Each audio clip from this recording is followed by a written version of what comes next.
Okay. Shall we start the section then? I think so. Yes, ma'am, go ahead. Sir? You can start, ma'am. Yeah.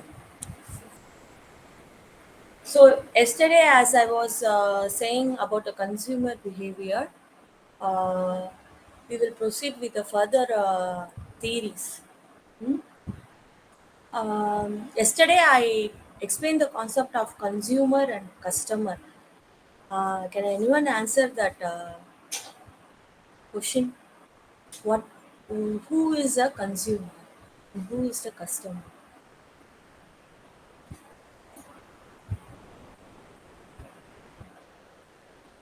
Can anyone answer that? Who is the consumer?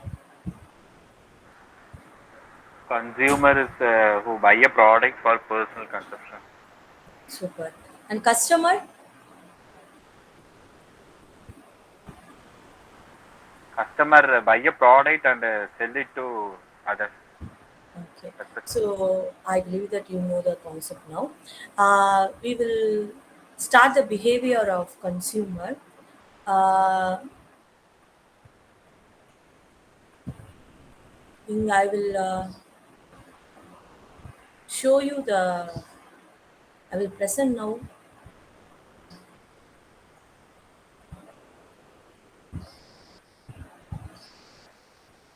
One second. I will share it.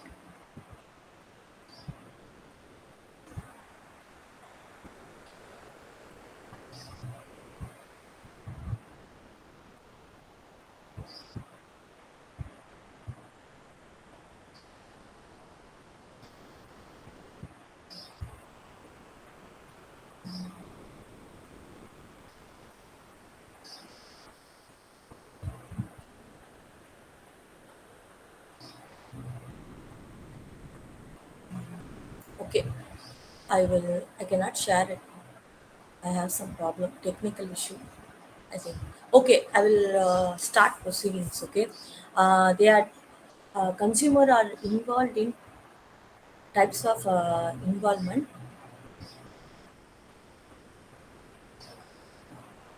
Okay, two types of involvement are there for consumer to involve in their to study their behavior. As I said before itself, consumer behavior will be studied by the person who wants to sell his products. Okay, he will understand the behavior of the consumer and why he is. He will try to understand his need, wants, and try to analyze his preference and his habits and try to suggest the product accordingly. Then only he can succeed in his selling. So such is the condition of today's scenario for the marketers. So if you go for that consumer involvement, we have to first understand why consumer is involved in. So why consumer is involved in buying a product? So we can classify it as many factors. In that is personal factors, product factors, situational factors, other major constraint. Major factors which decides buying purpose of the consumer and why consumer decides to buy the product. These factors will decide consumer behavior.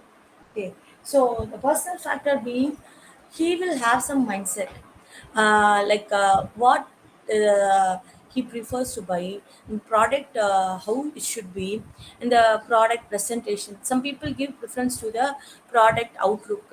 Some people will try analyze the quality of the product. They give preference to the quality of the product. Some people will ignore both quality and outlook. They will just go for the price. So it depends upon the customer thinking, right? So personal factors plays a vital role in deciding what are the products he will buy or how he will behave towards the buying a product. Okay, so personal factor is major thing upon the other factors, and he will like He may buy the product because of the services provided by the product, or because of the quality of the product, or because of the availability of the product. He thinks that it is readily available, so this is also convenient for me. And uh, you don't have to what travel distance, right? These all the factors personally he thinks which is favorable for buying the product. Another thing is product itself. Why product itself is, if you have the necessary need and the cost to buy the product, he will definitely buy the product. He will never think of the constraint of traveling the distance, or the price of the product, right? If he thinks that it is very vital for his, or essential for his usage, he will definitely buy the product. Okay, so product itself is vital factor for him to decide whether it is um, yeah, important to buy the product or not. So so the product gives many reasons for him to buy the product. How? Like by buying the product he may derive satisfaction, pleasure, and his needs will be satisfied. Okay, these all the things, major things. And maybe he will also be involved by the first time itself. He will be satisfied with the product, and again he will be buying the product, since he is very involved with the product, and his needs and wants are satisfied. Okay. uh, so for example, if he wants to buy a car, that product, uh, he will analyze the availability of car, brand, features, price, mileage, quality. All these factors he will be analyzing that product. And if he is satisfied with all this kind and recommendations he's getting, that this car you buy, that car you buy, some people will suggest, right? And that also, and based on that recommendation also, the product itself, that product's quality, features, and mileage, all these factors will make him to buy that product, right? If he has need to buy the product, that is also a product factor which plays a vital role for the consumer involvement. Next is situation factors. Situation factors, okay. He may have the need, want, and desire to buy the product. And he may also go to that place to buy the product. But some situation arise around him, which become a concern to buy the product, where he is forced to not buy the product. Like he may not be satisfied with the ambience where he goes to buy the product, or he may find a negative response from the salesperson. So he may not prefer to buy the product from their outlet. Whatever the reasons may be, situation also plays a role for the consumer to buy the product. He may have the desire, he may have the need, he may have the money also. Sometimes situation becomes such that what product or what brand you are asking may not be available there. That is also a situation where you fail to buy the product. So situation also by the means causes the consumer involvement, that also plays a vital role for him to buy the product.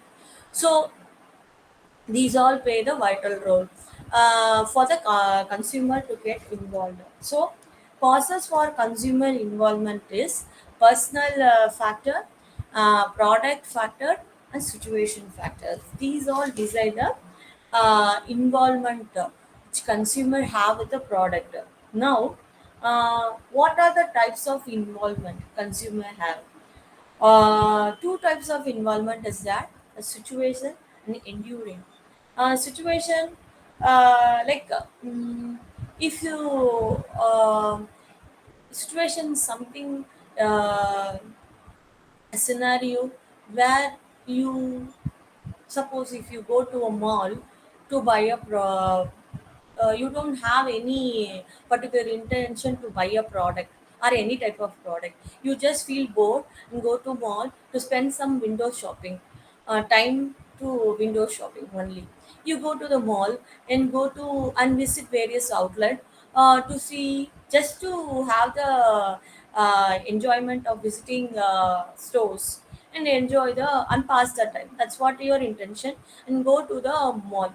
But when you arrive at the outlet, you find certain product like inducing you to buy them, right? So you go there and visit the outlet. You don't have the intention to buy any product, but you see salwar, which is very inducing, like you feel tempted to buy the product, and you feel very impressed by the product, that you are forced to buy the product by your personal temptation. So that is a situation where you don't foresee, and you go there, and you feel to buy that, and you spend the money and buy the product. This you didn't plan, you didn't have the intention to buy the product, but situation and your own personal temptation forces you to buy the product, right? This is the involvement for situation, right? This is all temporarily. You don't plan, or you don't have any need, just by the desire and want to buy that, and temptation plays a vital role in this. This is very temporarily, and you don't plan it. This type of involvement is very what you say, come and go, like that, very temporarily involvement. At the moment you feel, that is moment involvement, right? You don't feel that kind of thing often, or you don't plan for that. So this involvement is very situational involvement, you call it. And next is enduring involvement. Enduring is over the time you feel that you experience that you have to buy the product. You will be planning for that for some month or for some years, but you don't get the time, or you don't have the prior means money to buy the product. So you will be waiting patiently for the time, and what you say, situation, the product for arriving in the market. So this time is enduring. You patiently wait, and your feelings will be to buy the product, but you will pacify yourself that it will come, don't worry, it will come, like that. So you will be waiting for that product arrival, or you will be waiting for the money to be what you say, deposit, like you will be saving the money for that product. So you will be waiting for that time when you will have full money and go to the outlet and buy the product. So you, for this you can say the example that I have a passion, or I have a intention, or I plan to buy Innova car, and for that cost I will wait patiently for 5 years at least, and save amount for that buying the car, Innova car. Then after 5 years, after I have saved the money, I will go to the outlet and buy the car. So this is enduring involvement, where you have to invest lot of time, lot of energy, lot of patience, and you plan it accordingly. This is the involvement. If you have a deep involvement, this is permanent. You have an urge to buy, and you plan to buy. It is dream also. Sometimes some people, you dream to buy a car. Okay, so at the age of 12, you will be planning to buy a Nova car, which you won't be able to buy at that age. So you will be planning that at the age of earning, you will be planning that and saving the amount. And after some years, you go and buy that dream car, what you dreamed of buying. That is endurement, enduring involvement, you will call it. And it is very permanent. You will live with that dream for many years, right? So that is why it is called enduring involvement. So these are the two types of involvement which consumer has with the product, which one is situation, next is enduring. Okay, so this is the involvement segment. Next, we will proceed with the effects of consumer involvement. And guys, I don't feel any bad that I couldn't present it because some technical issue I couldn't share. I tried sharing that. Mm, okay, good morning, Kotias. I will try again to present it. I'm not getting that option. Why I can't understand. I'll open another thing.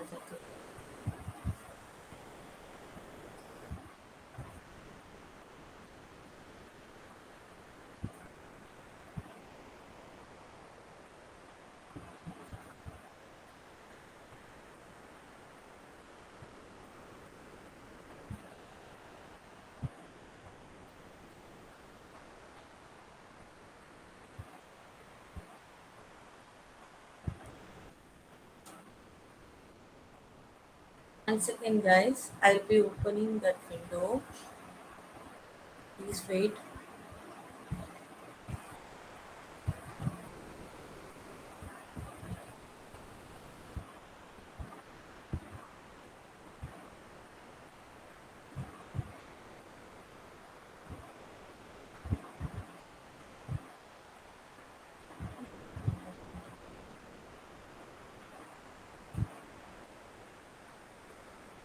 Do you see my Do you see my screen? Yes, ma'am. Okay, one second. I will present it. Now you're seeing the page. Yes, ma'am. Okay. For those who don't have the study material, for that purpose only I'm opening this. Um, okay. At last I become success, I believe. So this was the topic I was taking just now. Types of involvement, situation, and enduring. This is what I have explained now. Now we will go for move on to the other topic: effects of consumer involvement. Uh, we have seen the causes of consumer involvement, which is personal factor, means product factor, and situation factor are the three causes which makes a consumer to involve in the product. Next is types of involvement we saw, that is two, which is situation and enduring. I explained both these. Now, because of that involvement, what are the effect we are going to see? That is a result of the involvement. What you are going to see? Then will be three category, that is search for information, processing the information, and information transmission. So you see, information searching for the information. See, what you will see is just the example just now I imparted, that is I told a guy, that is to a 12-year guy wants to buy Innova car, but he doesn't have the information, what is the price, or what are the features available in the car, what are the where all it is available nearby him. So the outlet where the car is available, that information, all this information is not available to them, to him. So you will start searching for that information. First step is you will start searching for the information. First is what is the price of the car, Innova car. Next is the Innova car, where you will be able to buy that car, that type of information, and the features available in that car. Okay, this information he will be collecting at the stage, and after the stage where he arrives of buying the product, he will decide like, one second. He will decide that he will decide to buy the product, and based on the information he collected, he will be processing that information, like he will already collect the information about that card.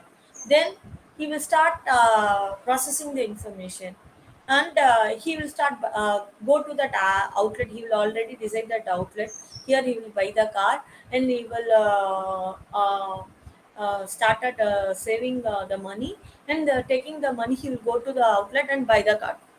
That's what he will plan. Then he will what he will do is he will arrive the satisfaction of buying the product, and he will be feeling very happy and satisfied with the product. Then he will be transmitting that information to others. Next stage is information transmission.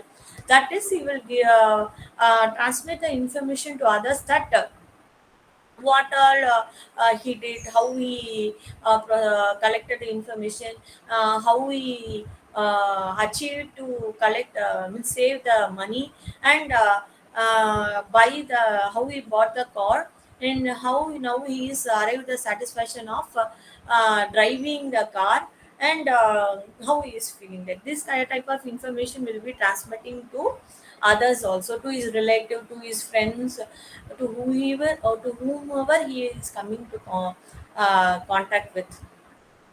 That is the stage. Okay, so after processing the information, he will be transmitting his emotions, his informations, and whatever he learned from that product.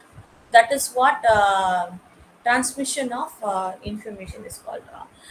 Next stage is after that processing the information.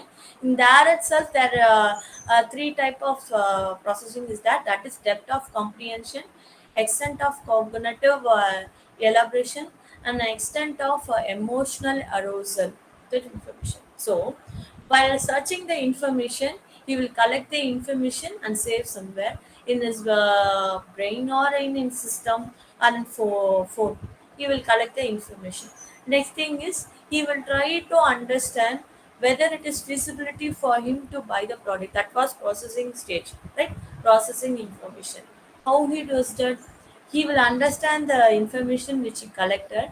He will try to analyze how is going to achieve his goal.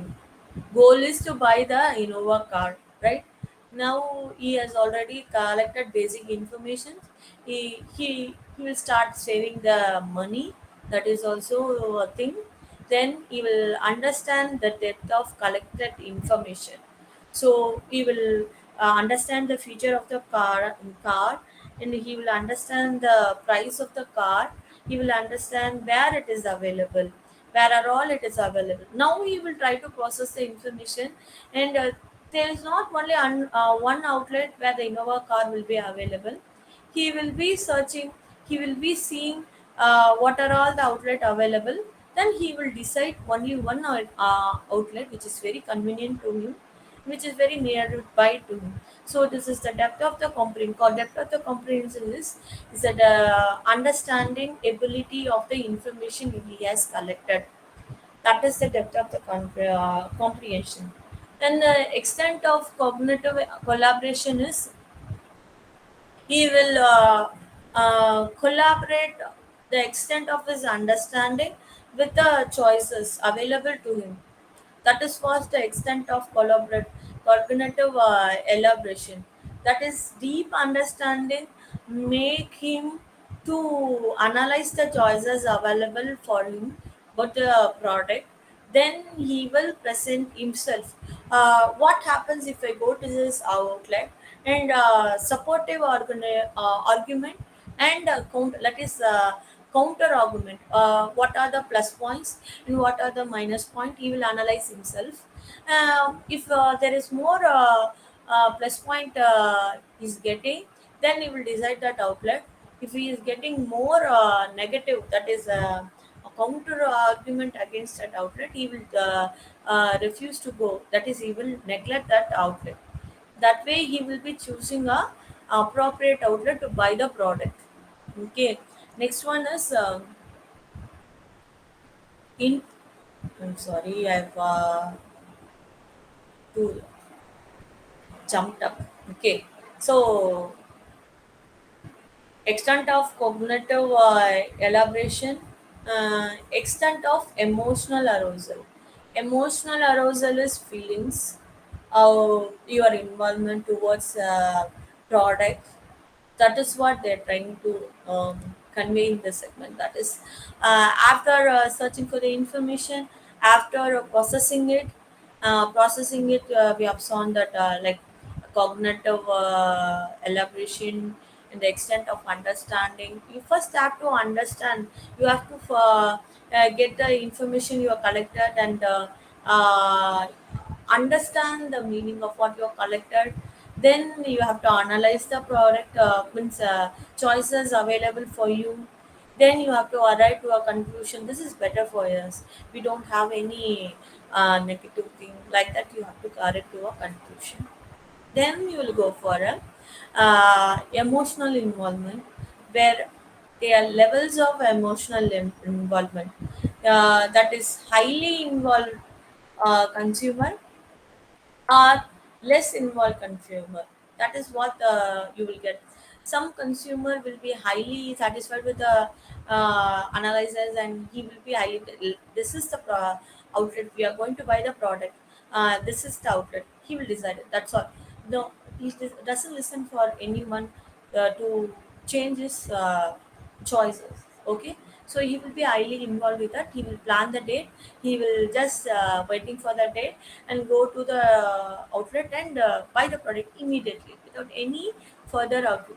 A low involvement is, he will think that okay, we will wait for some other time, we will just we'll go after happening of this event, like that he will wait. So emotional arousal will be high at the stage where you get information, and you process the information, then ultimately you will feel emotionally high to buy the product.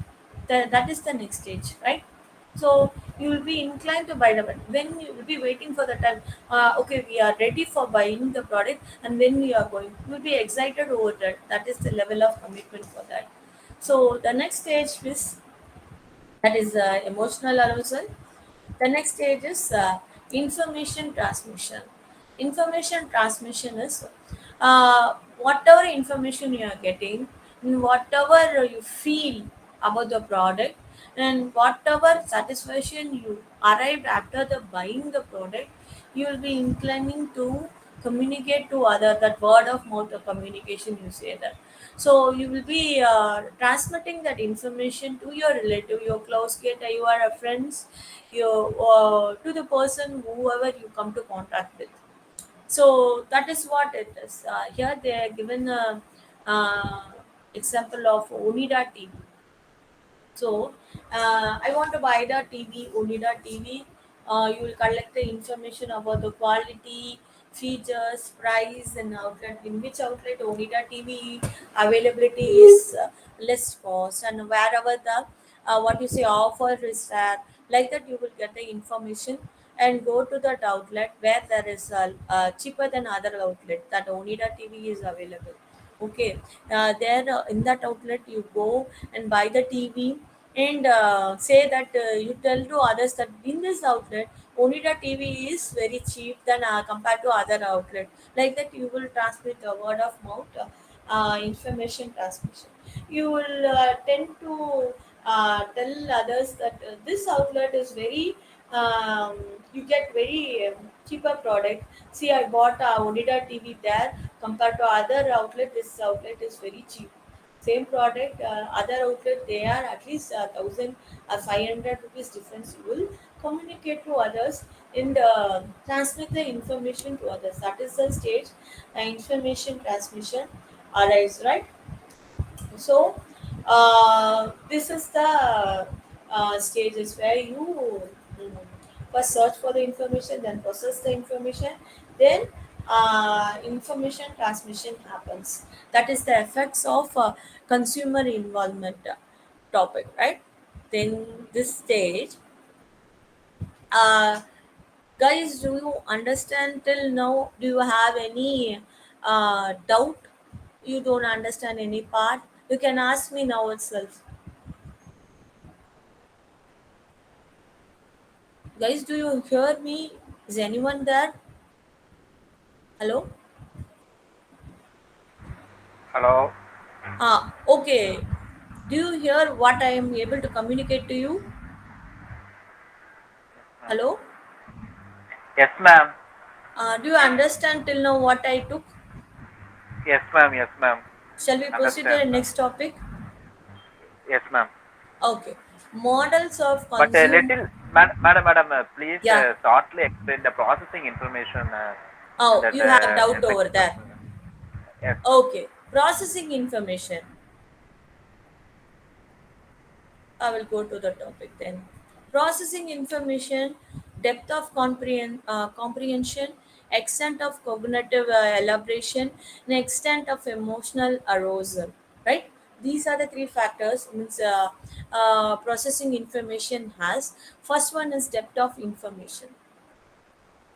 Uh, Depth of information means depth of comprehension means the level of your understanding ability. That means if I say that tomorrow is an holiday, students should be able to understand that tomorrow you should not come to the college or the school. Okay, that is the understanding, the meaning of information. So, consumer first have to understand meaning of the information he has collected. Okay, so he has to understand the feature of the product. He has to understand the availability of the product. He has to understand the price of the product. He should be satisfied with all the factors, and he should be understanding that where it is available nearby. That thing, it is not enough that if you collect the information about the product, that itself is enough. No, you have to understand the meaning of the information you have collected. So depth of the comprehension is very very essential. Comprehension is understanding the information you have collected, how serious you are in buying the product, or how the understanding ability, as what you say, did you fully understood the information you have collected. That is the depth of the comprehension. The extent of cognitive elaboration is it is not in the, after understanding the information you have collected, you will start analyzing. Analyzing is a very important stage. What do you say?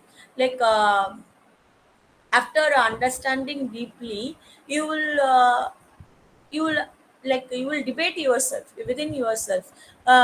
It is whether it is feasible for me to buy the product, whether it is practically possible for me to buy the product after hearing the price, whether the price, okay, price is one. If you feel negative about it, does that feature of the product convinces you regardless of price? Then does the outlet availability also convinces you to buy the product? Like that, you will be arguing with yourself that positive points and negative points you will list out within yourself, and started debating within yourself whether it is worth to buy that product or not.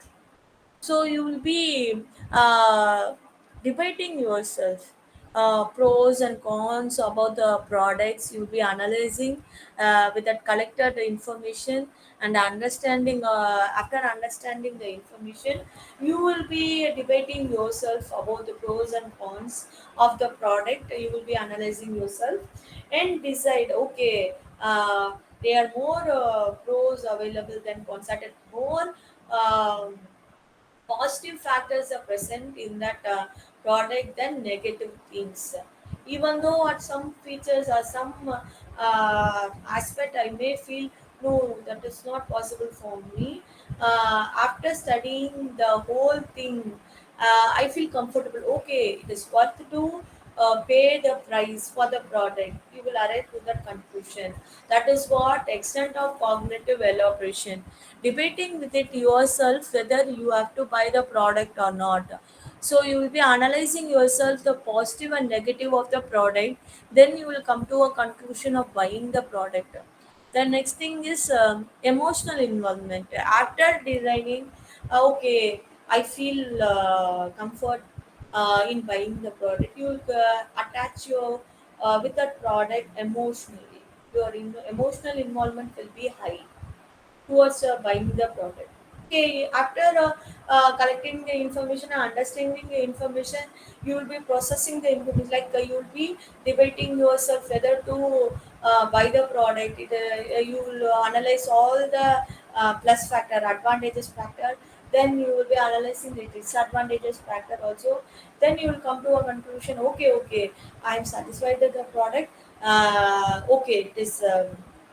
Worth to buy the product, you will come to the conclusion. After coming to within yourself to the conclusion, you will be highly emotionally aroused to buy the product. Oh, I'm very excited to buy the product. When I can be able to come to buy the product, so I have to wait for 5 years. After the 5 years, I will be able to buy. That excitement will be coming within yourself. That is the uh, processing of information. Did you understand that? Do you have any doubt even now? No, ma'am. Okay. Then we will go for the model of consumer, right?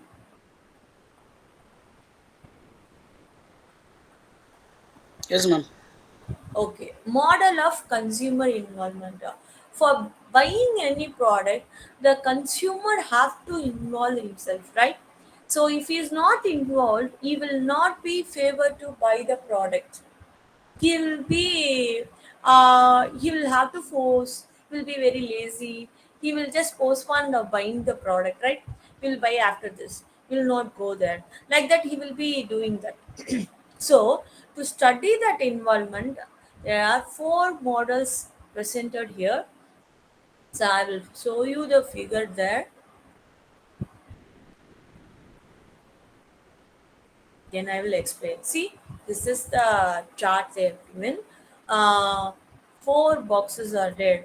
So one is, and see to the what you say, left towards you, high involvement and low involvement. Top two boxes are high involvement. Bottom two boxes are low involvement. Can you see the picture which I am presenting to you? Is it available to you? Ma'am. Okay, so that's what I'm explaining. See the box. The four boxes are there.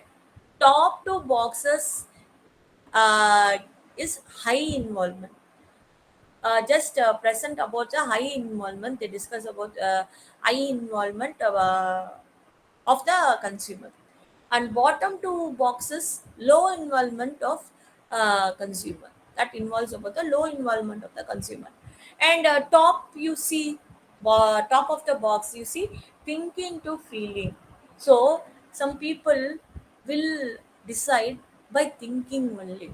Some people will decide by feeling only. They don't think. They first feel, then think, like that. Okay, there are many. There yesterday itself I told you, consumer behavior are many types, right? Some people may feel, some people will think then buy, some people will feel and buy, like that. The behavior will change accordingly, unique. It is very very unique, person to person, right? So according to that, top box you see, first box informative, that is thinker. Model is learn, feel, then do. What they will think is, well, first they will get the information, learn about their information, like learn about the product, getting by getting the information. Then they will feel, how they will cultivate the feel, like what they are feeling about the information, whether they are comfort in buying the product, they feel positive about buying the product, or they feel no, I don't want this product, like that. To feel that, then first they will get information, that is learning. Then feel about the product based on the information. Then they do that, they buy or don't buy, depends upon their feeling and the information they learn. That is the first thing. This is high involvement and thinking process. That is known as first one, informative. High involvement.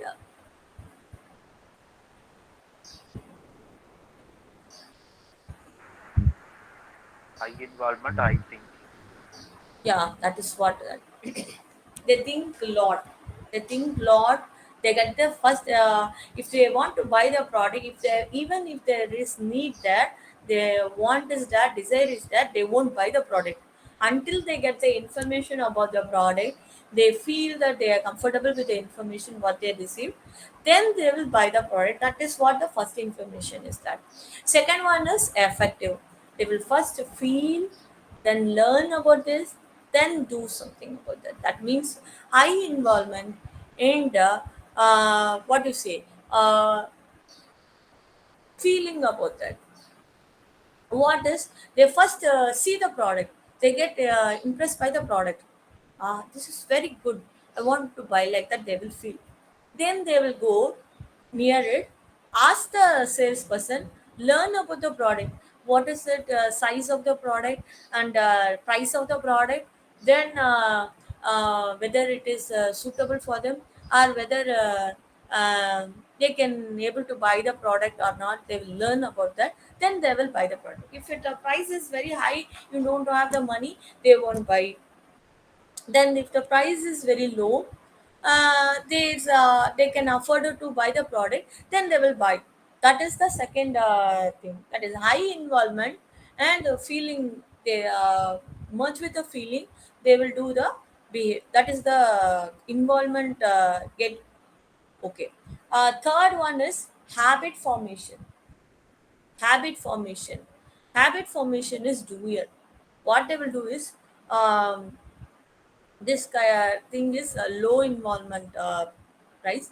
They, what they will do is, they will just buy the product, learn about it, then feel about it. What is it?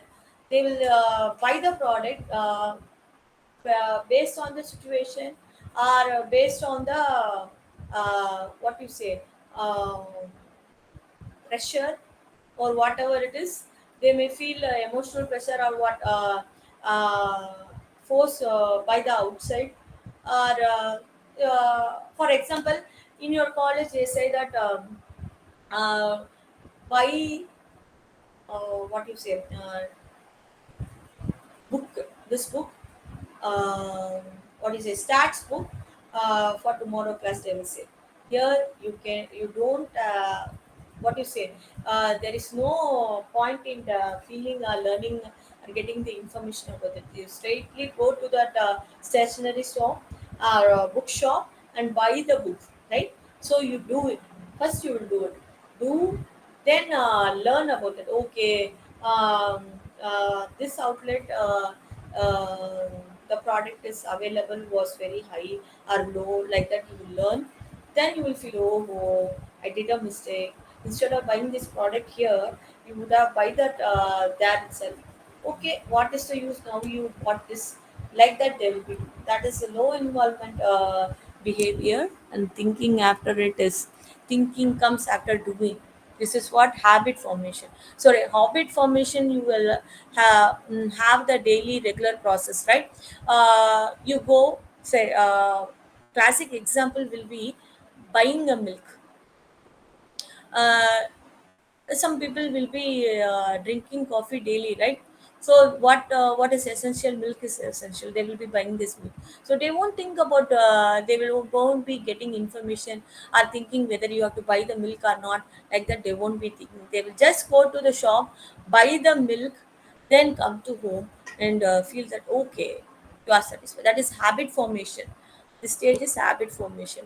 Out of habit, you go the buyer milk. Here, the involvement will not be so exciting, or you won't be involved too much, because you know that you have to buy that, you are doing it daily, right? Involvement will be very low in there. You won't be thinking much also for that. Just you will go the buy it because daily you are doing that. That's what habit formation is. Fourth one is self satisfaction. That low involvement or processing will be there.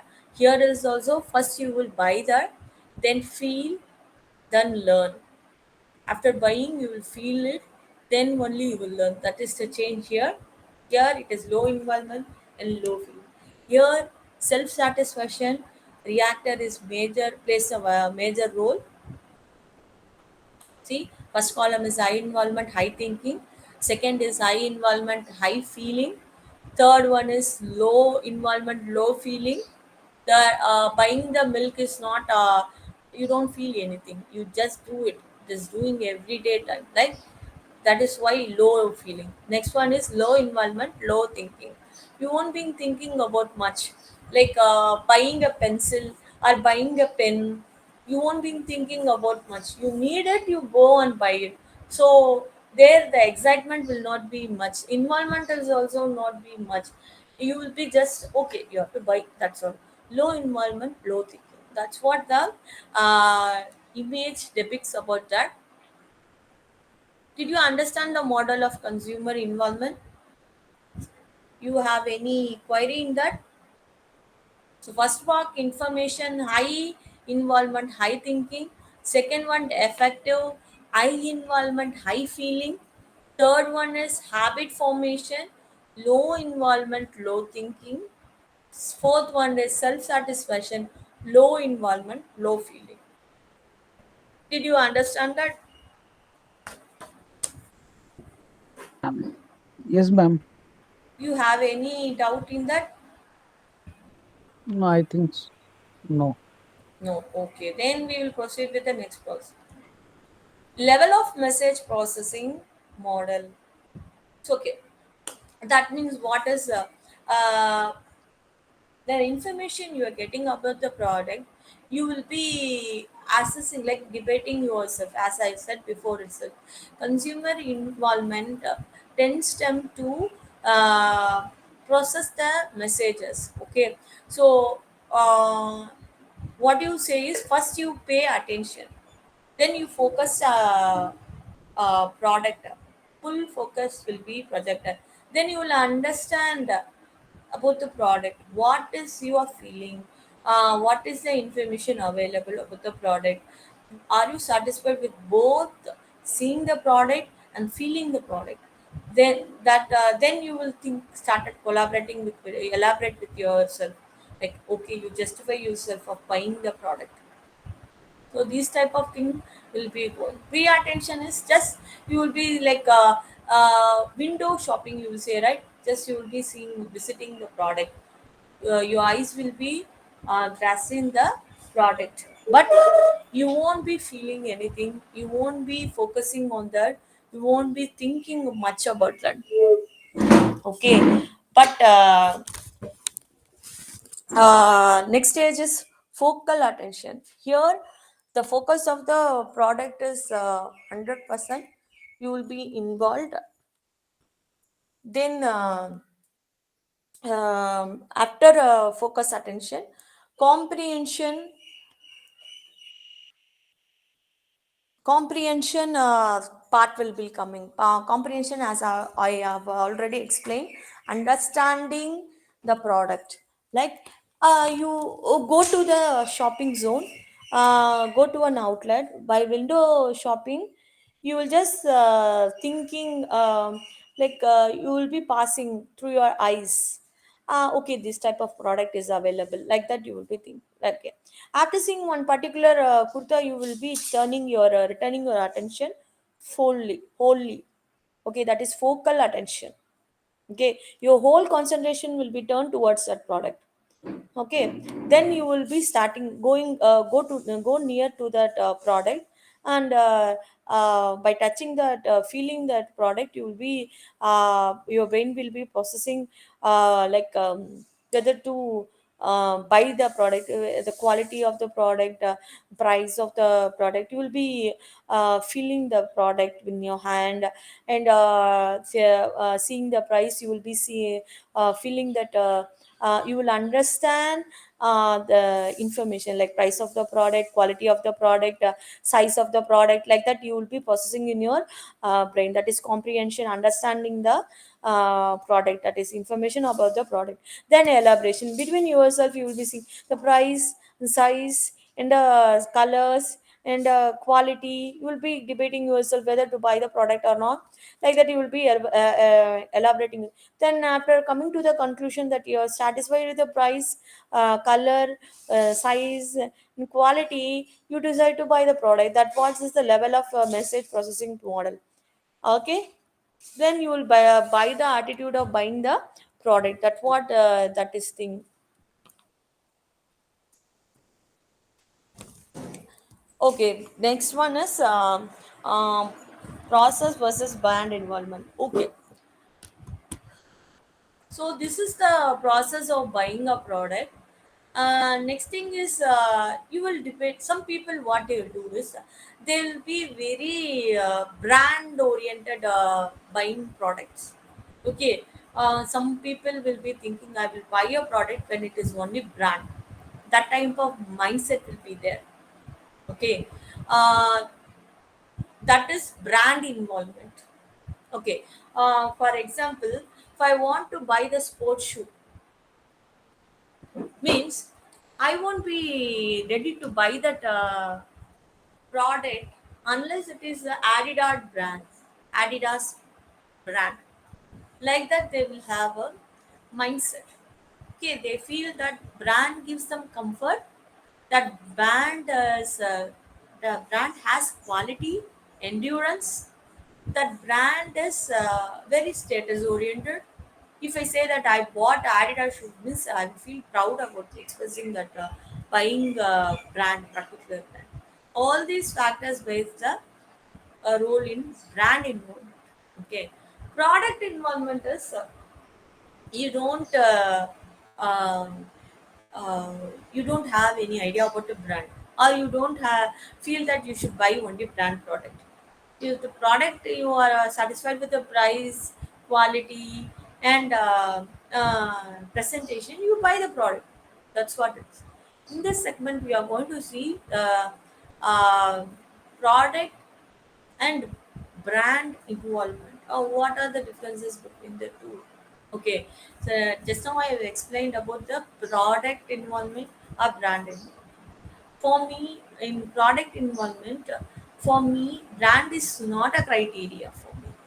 I won't be seeing any brand or waiting for my brand. I'll just see whether the product satisfy my need, want, and desire, and my affordability. All these things I'll be seeing. Okay, so that classic example is a housewife day to day life. She has to she'll be working in the kitchen, right? She'll be utilizing vessels, various types of cookware she'll be using, but she doesn't have that idea that particular brand of cookware only I will use, and cook my meals in that cookware only. Like that, she won't be thinking. Okay, she doesn't for her it doesn't matter what brand the cookware is.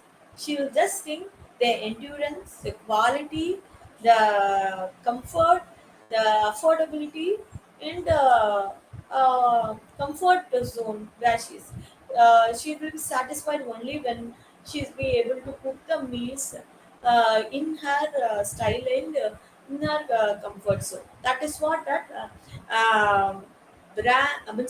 product involvement model ensures you. Whereas in band involvement, you will be addicted to a particular brand, or you will be feeling that brand product is only uh, uh, what you say safe for our health, or for our status, or for it will long last. Like that, we'll be having a consumption, right? So that is brand involved. Okay, so if I buy a product of what you say Adidas, as I said before, Adidas product, that is brand involved. When seeing the name Adidas, I buy the product. That is what brand involvement is. I never see the product features or whatever it is. Name itself is enough. Brand itself is enough for me. Like that, I will be thinking. Okay,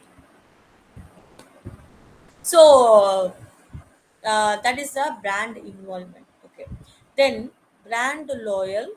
Um so, according, as I said before itself, consumers are various type.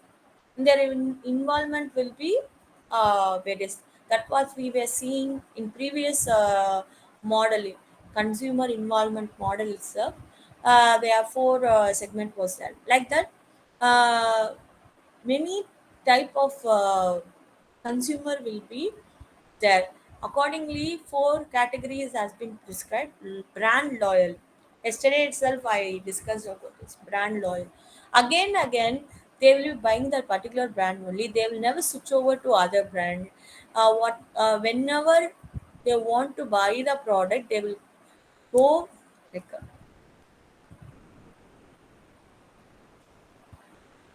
they will buy that particular brand only. They will ignore the other brands. They will never pay attention to anything. Seeing the brand itself enough for them to buy the product. That is the brand involvement. And brand loyalty is again and again in regular basis.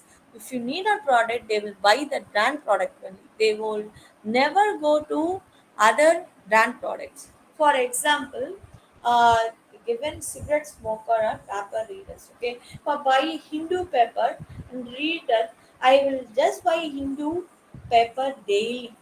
I will never switch over for other Times India or economic times. Like that, I will never switch over for that. I will just buy Hindu paper. Okay, that is a brand loyal. So that is that customer be loyal to that brand. That is brand loyal. Okay. Next is information seeker. That is based on the information collected by the customer about the product, they will buy the product. They never care for bad. Okay, that is information seekers. Okay, so if I want to buy the washing machine, so I don't care about the brand.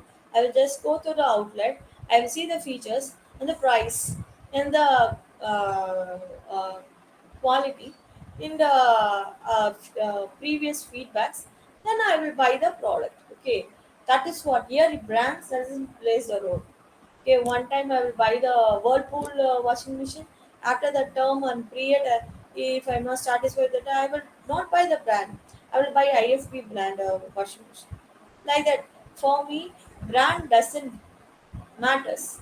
So based on the information I collect, I will be satisfied with the. If I am satisfied with the information, I buy in the product. I don't see the brands. That is information seeker. So first type of consumer is brand loyalty. Second one is information seekers. Third one is routine brand buyers. They are not highly involved with the product category. They doesn't care about the product. Okay, they doesn't care about product. Just they will see whether this particular brand is there or not. If that available product is available in a particular brand, they will buy. Here, emotion is not so high. High involvement is not a high.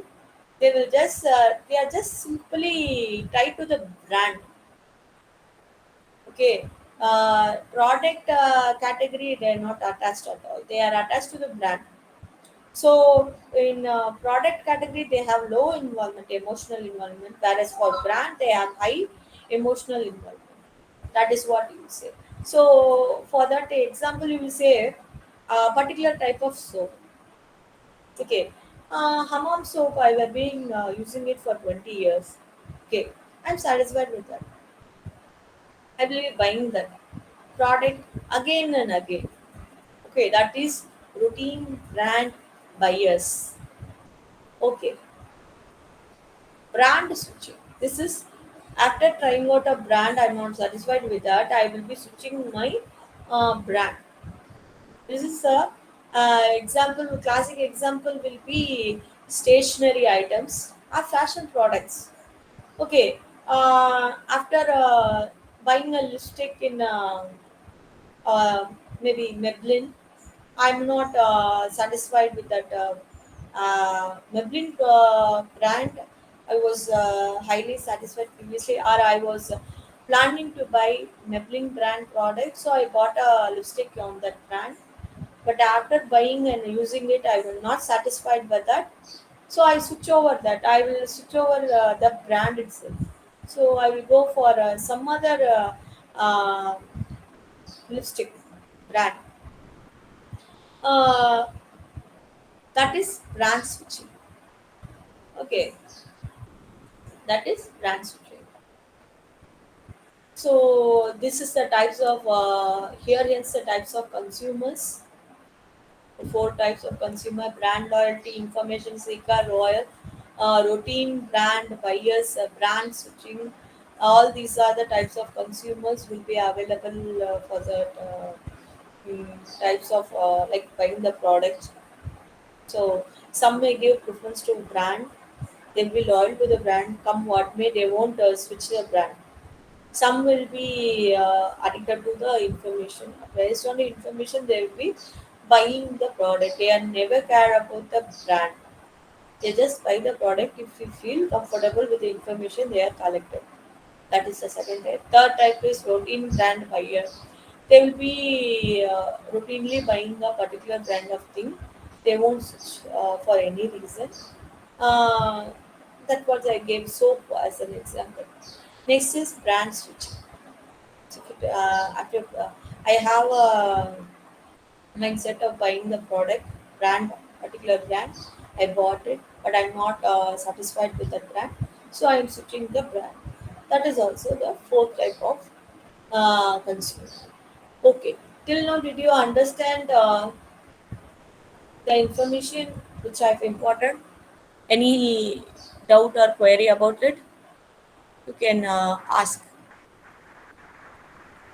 No doubt, ma'am. Ma'am, brand loyals means for a particular brand like PepsiCo, right? And Wrong. routine brand. Brand loyal, you saying, right? Yes, yes. That means I am loyal to PepsiCo. It Yeah. can be any product. It may be Coca-Cola, it may be Pepsi, it may be Fanta, etc. Right? Under the banner of Coke, like PepsiCo. Ma'am, actually, I just want to differentiate between these two routine brand buyers and brand loyals. Just Okay. give me differences between these two. Brand loyal is what do you say? Um, A particular brand and a particular product under this brand, right? yes, that's what brand loyal. A Okay. particular product and a particular brand. Okay, if you Brand. are a cigarette smoker, Yes. only particular brand, like I don't know any idea, but I will say 555. Uh, Okay. I'm addicted to that. Okay. And routine buyer means any That is, brand see, under any category. Under e- a parent brand, it may be different any, products, right? yeah, different products. Okay. Okay, ma'am. Thank you.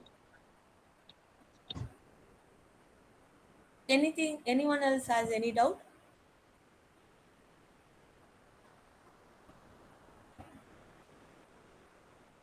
Okay, shall we proceed with the next segment? Yes, ma'am. Okay, consumer decision making process. Madam, Yes, madam, I think yes.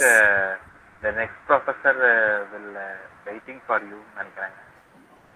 Yes, ma'am. Hi, ma'am. Sorry to interrupt you. Oh, sorry, I'm sorry. It's okay. Then I will continue the next week. Sorry.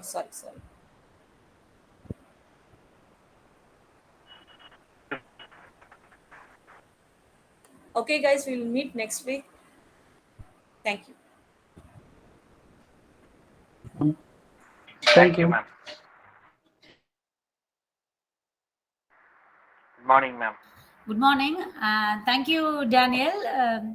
Because I am waiting for 10 minutes, but I don't want to stop, ma'am. As a student, you have been make and represent for me. Thank you. Thank you so much. Thank you.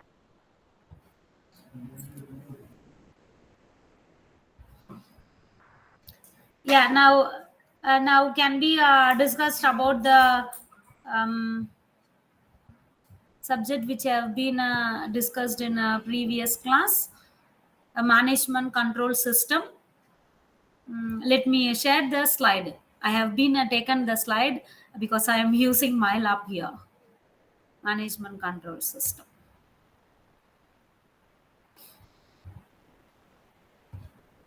Can you see the slides here?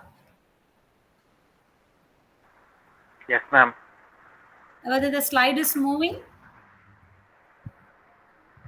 Yes, ma'am. Yeah, thank you. So this is the slide which have been prepared by me. Let you are having an separately groups, I think so. So I will be share the 5 units slides to you. It might be useful for making an exam point of view.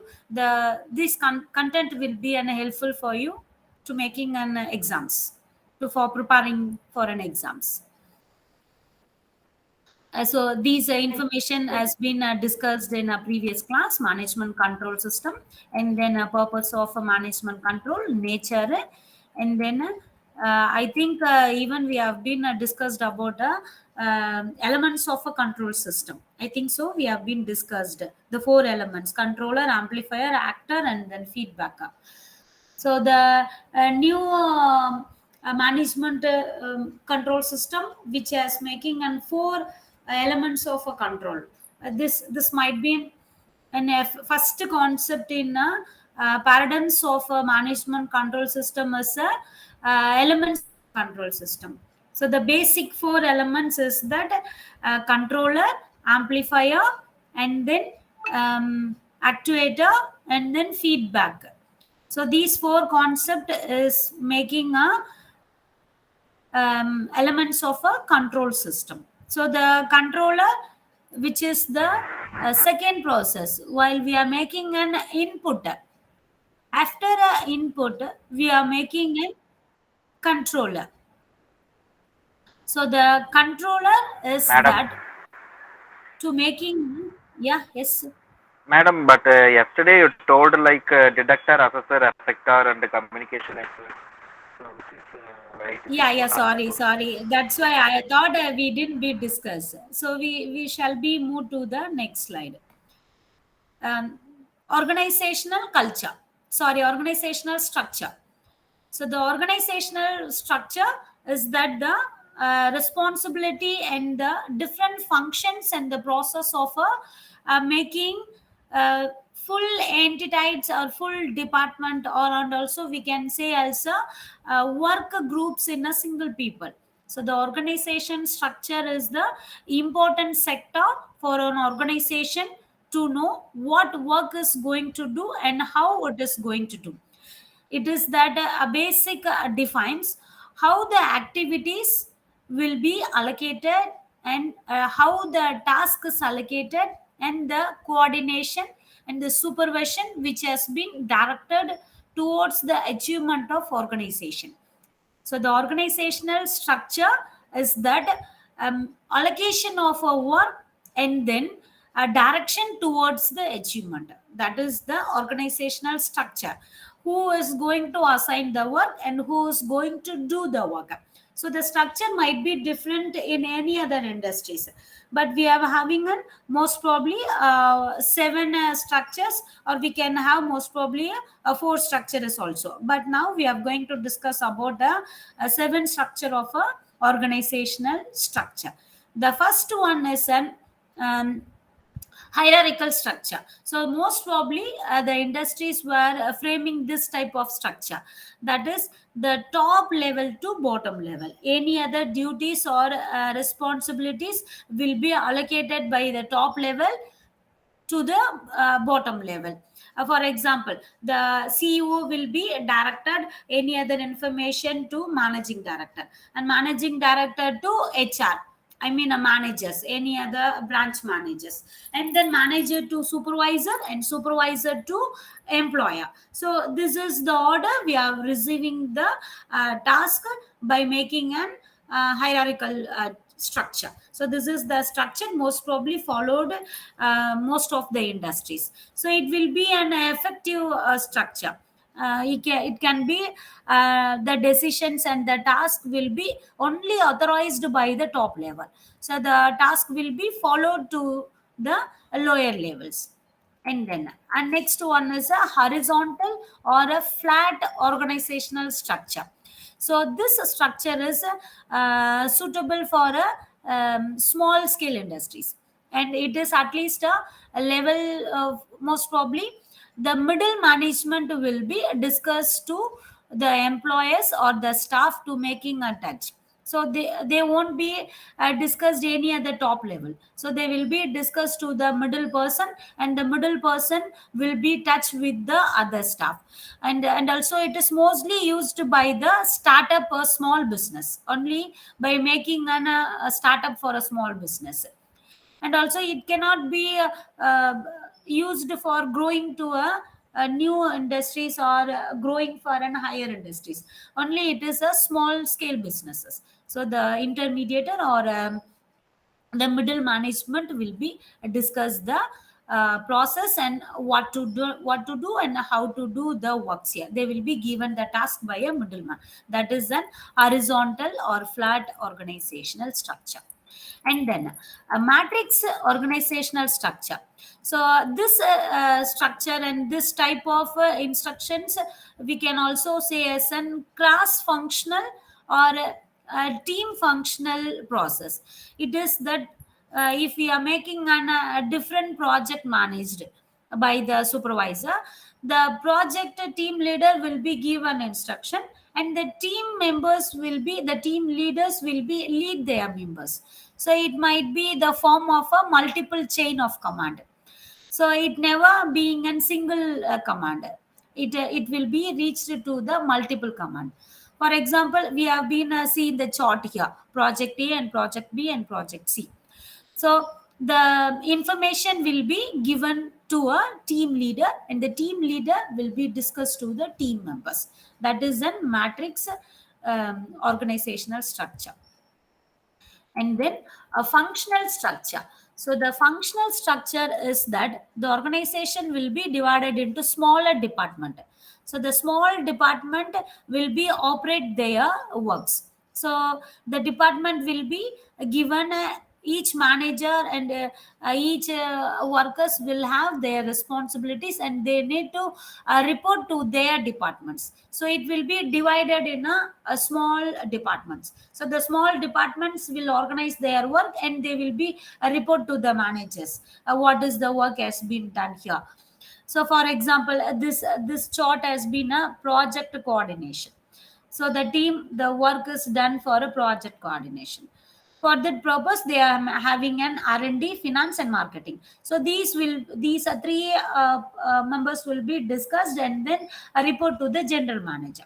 So this is the small department. They can be do the activities and report to their higher authorities. This is the type of a functional structure by dividing small departments.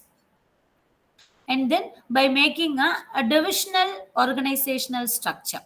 So the divisional structure is mostly used by large companies, and this organizational structure will be divided based on their work, how the work has been done. Automatically, obviously, what type of work and how the work is going on. So the division will be divided: division A, division B, and division C. So, for example, in a big unit of manufacturing, if the assembly type, the division A will be formulate the assembly. I'm just saying the example. Only the assembly process will be done by a division A, and in a division B, they might be making a packages. After making assembly process, they might be making and packages. Whereas in a division C, they might be doing the work in at storage purpose, how the product will be storage there. So it might be making an dividing the based on the work, how the work and who's going to do the work. The work will be divided, and the person also will be divided by making an divisional organizational structure. So it is based on a products only. So this function is only based on the products, how the product has been produced, and the company segment the employee regarding to the products. That is then divisional organizational structure. And then by making a team based organizational structure, so the team based organizational structure is a new structure based on a hierarchical structure which has been discussed in a before concept. A team based structure is one of the opposers to a hierarchical structure.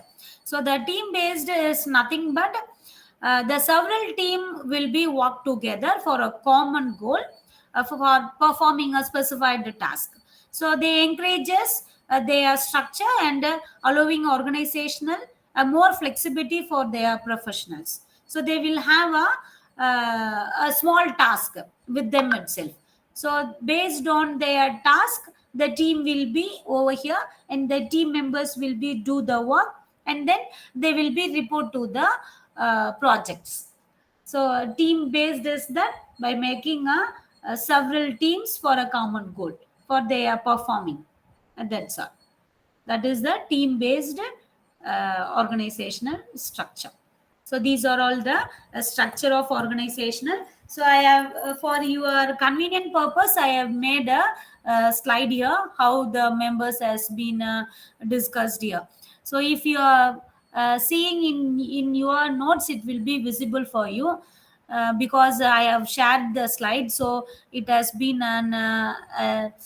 dull to see the slides. So if you have reached it, you can visible it. And then a next concept is that organizational goals. So the organizational goals, everyone has a goals, right?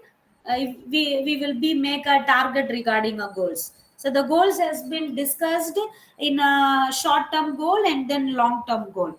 In a short period, how I'm going to achieve it is that in short term goal, and in a long period how the goals has been achieved, that can be said as a goals. So the organizational goals has been based on the companies or based on the objectives which has been determined by the organization.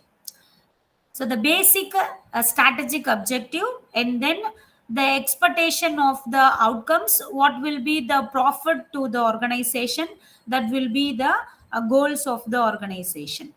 So basically, if the organization is making some other goals, they need to know their objectives, the strategic objectives. What will be the objectives, and what is the company's expectations for making a profit, and then to knowing about the employee effort. So the organizational goals is that a target of the managers or target of the employees to achieve within a framework. So this has been discussed. It will be an effective concept for an organizational goals to simply to be a smart. Smart is nothing but I have given a specified, a specific, measurable, achievable, realistic, and timely. So these smart works will be leads to goals of our organization. So we need to analyze the target. What is our aims? How we are going to move towards our target, and what is the steps to achieve the goal. That we need to be smart by making a specific of our work, and then measurable to our duties, and then achievable our target, and being realistic to our work, and then sharply a timing for our working intention. So this is mean by organizational goals. And then we are having types of goal here. So the goals might be having three types. One is a strategic goals, and another one is a tactical goals, and last one is an operational goals.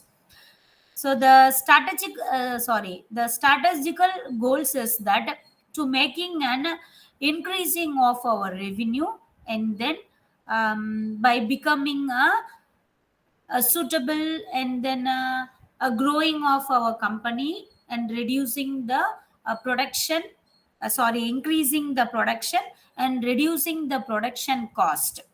So this is the strategic goals. So strategic goals is that to increasing the production and reducing the production cost and to becoming the topmost, or to becoming the high level of our production process. That is the strategic goals. And then come again to a tactical goals. So the tactical goals are that can be defined the outcomes that the major divisions and departments must achieve the organizational reaches. So it might be an middle management. It has to be submits the major roles and then to achieve overall goals. So it is that to make a major divisions and departments which work has to be done and how it has to be done and how we need to produce our achievements. The tactical goals will be makes a major outcomes of our works. That is mean by a tactical goals. So we can say one of the example for a tactical goals is that if we are making any other expand business from south to south and west, it is a tactical goal for me, because I'm just the tactical level one must to identify to achieve this goal. The first thing is to increase the production and to meet this demand. So it might be any other process, or it can also to know the salesperson's background, to analyzing this process. So the first process is I'm just going to expand by business, some other area to area, or some other branch to branch. It might be one of the tactical goals for me.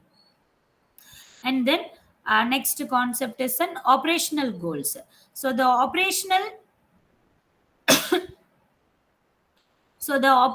goals is that it is an by making an unusually a department or a financial or a product specific.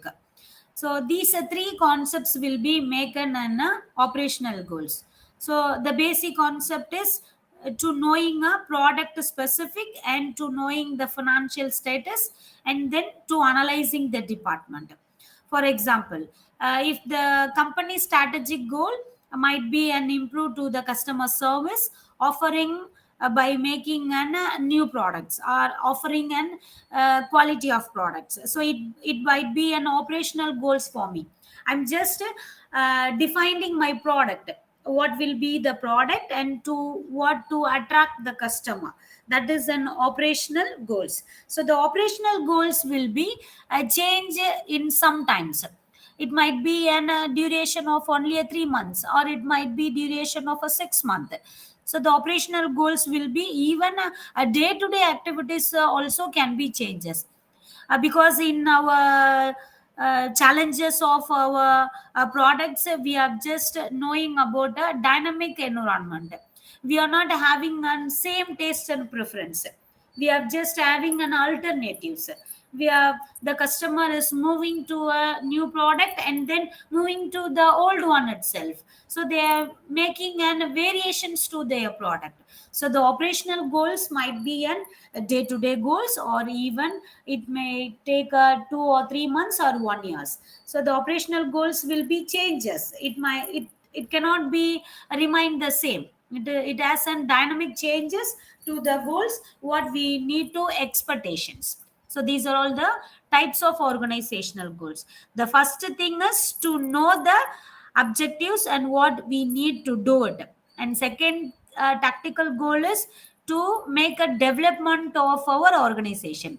And the third goals of our organization is that to making an product development. So this is the three criteria for making an a new organizational goals. And between these some of the purpose or importance of organizational goals. So basic thing is that we need to know about what will be the best ideas for our business, the best thing to know about the strategy and objectives.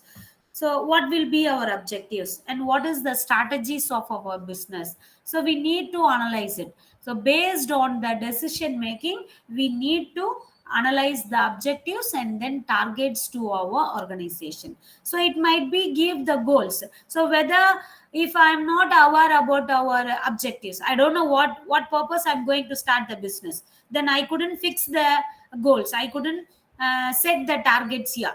So by remaining, by knowing about the objectives, I can able to know which is my target and what I'm going to do, how I'm going to reach it. So it will be an useful for it by making and decision making. So the decision making is the first purpose of making an organizational goal. Guys, are you listening? Is it okay for you? Yes, ma'am. Yeah, thank you. Because previous class, I'm just taking a class, but my network is went away. I don't know. For 10 to 15 minutes, I'm taking the classes. Even I didn't receive any other response. After I'm knowing that knowledge that no one has been replied to my answer. After coming back, my network is error. Even because I have just fully sharing the slides. So by sharing the slides, I couldn't able to see the network is went or not. I just fully concentrated what I am saying and what is the slide here only based on the discussion. So guys, kindly give some other answers to me whether I'm taking a classes. So it might be an helpful for me whether we are touching here. Okay, ma'am. Okay. Yeah, thank you guys. And then next importance or purpose of a organizational goals is that promotes good planning. And one more thing I need to discuss it. If the in a practical manner, I try to write in a practical manner. So don't make a mug-upping or don't make any other concepts. Even you don't want to take my notes also, you just realize yourself. So the MBA graduates, a business entrepreneur, growing entrepreneur will have to face these problems. Will have to know these concepts. So try to think as a manager or as a person, and then think yourself and then implement the answer what you thinking here. So the purpose is nothing but why we are making an organizational goal and the importance. By making an organizational goals, what will be a benefit for me, that is the importance. So the benefits and importance will be the same concept, and the purpose and the objectives will be the same concept. The purpose is nothing but why we are making an organizational goal, for what purpose and for what needs we are doing it. So if we are knowing the concept, we can able to write in our own language. So no need to discuss any other written notes or any other Google notes or any other books. Even we will have a knowledge about thinking ourselves. So as an entrepreneur, as a management student, we need to think ourselves. What is here? We need to make a role play. We have to discuss ourselves. So by knowing this concept, you just think yourself as a manager or as a entrepreneur, what will be I face if I am running the business. You can be write this answer also. So think making and live concepts. And here coming to the point here, so by making a decision making, the organizational goals will be identified easily, and then target to the process, and then promote a good planning. So planning, we can have a lot of plan.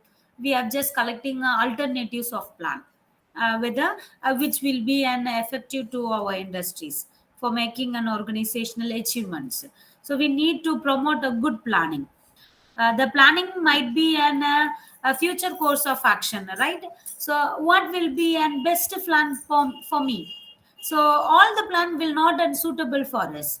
So some plants will be suitable for our industries and some plants will not be suitable.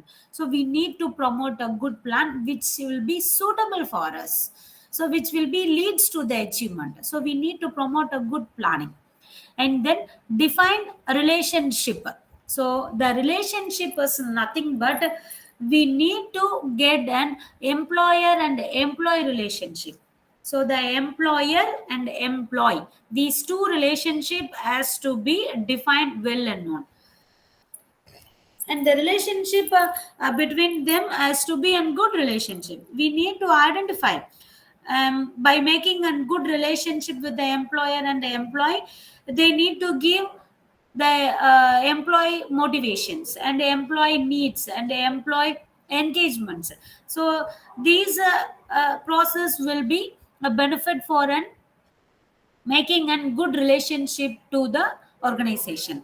So this relationship will be make the employees to work hard, and also they will be an employee engagement. So even again and again I am insisting the word employee engagement in every industries, not only in industries, even in our working area or in our households or in schools or colleges, we are expecting the engagement. The engagement is the concept that they need to do the work without any other instructions. So they need to do themselves.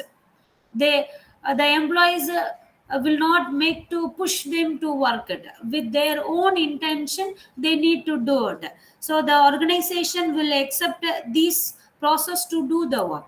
So the employee engagement is that without any other guidance or without any other instructions, the employees has to do their works. So this what expecting more from the employees. So the best relationship of our employer and employee will be definitely by doing their work without any other instructions. So they might be do this is my work, I have to do it. If some other has been absent to the particular work, they will be in role play, because we have been making an analysis of role play. They won't be waited that this is not my work. Someone is absent to particular branch, I won't do it because it is not my work. So this is not fair, no. So every organization and every employees, the entrepreneur, and whatever else, the engagement will be an effective terms of our work. Even if you are having an, if I'm expecting more student engagement, without insisting, without asking them to make a seminar or make a presentation, they will be an eager. Ma'am, I'm just ready to make a presentation. Ma'am, I need to do this. So it will be an encouraging. So this concept will be done only a best relationship. If I am being a nice bonding to my student, they will be make a good response to me. So we need to define the relationship for making an organizational goals, and then to show the relevancy of a vision.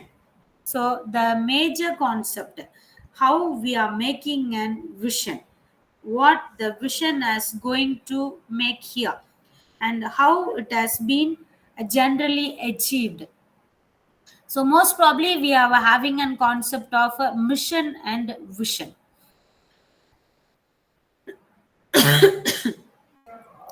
So the mission is a general statement how you will achieve your vision. That's all. The simple concept is that mission is a general statement for our vision. So the vision is a long-term goal.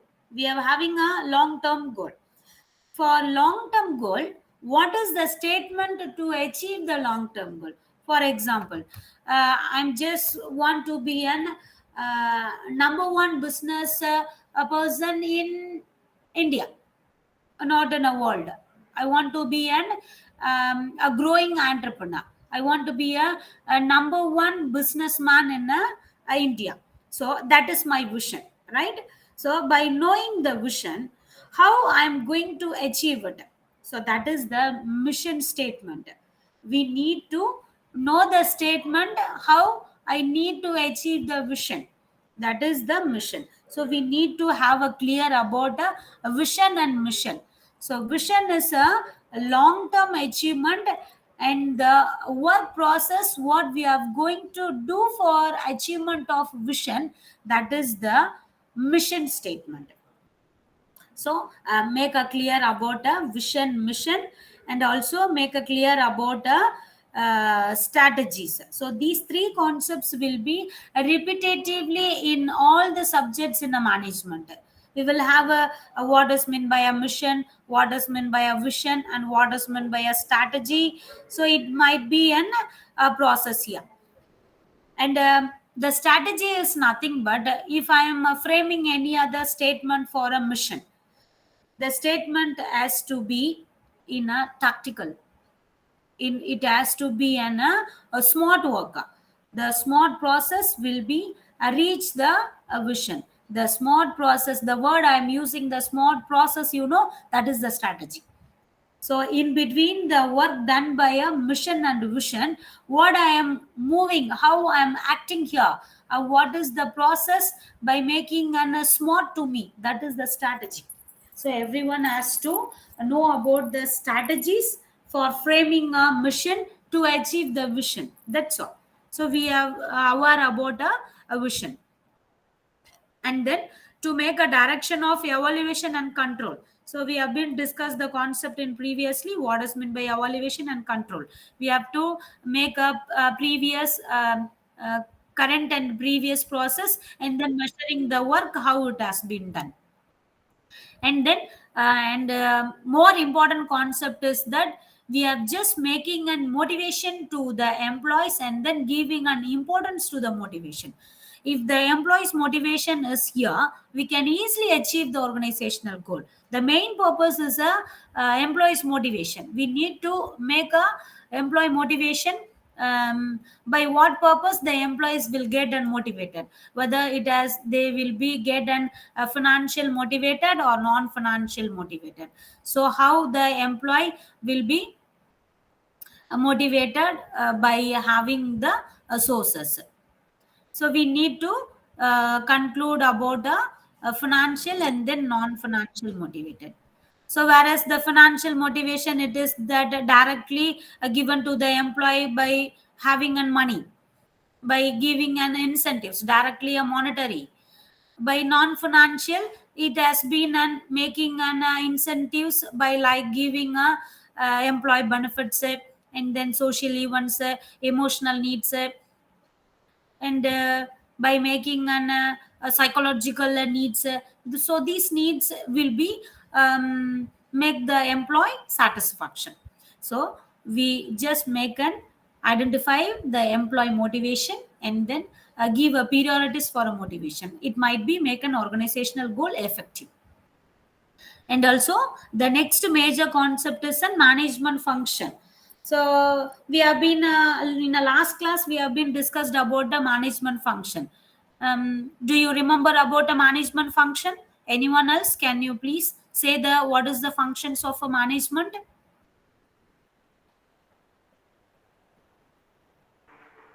Planning, organizing, staffing, directing, and controlling.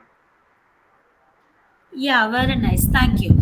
So don't forget these functions, because as a management student, in every concept, so without a management function, we couldn't start over a business. We couldn't start over a work. Even work cannot be start over by having this management function. So we need to frame the management function and move towards the functions. And last one, we need to make a work standard, and what work will be done, how it will be done, who it will be done. So we need to make a foundation for the work standards. And then finally, it has to be enhance the organizational attractives. What works will be done and how it will be done. We have been discussed in a work standards. So by making an organizational attractives. So in the organizational attractives, the employees. So in organizational attractives, the employees will be get an individual workspace. So they will be have a place to work, or their individual work, what will be their desirability to have their work. That is an organizational attractives. So we can identify the individualism in a working area. If you are giving an importance to a particular group, we can know that the particular person is doing a particular job which has been and best to comparing to others. So it will be an easily identify. Even the employee will be get and motivated by making an organizational attractiveness. So it will be an by making an individual perceives in an organization. So we have to enhance it. We have to know the individual work of an organization, how the individual has been done, and what will be done.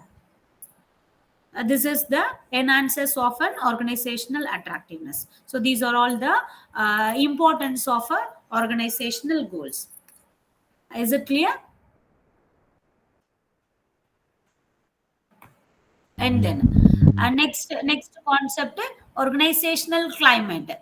So the organizational climate is that the impact of work environment of the individuals, how they feel to work, and then the views of the employees, how they were feeling to work. For example, how the employee has been supportive and what is the stressful they were having. That is meant by an organizational climate. So the organizational climate will be the impact of the work environment on an individual. So we need to give a good climate for the employees. They need to feel free to work, and the employer has to give a supportive process, and then they have to reduce the stressful in a organization. They have to work in a effective manner by giving organizational climate and an effective. So the organizational climate will make the employee to work in a smooth manner. So if the organizational climate is not in a good enough to the employees, and then the employees will not eager to work in an effective manner. So they will be make any other guilty feeling, or they will be face any other psychological problem, or their behavior will be changes, or they will not be continue to their work procedure, and they will be avoid to work it. So if the organizational climate is not adaptable to the employees, so these problems will be arised. So in every industry they will be concentrate on a organizational climate by thinking about a personality of every persons and personality of every employees. So to know and to reduce the stressful for an employee in a smooth environment for an working process. That is mean by a organizational climate. If the a concept has been asking you to discuss about the concept of organizational climate, you can write these three concepts: financial performance, employee engagement, operational performance. So these three concepts will be making a major concept of an organizational climate. So the financial performance is nothing but the employee has to be satisfied by having a financial purpose. And employee engagement, even we have been discussed in upcoming, again and again I have been insist to know about an employee engagement, which has been employee itself knowing their work and then doing with their own intention. So the employee engagement is major concept in human resource. So it will be and making an enthusiasm, and they feel dedicated to their work. So by making an organizational climate, the employee will be dedicated, they will be enthusiastic, and they feel free to do their works by themselves itself. They don't want to make any other completion. So this might be an effective to run over the business. That is an employee engagement. And then operational performance. So the operational performance is that how the work has been done. So everyone will have their routine works, but in especially how the employee has been giving a work procedure, how the employees have knowing their work, even in a critical aspects, how the employee is doing it, how it has been running in an efficiency and effective, even in our day-to-day operations, how we are going to do the work and how we are going to achieve our goal, that is an operational performance. And these concepts will be included for the employee process by making a work procedure based on their work, how the work performance is done.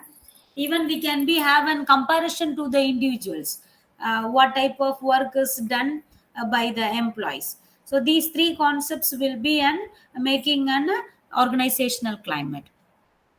And then these are all the factor influencing organizational climate. So by making an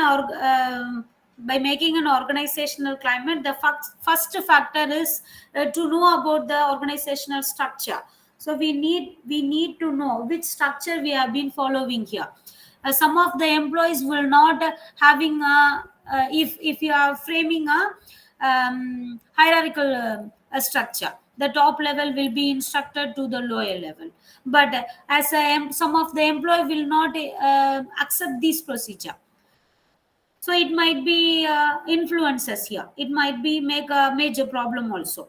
If they are not adapted to the organizational structure, the employee will not be having an enthusiastic to do it. And while we are discussing about individual responsibility, so the responsibilities will also a major factor for an organizational climate. So the climate will be influences the individual responsibilities. We need to know about what is the responsibilities. Even if the responsibilities is given to a particular employee, they will be eager to do the work and they will be complete the task. If I am getting some other responsibilities, I am the person who have to finish it. So it might be a run over. If I'm not getting any other responsibilities, I won't do it. So the individual responsibility will make a major role. And here, rewards. So the rewards will be a good, or rewards will be make an effective to the employee by making a good work intention. Even if the employee doesn't get any other rewards, the employee will not motivated to work more, and they will be making less work only. So we need to give rewards for the employees. And then a risk and a risk taking. So the in an organizational working process, every employee has to know about the risk and risk taking. We need to know about the risk. This is the risk which has been seen here, and I can able to easily overcome the risk. So it might be a good work culture. So it might be an effective climate for the employees. Even if the employer, for example, if the employer are facing some other problems, so on the spot I'm just giving a solution for it. They are overcoming the problem, so it might be an effective, so that can be and reduces it. That is what and risk taking. And also we need to warmth and support of the employee, so they will be and welcome to that. We need to make and supportive to it. And also the last concept, we need to make a tolerance and conflict to the for the employees. So they have to be a tolerance. And then what is their willing, we need to know their willings. And then to make an opinions, what is their opinion, how the employees will be able to overcome, and what is the dislikes and what is the disagree. So we need to know the conflicts, how it arises, what is the problem regarding to the employees. So we need to analyze these process. So these six concepts will be the factor influencing a organizational climate. Is it any doubts, guys? Is it clear for you? We shall be moved to the next slide.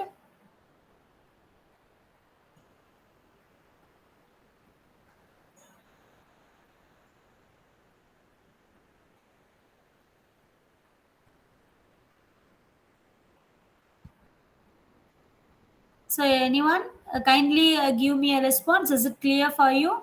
So shall I move to the next slide? Yes, ma'am. Yeah, thank you. So the next one is importance. Actually, in unit one, we are having a lot of content. So that's why I'm discussing more slides. But by carry on to unit 2, 3, it is having a less concept. So we can be able to finish it out as soon as possible. But unit one is having a vague content. So that's why we are having taking a lot of time. And next concept is an importance of organizational climate. So we need to increase the employee performance and then develop a strong relationship between the employees, and then to determinant of a success or failure, and then last one, managers can get their work done easily. This is the important for an organizational climate. So they need to know which performance, and the employee has to get and motivated by enjoying their work, and the employee has to get a good relationship by making good practices and procedures in an organization, and also to know the employee success and failure, what will be the employee like, and what is the employee performance to the job, and what will be the failure for the organization or success of the organization. We need to determine it. And finally, we need to get the work done easily. The procedure, the experience, manager's experience might be an helpful for making an instructions or pleasantly um, uh, done by the subordinate. So this process will be make a more importance for making an organizational climate. And then the next concept is that strategic planning. So the strategic planning is that it is the future process of our goals. So we need to make a what type of objectives and what is the organizational goal, and how we are making the vision statement for a mission statement for a vision. So we need to know about a strategic planning. So the strategic planning is the major concept for a future achievement or future goals of our organization. So this is the benefits of a strategic planning. So we are having 7 benefits. The first one is to achieve the goals and objective. To know what is the goals and what is the objectives, after it we can be achieved. And second one is to know the milestones of our organizational achievement. So to specify it, what is the thing we have been passed over, what is the milestones of our industries, and what have to be achieved. So the strategic planning will be specify these information. And also we can be utilize the better use of resources. So we have been discussed the resources of 5 M's: men, money, material, methods, and missions. So we can be utilize all the resources at adaptable time, and then we can be know about the visions of organization for a future for a staff. And then we can know about the opportunities and ideas of our business, what is the opportunities and what is the ideas, by implementing the strategic plans. And also we can reduce the cost for an unwanted things, and then to reduce the damages, and to reduce the making a best plan. So by making a best planning, we can reduce the errors by having a achieve of cost savings. And then we can have a direct resources into area of opportunities. By making a strategic planning, we can know what is the areas and what we are having, and how we are implementing the ideas to our growth of our industries. We need to know about the opportunities. And then next concept is that we are having a 7 steps to strategic planning. So I hope the time has been over. So next class will be a start over for you. So I don't want to disturb them. So we shall be discuss the remaining concept in the next class. I hope you guys will be understand. And if you are having any doubts, kindly ask me. Ma'am, can we have that PPT? Yeah, sure, sir. I will be forward this PPT through WhatsApp. Okay, ma'am. So Thank which group, ma'am? So you are having a group which you have been shared the link, no? Okay, right, ma'am. Yeah, in that group, ma'am will be forwarded to you. Okay. Thank you. Madam, Yeah, yes, sir. please give your mail ID, ma'am, and then we ask that PPT. Yeah, sure. Shall I chat here? Yes, Yes, ma'am. ma'am.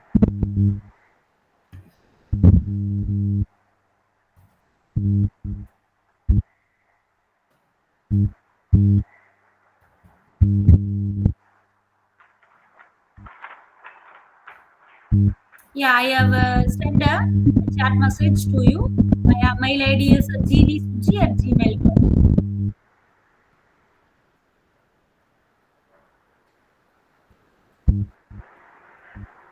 Madam நீங்க எல்லா யூனிட்டுக்குமே வந்து PPT prepare பண்ணிட்டீங்களா?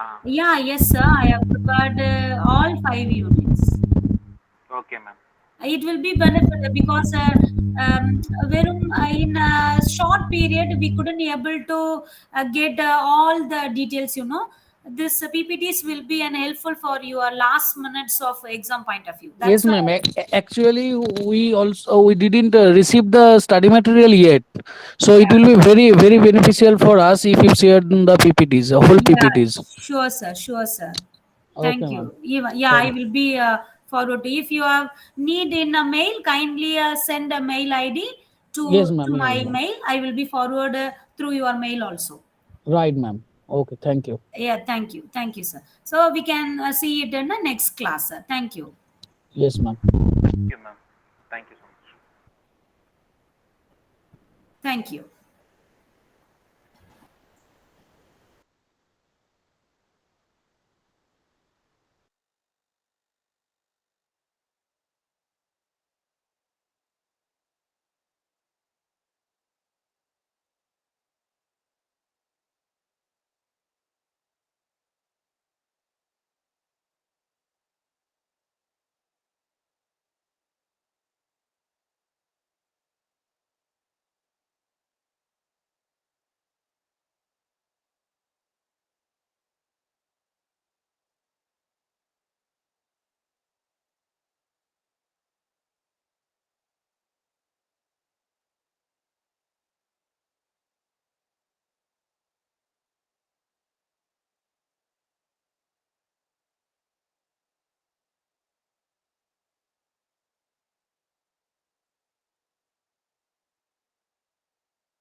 Yes, good afternoon, all of you. Good afternoon, sir. Yes, good afternoon. Good afternoon.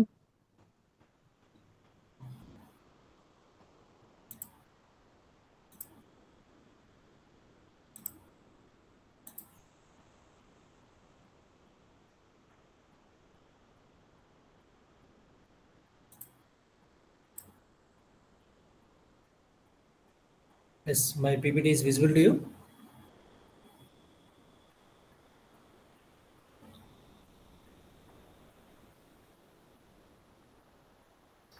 Yes. Okay.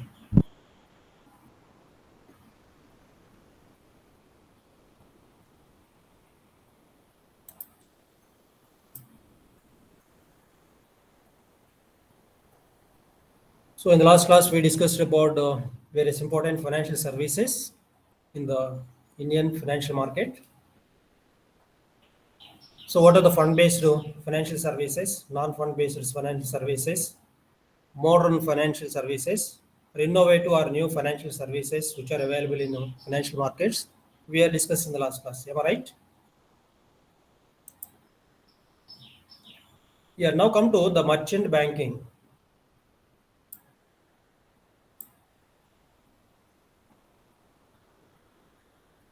See the origin of the merchant banking. In 13th century, merchant bankers were traded in commodities, and they acted as the bankers to the kings of the European states. So 13th century, if you see, that is the time when the trade is expanding to one country to another country. So those days, here the merchant bankers and see the merchant bankers, they traded in the commodities. So there are several commodities are there: all agricultural products, cereals, metals. They're all the commodities. So when they're trading these commodities, here the merchant bankers, they act as bankers. They provide the finances. Okay, they arrange the money to the traders. So that is the situation of the merchant banking in those days. From those days onwards, so year by year, the trade is, whenever the trade is increasing, the activity of the merchant banking is also increased. And nowadays, if you see, almost all commercial bankers, financial institutions, they're acting as a merchant bankers to the companies, and they are doing various services to the organizations or the companies. In olden days, the merchant banker services were only limited to few, but nowadays, if you say, several kinds of services so they are rendering to the companies. Now come to the merchant banker, and who is a merchant banker? What is the exact definition for the merchant banker? If you say, the merchant bankers are those financial intermediaries involved with the activity of transferring financial capital funds. They are the financial intermediaries. Okay, the financial intermediaries, so many financial intermediaries are there. Okay, nowadays all financial intermediaries, they are acting as a merchant bankers. So these financial intermediaries involved with the activity of transferring capital funds to those borrowers who are interested in borrowing. Now we see in the financial market, we can see two important parties, lenders and borrowers. The lenders lend the money, borrowers ready to take the money from the lenders. In between, we can see these financial intermediaries. These financial intermediaries, they'll take the money from the lenders and they transfer this money to the borrowers. That is the main activity of these financial institutions. Okay, here in these financial institutions, this merchant bank, whenever they act as a merchant bankers to the companies, especially at the time of initial public offer, what they do is they will transfer the funds from the borrowers, okay, that givers to the receivers, means lenders to the borrowers.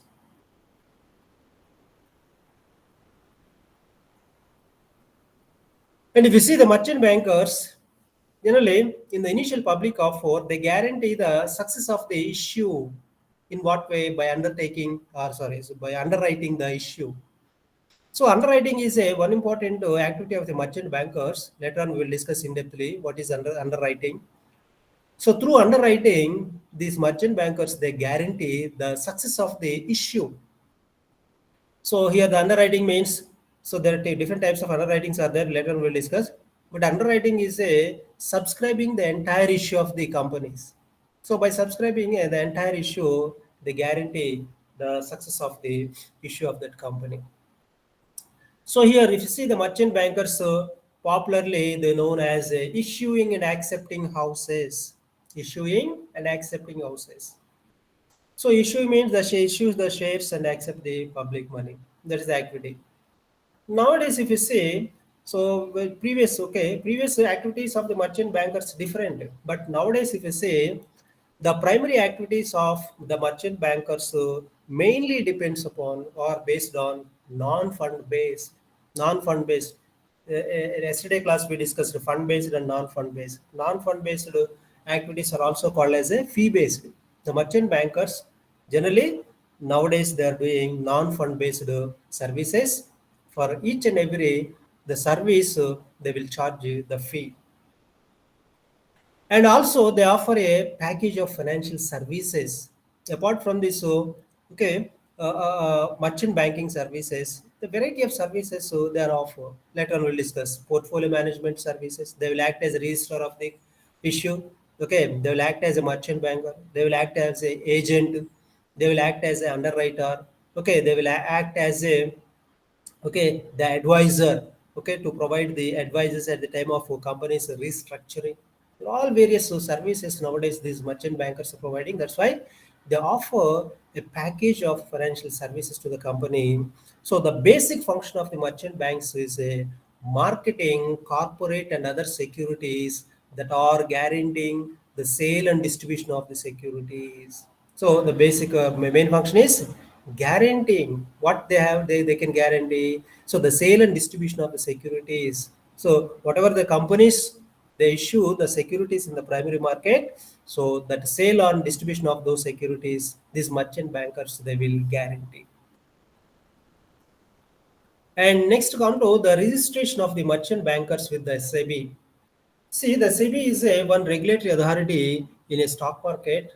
Okay, the SEBI always regulates the this stock market activities, the trading, shares buying, selling, and other financial activities also. That's why any financial intermediary or the financial institution, so which is going to operate its operations in the financial markets for providing any kind of service, first of all, that must be registered with the SEBI. That must be registered with the SEBI. So that's why the merchant bankers also, first of all, they should register with the SEBI. SEBI, it has certain guidelines for approving or recognizing any financial intermediary as a merchant banker. Okay, so the SEBI guidelines later on we'll see. So it's a mandatory for a merchant banker to register with the SEBI. So without holding a certificate of registration, okay, they are not allowed or permitted for doing any kind of service in the financial market. One more important thing is a SEBI won't allow a person to act as a merchant banker.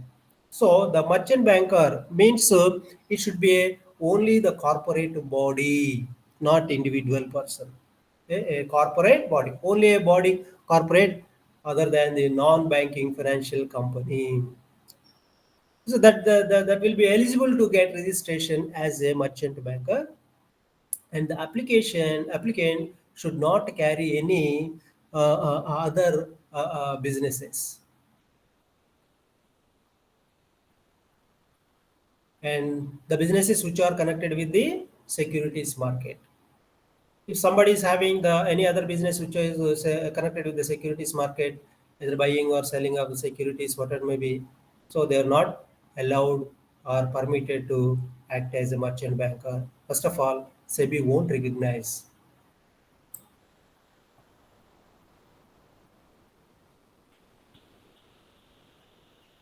Next, if you see, all applicants for merchant bankers should have qualification finance. The corporate body, so which is going to get an approval from the SEBI as a merchant banker, it should have a qualification finance, law, or business management. The applicant should have infrastructure also. So the applicant means the company, it must have some infrastructure. What do you mean with infrastructure? It must have an office, it must have a equipment, it must have a manpower, and other required infrastructure it must have. And one more important eligibility criteria norm is the applicant must have at least 2 employees with prior experience in merchant banking. That also very important thing. And any associate company or group company, subsidiary or interconnected company of the applicant should not have been a registered merchant banker. Suppose if you take a company which is going to, okay, so take the permission from the SEBI to that company, any associate company or group company, any subsidiary company, that should not be registered as a merchant banker. If any subsidiary company is registered as a merchant banker, this company is not eligible for registered as a merchant banker with the SEBI. And one more important norm is the rule is the applicant should not have been involved in any securities scam. So previously, if that applicant, okay, that financial company or the financial institution, if it is committed with any financial fraud in the securities market, or if it is committed in a scam, so that is not eligible for, okay, taking the or registering as a merchant banker with this SEBI. And also, the applicant should have a minimum net worth of 5 crores. So that also another eligibility norm. So to get as a merchant banker that registration with the SEBI, so the applicant or the applicant organization must have a net worth of 5 crores. So those are the various important eligibility, okay, guidelines or the norms set by the SEBI. If any financial institution or the corporate body satisfy all the norms, and if they pay some registration fee is also there. That registration fee changes from time to time. It means year to year. If the registration fee if you pay, then SEBI automatically recognize you as a merchant banker. So that is the registration of the merchant bankers with the SEBI. Another important thing is the merchant bankers, so they act as a managers to the issue. So now, okay, as I said that earlier, the merchant bankers, so nowadays they are providing a package of the financial services. So here in this package of financial services, so many services so they are ready to render or provide. So here if you see, one of those important services is acting as a manager to the issue, manager to the issue. Whenever the companies they are going for a issue in a primary market, generally they will appoint a issue manager to the issue, agent to the issue, okay, merchant bankers, so underwriter like that. So here the merchant bankers, so they can act as a managers as a manager to the issue what they do. If you see the several things the managers so they have to do for the success of the issue. Suppose if you see, okay, these managers they should advise on capital structure in instrument of the issue. So here, the manager of the issue, they can advise what is the capital structure. What do you mean with capital structure? Capital structure is nothing but it is a mix of different capitals in different proportions. What kind of capital we should use? Either the equity capital or preference capital or debt capital, or all together three capitals: equity, debt, and okay preference capital. All capital we should use. What is the mix of the capital should be used for the success of the organization? The manager he can advise to the company. So, and also the instrument of issue, what kind of instrument to issue? Either the, okay, whenever the companies require the money, generally they will go for the issue. So they can issue the equity shares, they can issue the debentures or the bonds, or they can issue another financial instruments. Which one is better for the organization? So these managers, so they can give the advice. Next, one more important advice what they can give is a pricing. What is the face value of that financial instrument? We have to set either it is a 5 rupees or 10 rupees, 100 rupees, 1000 rupees. What is the denomination of that instrument he can suggest. Next, addressing and appraisal of a project report. So, sorry, assessing and appraisal of a project report. So, any new projects they are going to launch, he can appraise and he can assess these project reports. If any deviations are there, he can give definitely his suggestions. Next, he can appoint a bankers, underwriters, brokers, registrars, okay, printers and advertising agencies to that issue. So as a manager of the issue, so to the manage that issue, they need the bankers, just like a merchant banker. They can appoint. So the other okay issue bankers. So through that banker only we can do these financial transactions. So receipts and the payments of the money. So they can appoint a bankers. He can appoint that underwriters, the manager. He can appoint underwriters. He can appoint the brokers also to sell the securities. He can appoint the registrar to the issue. And he can also appoint the printers and advertisement agencies. These printing and advertisement agencies are required for giving the wide advertisement or publicity to that issue. So he can select and he can appoint. So that these are the various important the functions as a managers to the issue, the merchant banker he can do.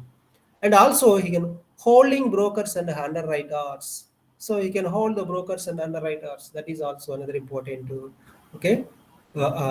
function. So as a manager to the issue, you can also do press and investors conferences. He can conduct the press conferences. He can conduct the investors conferences. So to release the press advertisements and to convince the existing investors before going to give the new issue. Okay, first of all, we should conduct the meeting with the existing investors or stakeholders, so that he can conferences he can conduct. And deciding the pattern of advertisement, what kind of advertisement to be given for this issue, we can decide either print media, electronic media, or nowadays online, whatever. Deciding the collection branches where application can be received or collected. How many branches, where to locate the branch. So the branches of this issue, for collection, these are we can call it as a counters, collection counters. He can decide. And also he can decide on the dates of opening and closing of the subscription list. Okay, that what is the opening of the issue, what is the closing date of the issue. So the dates are very important. At the time of giving the advertisement, they will mention the issue will be open on the so and so date, issue will be closed on so and so date. The dates we can also suggest. And also obtain daily report of the applications and amounts collected to branches. So how many applications are coming for the allotment of the securities, and so what is the total amount collected at branches. So these are all details he can get, and based on that he can take some more steps for the success of the issue. And also obtaining subscription to the issue, obtaining consent of the stock exchange and get a basis of allotment to approve. So here, so for the issue, we must every company must be connected with the some stock market, either BSE or NSE or whatever may be. So here, so for listing of these securities in the stock markets, first of all, the company must take the permission from the nearest stock market. So there is some procedure according to that they have to list their security in the stock market. So these activities are also taken up by this manager of that issue. So here these are all various important the activities as a manager to the issue the merchant bankers generally they do. Let's come to what are the various important factors to select a merchant banker. As whenever you are going for the issue, you must select one merchant banker. Based on what factors you can select the merchant banker? Because so many merchant bankers are available in the market. So next, this some of the important factors you must look into the merchant banker. So otherwise, they may cheated you. So what are the things you have to look into the merchant banker? If you say ethics and integrity. So what kind of ethics they are following? What is the integrity? Okay, it means the name and fame of the merchant banker. Previously, if they are committed with any financial frauds or not, these are the things you have to thoroughly check. Next, reputation of the merchant banker. What is the name and fame? Reputation. Either it is a widely accepted merchant bank in the financial markets or not. Next, trained and committed manpower. If the merchant banker is having a trained and committed human beings, it means manpower or not. Because the trained human manpower is very, very important. At the time of issue, they have to give full information to the subscribers. They should convince the subscribers and everything they should do as per the guidelines. That's why a trained employees are required.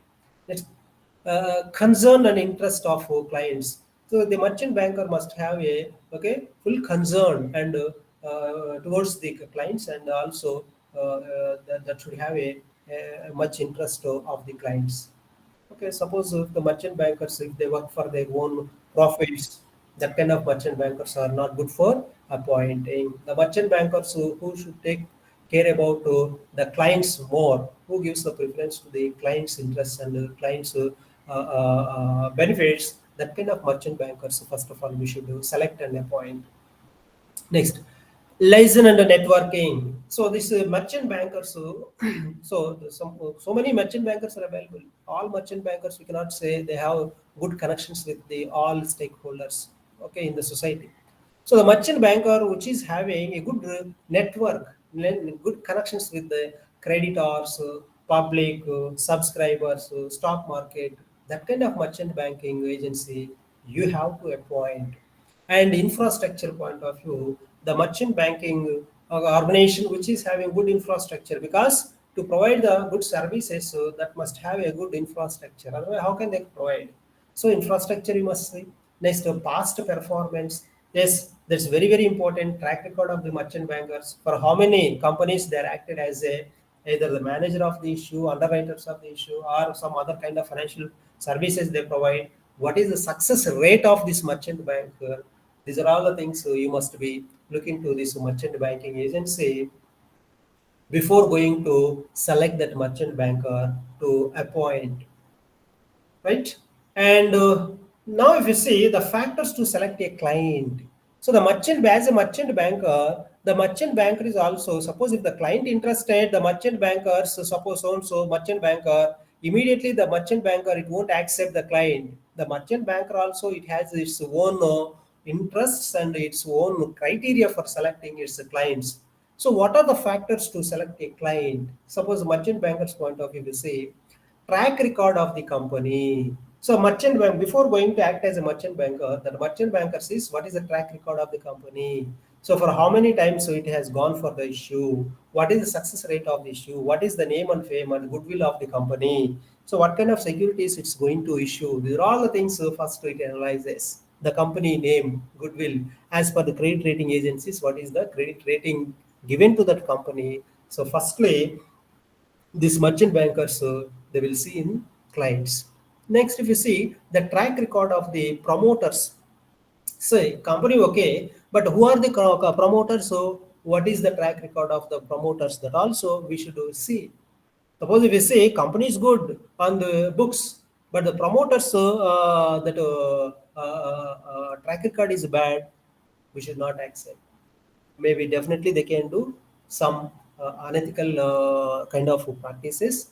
So that's why promoters track record also you should take into consideration. Next, to professional management, either the company is professionally managed or not.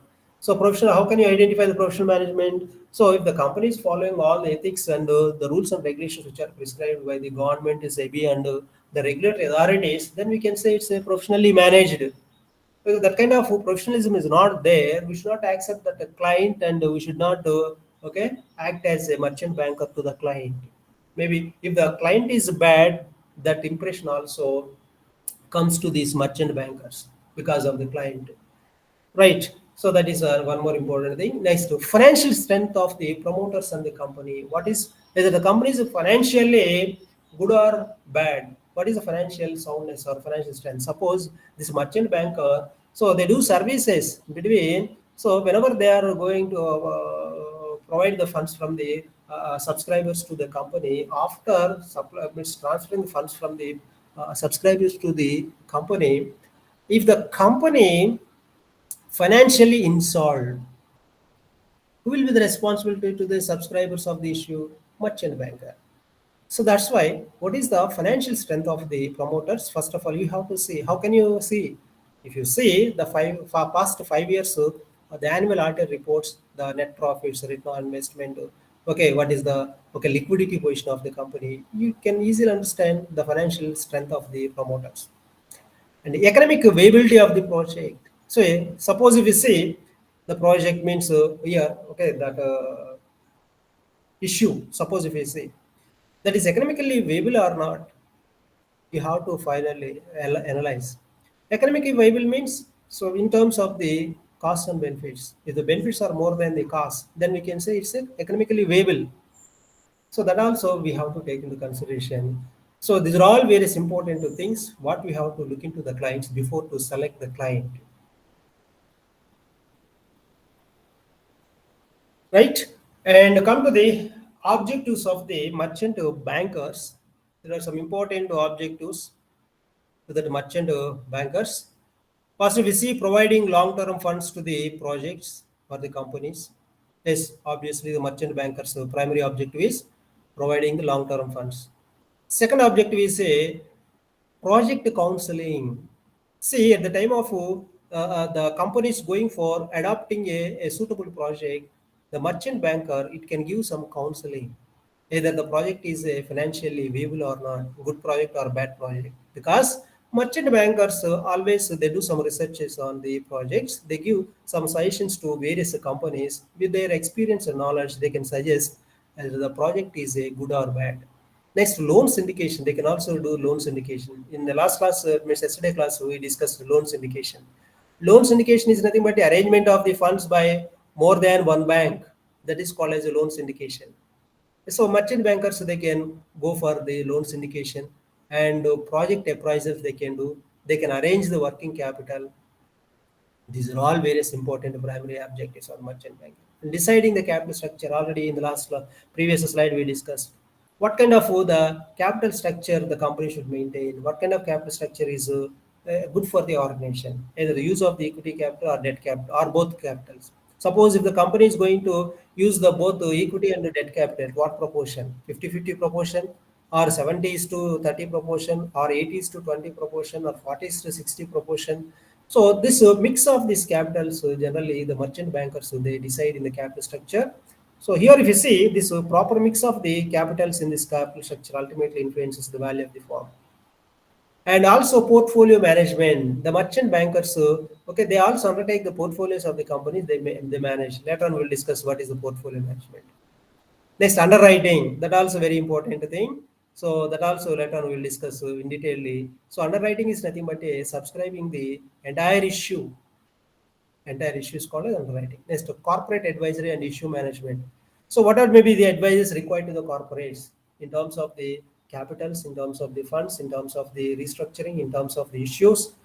Wherever the suggestions required, the merchant bankers they can provide the suggestions to the corporates. These are the various important primary objectives of the merchant bankers.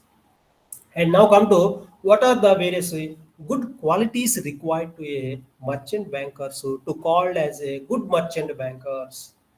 See, all the merchant bankers, so we cannot say good merchant bankers. Only the some merchant bankers we can call it as a good merchant banker. So what kind of qualities required to call that merchant banker as a good merchant banker? If we see first leadership. A good leadership is required. Suppose if a good leadership is there, they must have they can have a good vision and mission, and they can lead to some prosperity. And next one is a aggressive action. Aggressive action means immediate action. Whenever the decision is taken, immediately implementation and seeing the results. That is very important. Delay is not acceptable, because if they delay the decisions, because of the delay, the companies they will forego some benefits. Next, cooperative and friendliness. See, the merchant bankers should be cooperative with the clients, means the organization, and they have to maintain some friendly relationship with the company. Otherwise, so they cannot mingle with these companies, and they cannot provide a better services. And contacts, the merchant bankers must have good contacts, because the issue management involves so many permissions. Here if you see permission from the stock market, permission from the SEBI, permission from the government, and also approvals from the banks, so many permissions required. How can they get all this? Suppose if you appoint a good merchant banker, the merchant banker who is having a good connection with all these stakeholders, definitely we can get all these permissions. That's why the merchant banker who is having a good connections, you have to select that one. So the next, attitude towards the problem solving. Suppose if any problem comes, immediately they should respond to the problem, they should solve the problem. So here, what is the attitude towards the problem solving? That's it. Quickly if they respond, that can be called as a good merchant banker. Next, okay, inquisitiveness of new skills, information, and knowledge. Inquisitiveness means inclusiveness. So here, if you see change, they always are ready to make certain changes. Okay, that change management is also very important. Whenever the new things happens, according to that, we have to change ourselves. The merchant bankers also, okay, they should ready to accept the new skills, new informations, new knowledge. Okay, according to that, they have to upgrade themselves. If any merchant banker, okay, upgrade itself according to the new things which are happening in the market, we can call it as a good merchant banker. So these are the qualities. Definitely, required to a merchant banker to be called as a good merchant banker. So before going to appoint a merchant banker, so the company should see all these in that merchant banker. Right. Next, come to the merchant banker and registration procedure for getting the registration. As we discussed in the earlier slide, the registration with the SEBI to act as a merchant banker is required. So there is some procedure for getting the registration or permission from the or recognition from the SEBI. Now, if you see the procedure, an applicant should be submitted to the SEBI in Form A of the SEBI, that is a merchant banker application. That is according to Regulation 1992. SEBI shall consider the applicant and on being satisfied issues a certificate of registration in Form B of the SEBI Regulations 1992. So the applicant, he should submit first the application. If the SEBI satisfied with all the requirements what the SEBI wants from this applicant, definitely the SEBI, it will recognize and provide the registration. Next, so registration fee is also there. So apart from the qualifications which are required by this merchant banker, once the SEBI is satisfied, the registration fees also the SEBI collects. How much? So that is rupees 5 lakhs, which should be paid within 15 days of date of receipt of intimation regarding grant of certificate. Suppose the SEBI is satisfied with in all respects. Okay, if the SEBI issues the the certificate of this regarding the grant of certificate, from the date onwards, within 15 days, the merchant banker, it means the party should be pay 5 lakhs. Right?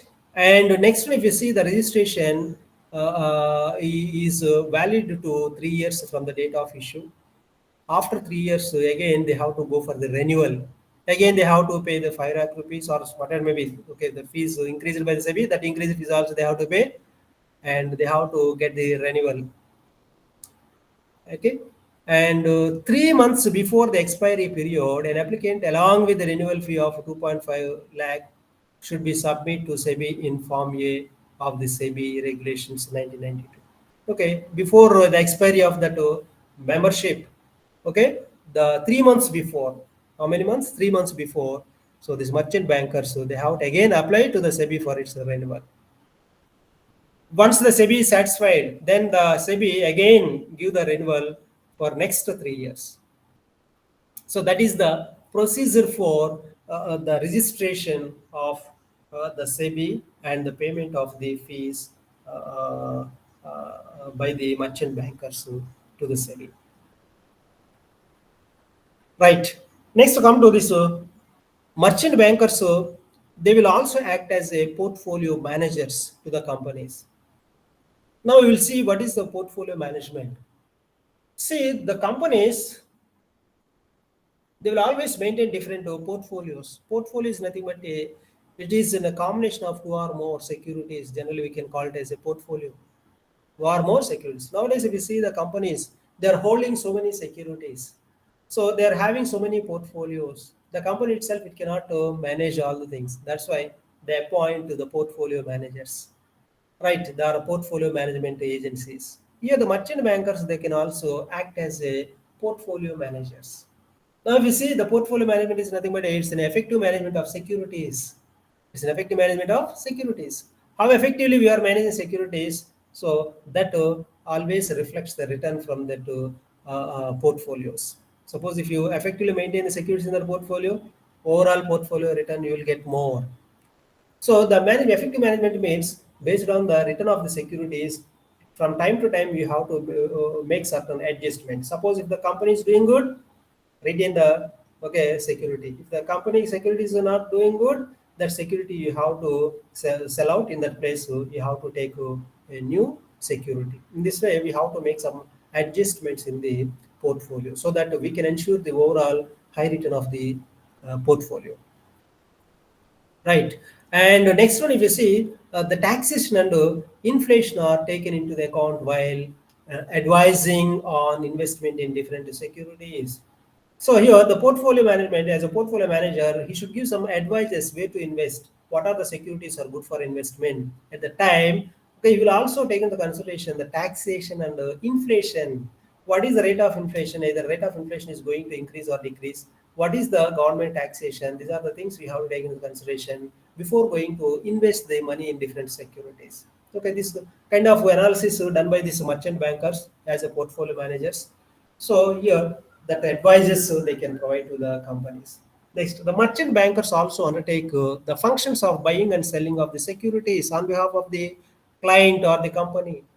Yes, they can themselves buy and they can themselves sell as a portfolio manager. See, once the merchant banker is appointed as a portfolio manager, the portfolio manager he should react to the changes of the market immediately. Suppose if some companies' securities prices are falling down immediately, he should sell it. Some companies' securities prices are started rising, he should buy, and whenever it reaches to peak, he should sell, so that he can ensure a good return to the portfolio. So these are the various important the activities what the portfolio manager he should do. Right. Next one is the merchant bankers. They can also act as a transfer agent, share transfer agent.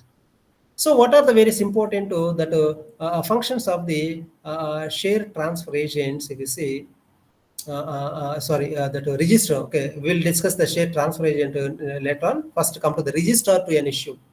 They can act as a registrar to the agent's issue as well as the share transfer agents. First, come to the registrar to an issue.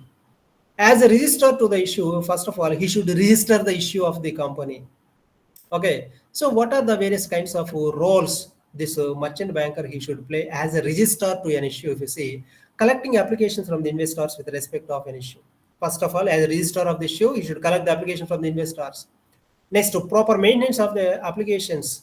So proper maintenance of the applications means how many nominees received from the investors or paid to the sellers of the securities. Okay, how many? Okay, whether the call money is paid or not. These are the things he should maintain. Next, assisting the body corporates in terms of determining the basis of allocation of the securities. At the time of allocating the securities, what is the basis for allocation? Suppose if you apply for 100 securities, you won't get 100 securities. So the company, issuing company, based on the number of securities, okay, and the available securities, it will select the basis. So 1 is to 2, 10 is to 1 or 100 is to 1. Suppose if you ask for 100, they can allocate for 1. Suppose if the apply for 10, they can allocate 1. Suppose sometimes if the demand is more, even though if you apply for 100 securities, they cannot allot any single security. So the base for allocation of the securities to the subscribers, here the registrar of the issue will be decided. Next, come to the share transfer agent. Here, the share transfer agent is also another important to the party. Okay, so which is required at the time of the primary issue. As a share transfer agent, what kind of the activities or roles okay they have to play? If you say endorsement of certificates or allotment or call monies. So endorsement of certificates and allotment. Suppose if you see some subscriber applied for the securities. Suppose if you allocate the securities after that, okay, endorse certificates means sending the share certificates to the subscriber. Next to call monies, managing call monies. Generally, the money will be collected through 3 calls: first call, second call, third call. Either all allotted investors, okay, that customers, okay, are paying properly the call monies or not. Here the share transfer agent he should verify. Next one, if you see share transfer agent, okay, another important role is a transmission, consolidation, subdivision of the securities. Okay, transmission of the securities, okay, from companies to the subscribers, and dispatch of the transfer securities. Wherever the shares are allocated, the share certificate he should dispatch. Right. Next, cancel the names of the certificates of the shareholders. When they can cancel? Suppose if the subscriber is okay not paying the money, first call, second call, third call, definitely you can cancel. Right, you can transfer that certificate or sell the certificate to the other subscribers. So these are the important the roles. Generally, the share transfer agents they play at the time of the issue. So as a merchant banker, Okay, so if the merchant banker is acting as either the registrar to the issue or the share transfer agents, they should also do all these kinds of the responsibilities of the functions. Right? Are you clear about the merchant banker and the different Okay. roles what the merchant banker generally plays in a Yes, financial sir. market at the time of the issue?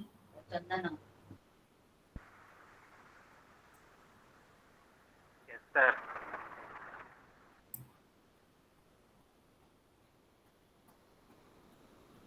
So did you understand all these points what we have discussed till now? Yes, sir. Yes, So sir. any questions from your side? No, sir. It is very clear. No questions?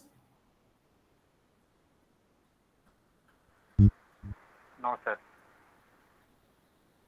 Right. Any clarifications? If you want to discuss anything,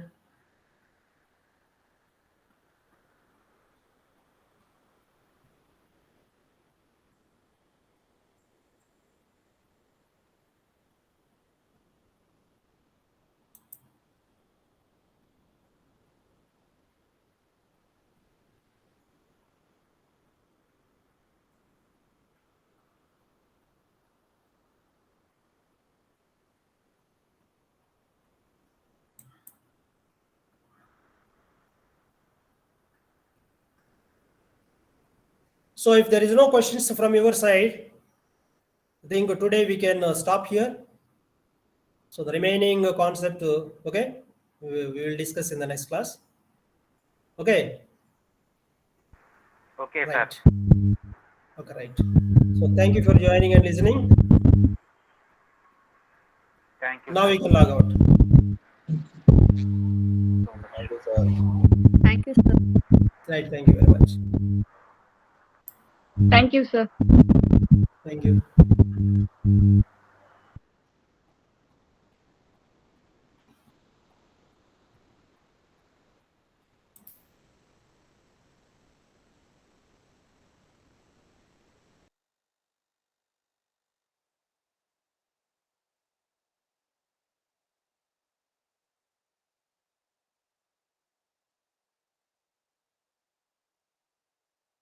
Hello.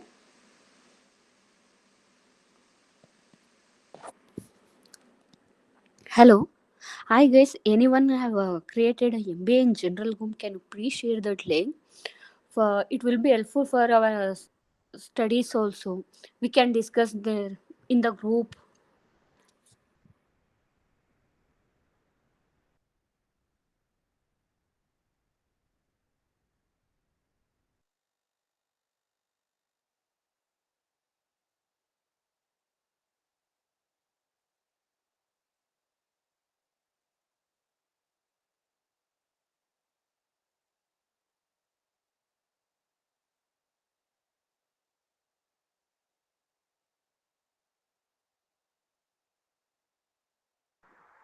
Tejaswini, I send the group link in the in call messages.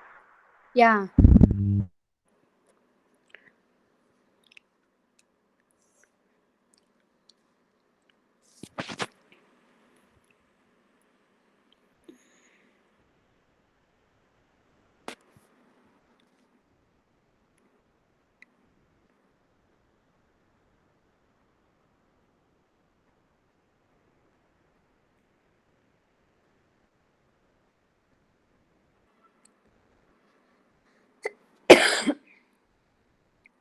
Yeah. Thank you.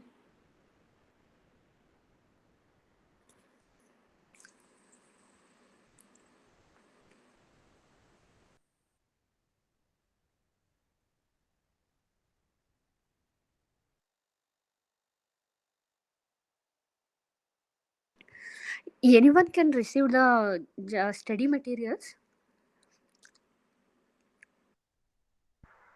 No, no. Yeah. I'm also not at. Did you contact the university? What they I told? think we are get They the book. told this month we will dispatch like that. They told, but still now not yet received. But classes will be going on.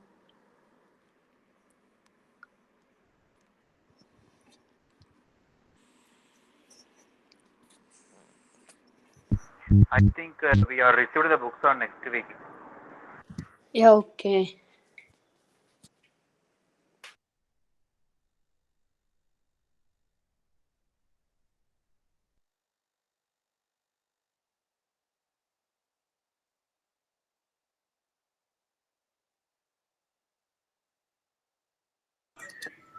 This semester we don't have project, right?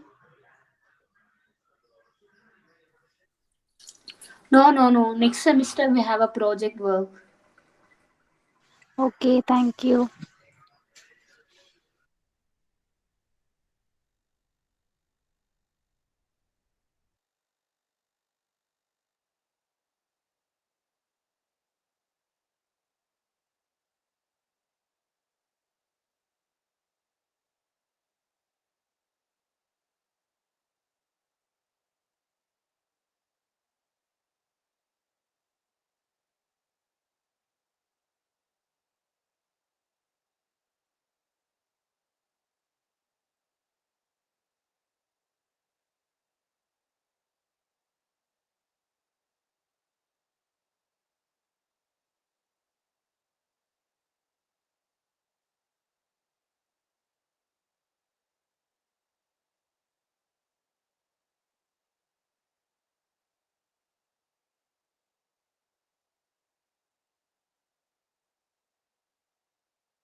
Edition will start soon, huh? Yeah.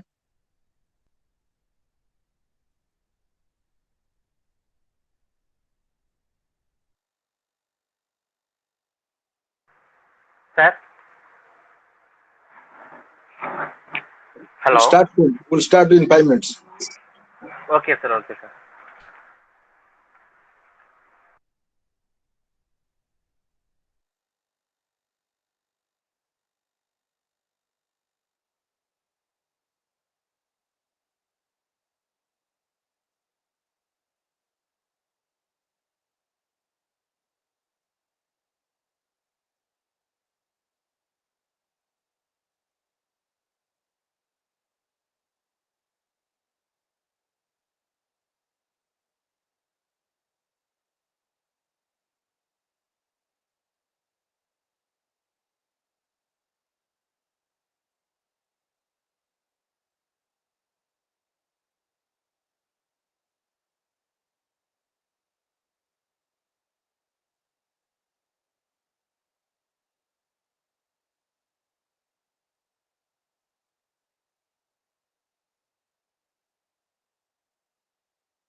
Good afternoon. Good afternoon. Good afternoon, sir. Excellent. We'll start now.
So, ladies and are you able to visualize the screen?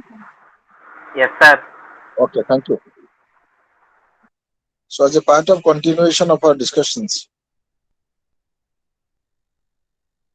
so as I said you earlier, there is a direct relation between performance management and human resource management because performance management is a part of the human resource management. So,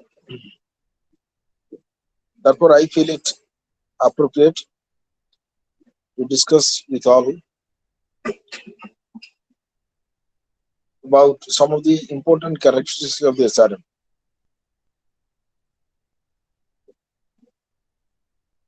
The idea of the human resource management is to ensure that there will be a continuous development of the people, of the employee or the people. That means the capacity of the employee is required to be enhanced, and the need of the training competency is provided. It is the expression of the unshakable belief an organization can improve only if the people working with him there improves. With the expression of the unshakable belief, because if there is a strong belief system, the improvement of the organization depends on the improvement of the people.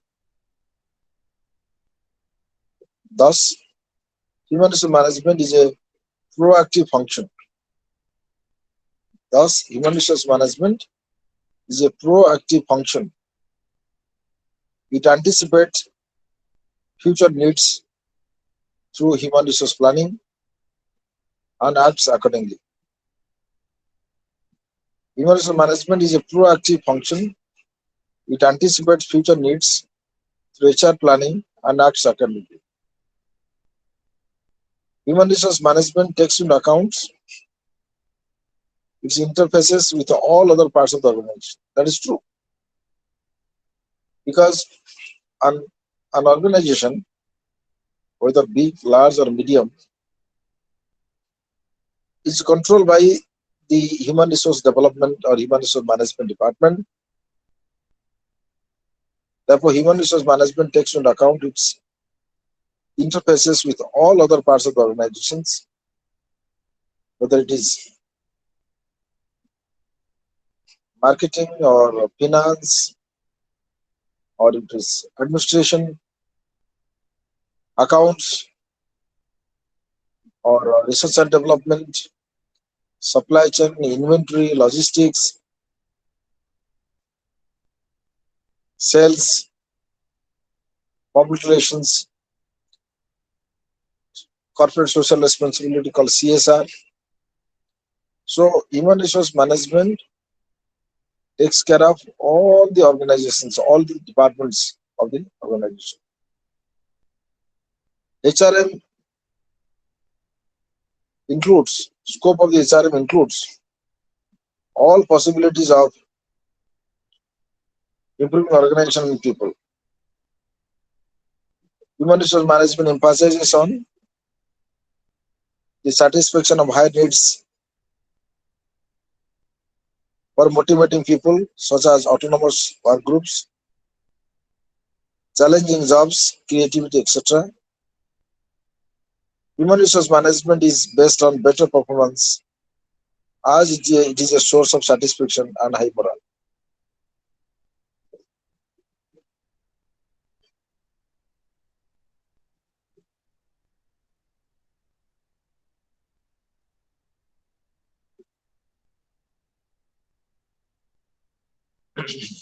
The top task is to make the employee understand the needs of its own self. The most uphill or daunting task of the HR department or human resource management wing is to create a kind of feel among the employees that they should feel their needs and they should understand the needs of his own. So thus a successful performance management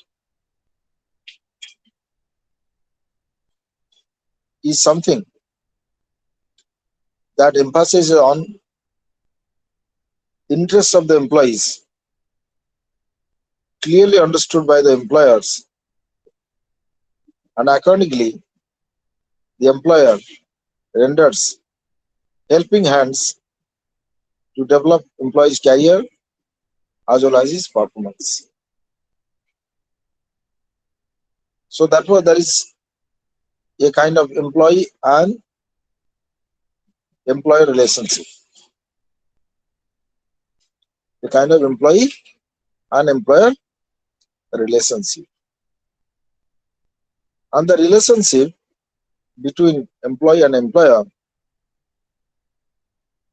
widens much scope for both employee to witness better performances. On the other hand, employees would feel capable of performing. That means organization or the HR department takes care of, looks after the need-based training and need-based development program, either in-house program or out-house program. At the same time, employees are given high responsibilities to perform and execute. The employee understanding the requirements of the organization or cooperating, accepting, helping out of the employee increases performance, etc.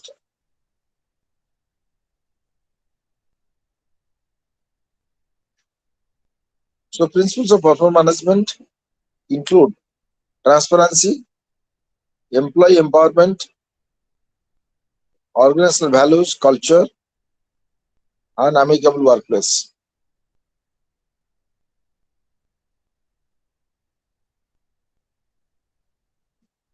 That I said yesterday that the vision, mission, and objectives. Vision, mission, and objectives of organization need to be clearly and precisely laid down and communicated to all the employees to make them realize what the organization expects from them. So there must be a clear match. There must be a clear interconnections, associations, and vision, mission, objective organization must have reflections on the employees' morale. Let employee adopt it. Let employee get it into the minds and hearts that this is the vision, this is the mission. Because if it is the vision and mission and objectives, let me perform to meet the vision and mission and objectives of the organization. Because it requires collective efforts, collective endeavors. An employee individually may not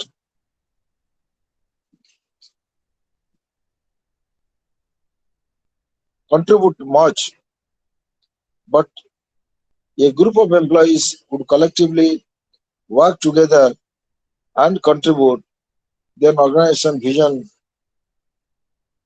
can meet vision. The vision of the organization can be achieved. Mission of the organization can be achieved. An objective of the organization can be realized. That is must.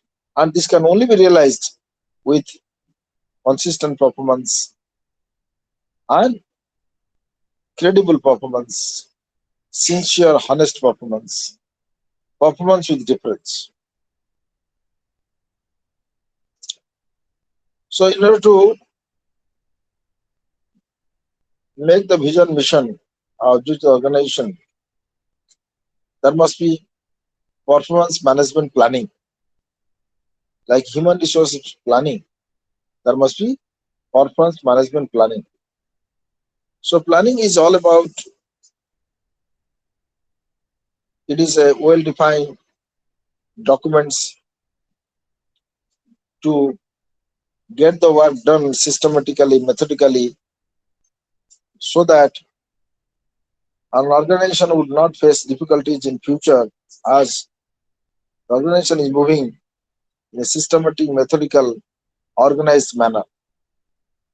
So any obstacles, obstructions with experience or face can be avoided. Optimum utilization of resources is a term which is loosely and primarily used in economics. When the resources be utilized optimally, means human resources can be used optimally. In the sense, let the employee give 100% to the organization. Let the employee give to the best of their knowledge, ability, and wisdom. Let the employee perform what they can best perform. And they should not suppress their talents. They should not suppress their efficiency, skills, performances. So that is exactly the objective of the performance management.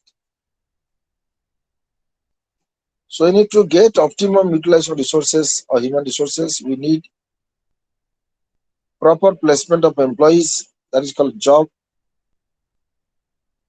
placement, job satisfaction, job specification, job analysis. So placement of the employees, very, very important. And output needed to meet with organization goals. What is the output needed for? Because there must be a training needs, as I told you earlier, and there may be motivation and rewards, which will be the major helping guides to achieve the expected results.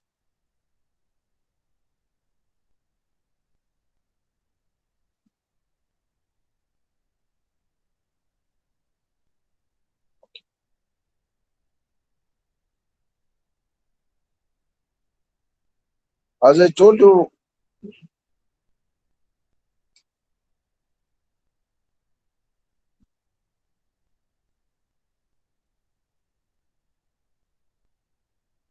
there must be a leadership,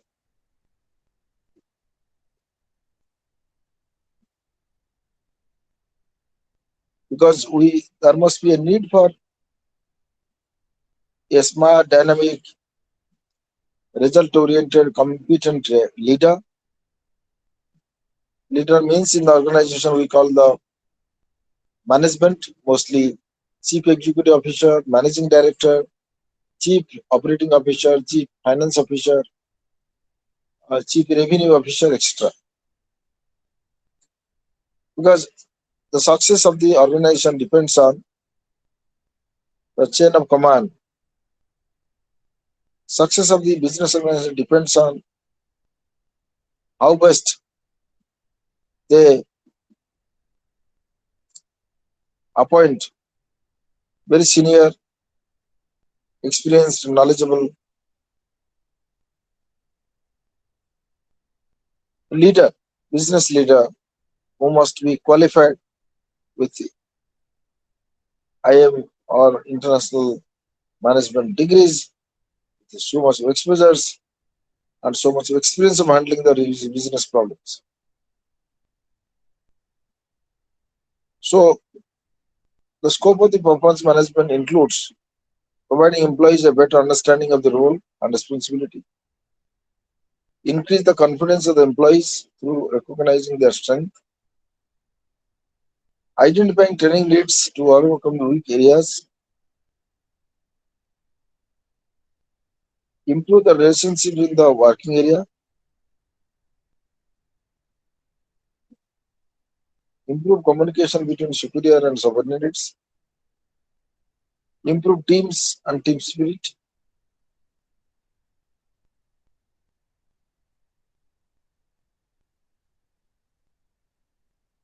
and providing space for personal reflections.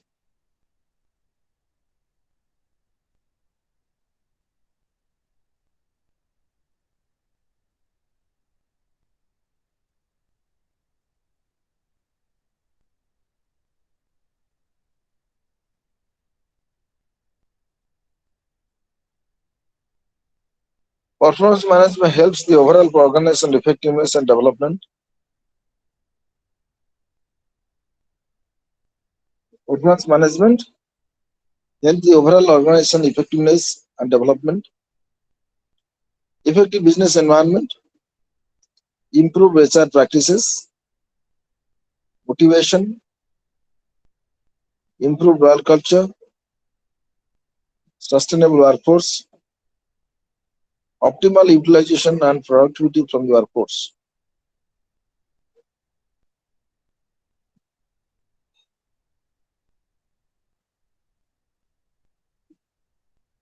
So quality performance management, or the quality of the performance management, because it is not that what the person performs. It is more important how a person performs with the due regard to quality. The major drawback is that the traditional system focuses on the performance appraisals only, not performance management or performance, because gone are the days many old systems or old business houses have been taken over by their successors. You will talk about Birla, you may see Kumar Bangal Birla. So, and you say Reliance, Anantamani and Akasamani, they have taken over. Now, many old business industrialists and business leaders have been succeeded by their own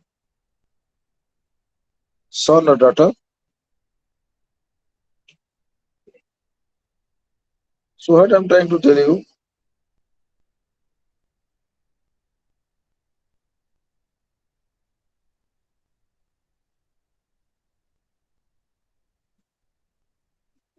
so it is a ritual at a frequent interval that happens every year. A staff activity that interrupts the line activity productivity. A process that creates loss of time and cost. A process that generates utilized reports. A process that creates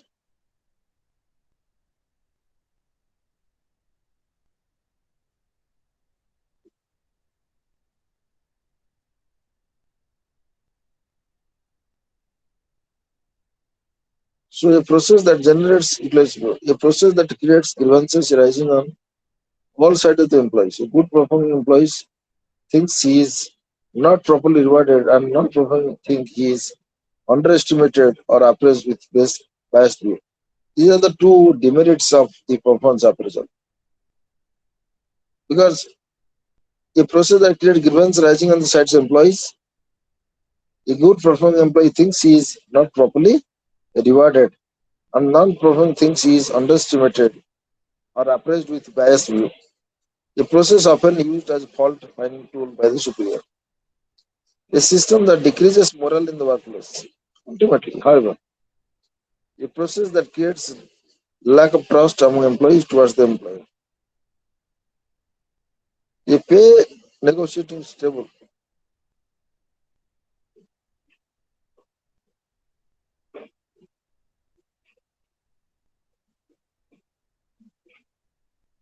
A pay negotiating table that okay.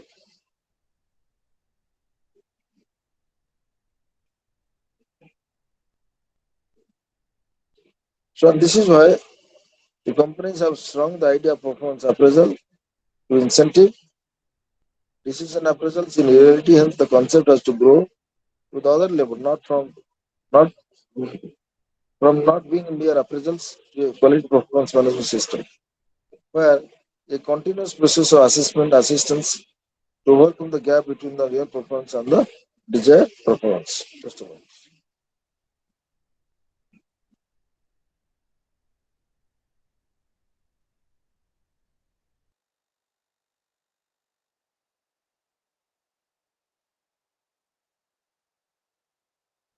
In addition, just a minute, I'll take water.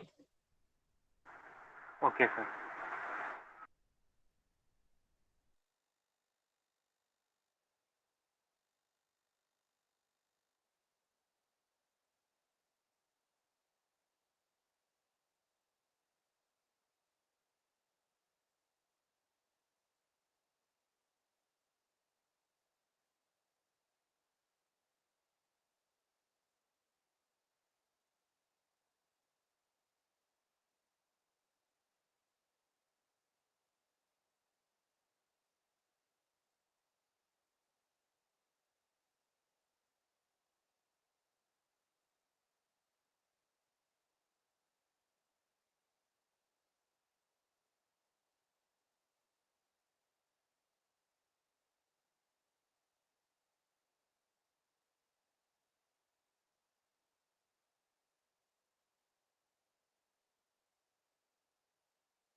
In addition, you are able to visualize. Yes, sir. Thank you. So therefore, now the idea of performance appraisal has been replaced with incentives or decision appraisals. In reality, the concept has to grow to the other level from not being mere appraisal to a quality performance management system, where a continuous process of assessment assistance to work is not question of assessment. Assistance also required, because if you appraise an employee without giving an opportunity to learn and perform, so you never expect an employee can be properly appraised, or the appraisal would not properly collect or elicit information from the employees. So, where a continuous process of assessment and assistance to overcome the found flaws in the appraisal and bridging the gap between the real performance and the desired performance. Just a minute, I will close it. I will open another slide.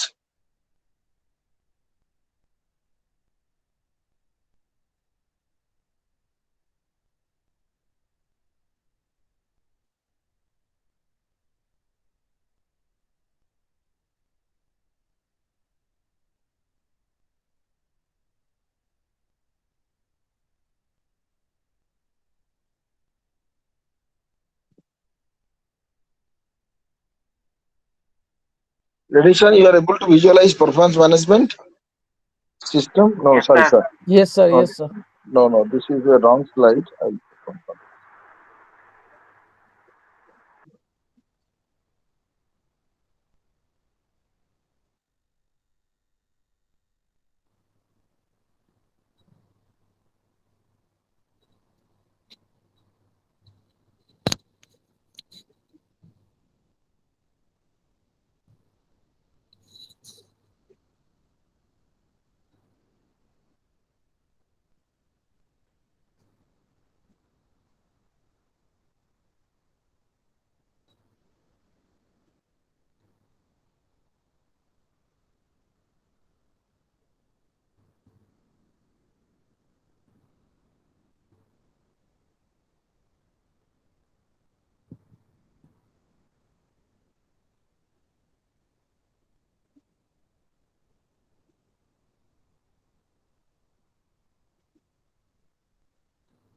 So you are able to see performance management system slide? Yes, sir. Yes, Okay. sir.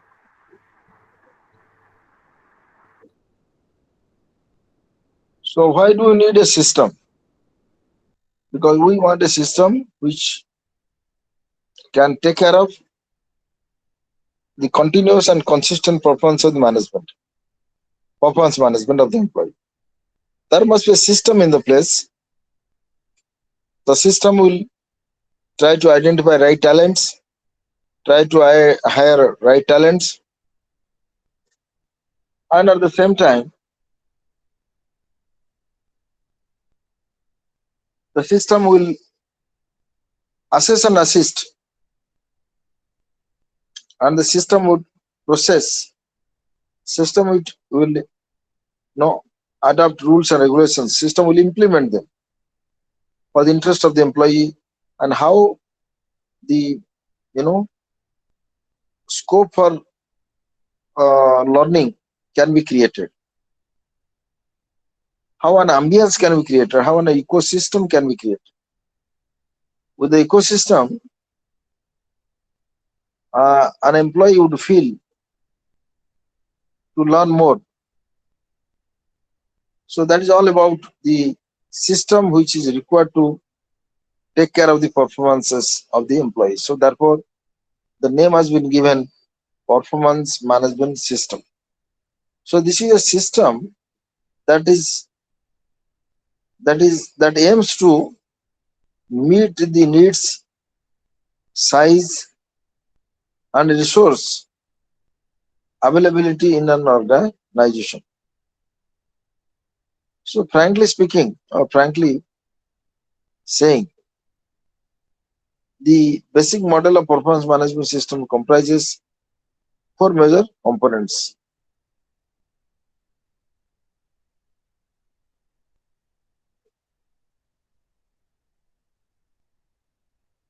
And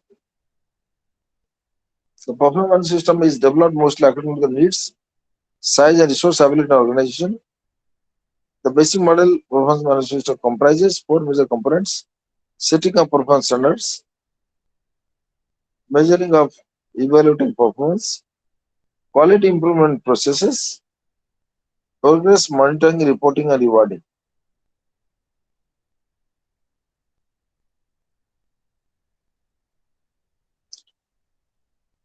So these are the functional areas of the performance management system.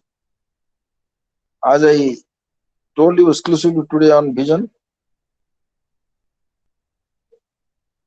So there must be a vision statement.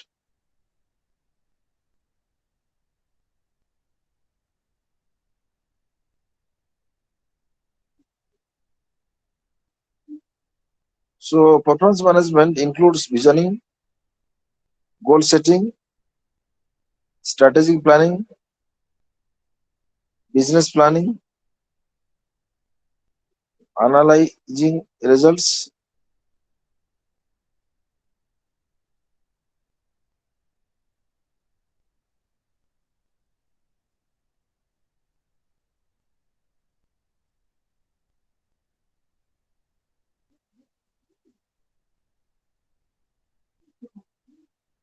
so performance management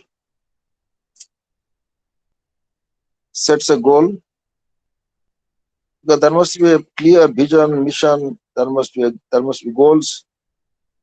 There must be strategic planning, how to hire them, how to train them, how to position them, how to induct them, how to extract work from them, how to specify the job for them, how to monitor their progresses, how to assess and assist them so that they can improve their performances. As I told you, there must be a proper ecosystem in place to provide sufficient space to the employee to exercise their talents, exercise their performances in creativity. So business planning, because it requires human resource planning. So then analyzing results, forecasting, measuring success, etc. You go to performance management, there is a cycle: planning, tracking, regular feedback, and formal review.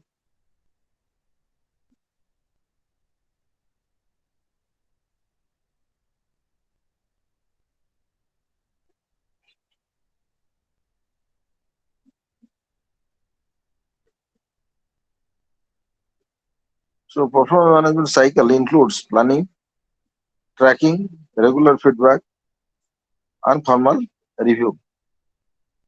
So performance management cycle, it is a cycle. It moves from clockwise. There must be planning and reviewing the planning called tracking. Things which get implemented in a planned manner, are they uh, making progress or not? There must be a review and tracking, and subsequently regular correction of feedback, which helps the employer and employee to understand each other. What are the lacunas and shortcomings? Then formal review in the end.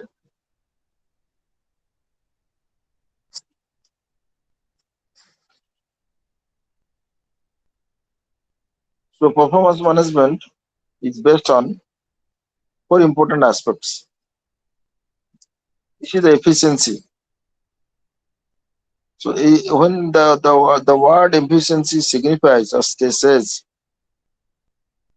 not a single percent compromise in the quality performances or in the quality of everything. So efficiency is more important. That means an employee can be able to work without having any mistakes. And an organization can take the lead. Let me give the example of,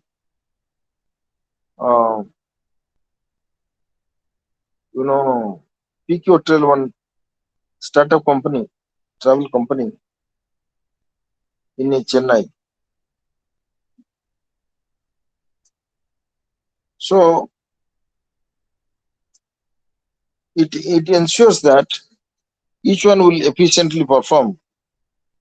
And goals, as you see, they have set the goals, and improvement is 100%. And always there is a scope for improvement, a scope for resetting goals, there is scope for maintaining and upgrading efficiency.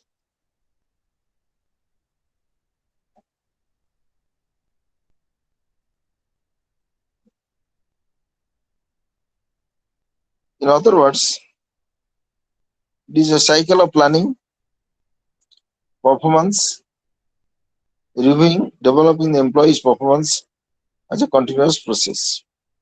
Truly, it is a continuous process, and this process clarifies many of our shortcomings.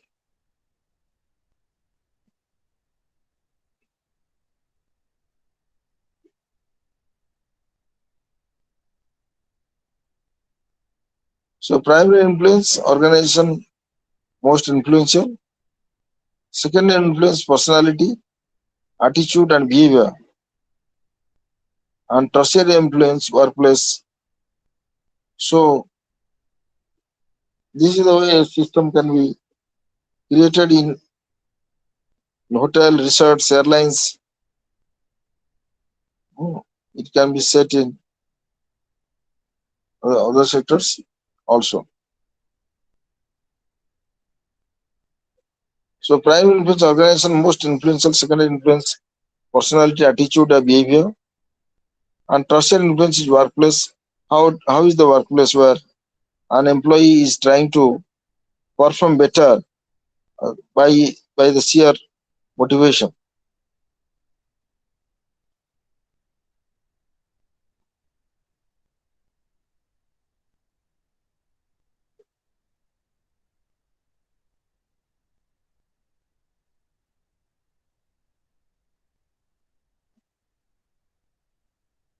It is a cycle of planning, performance, reviewing, and developing the employee's performance under process.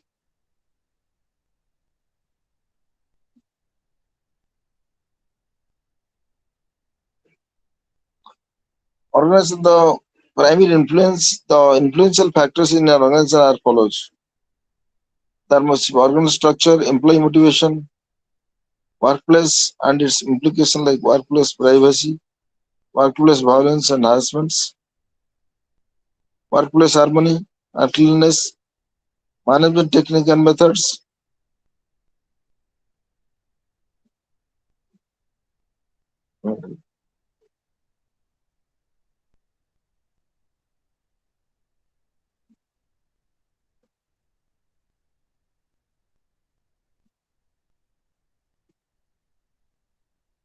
Organization prime influence. Influence of an organization are as follows: employee, and you are able to see the slides, edition. Yeah, reward Sir, system, management techniques and methods, and monitoring control systems, effective leadership, performance evaluation system, reward system, performance counseling, organizational culture, and work climate. Everything includes. All right. So if you take the example of employee motivation, employee may be motivated by promotion, may be motivated by awards and rewards, or employee may be motivated with the work culture or career progression or etc. etc.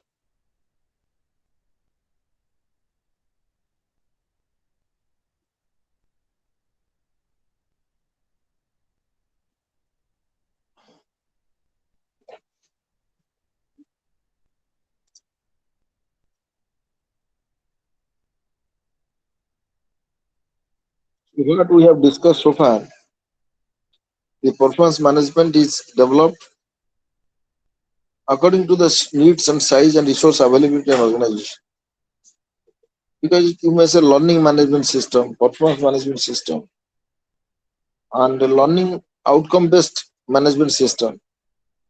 So the primary objective of an organization is to ensure that there will be continuous and consistent improvement of the performance of the employee, regardless of the the age and other factors.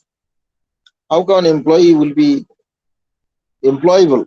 Employee will have no trend skills as per the trends, etc. The performance management system is developed mostly according to the needs and size, resource availability and organizations. Generally speaking, the basic model of a performance management system comprises four major components: setting of performance standards, measuring evaluative performance and quality improvement process. There are and progress monitoring, reporting, and rewarding. There are four aspects that performance management gives emphasis on it. Setting up performance standards, because each organization sets the quality standard, performance standards. Because if somebody would perform below the standards, so that means organization will try to give opportunities and chances to improve, and organization would also assist in improving the standards. And an employee may be sent for a training or capacity enhancement program. Despite all the interventions and remedial measures taken by the organizations that the particular employee would not improve upon, then certainly because each one is having a benchmark performance standards, because whether somebody is required to produce 100 pieces of particular product in a month, if somebody will not produce, or somebody is expected to reach a sale reach a target of sale of 1 crore in a year or in a month, if somebody fails to do that, or somebody despite of all the comforts, assistances provided by the organizations, so there is a performance standards, and performance standard, it varies from organization to organization. They set a standard, and each employee will have to perform as per the standards or above. That is called the benchmarking. They try to ensure competitive advantage of the employees. Second is measuring or evaluating the performance, because performance will have to be evaluated.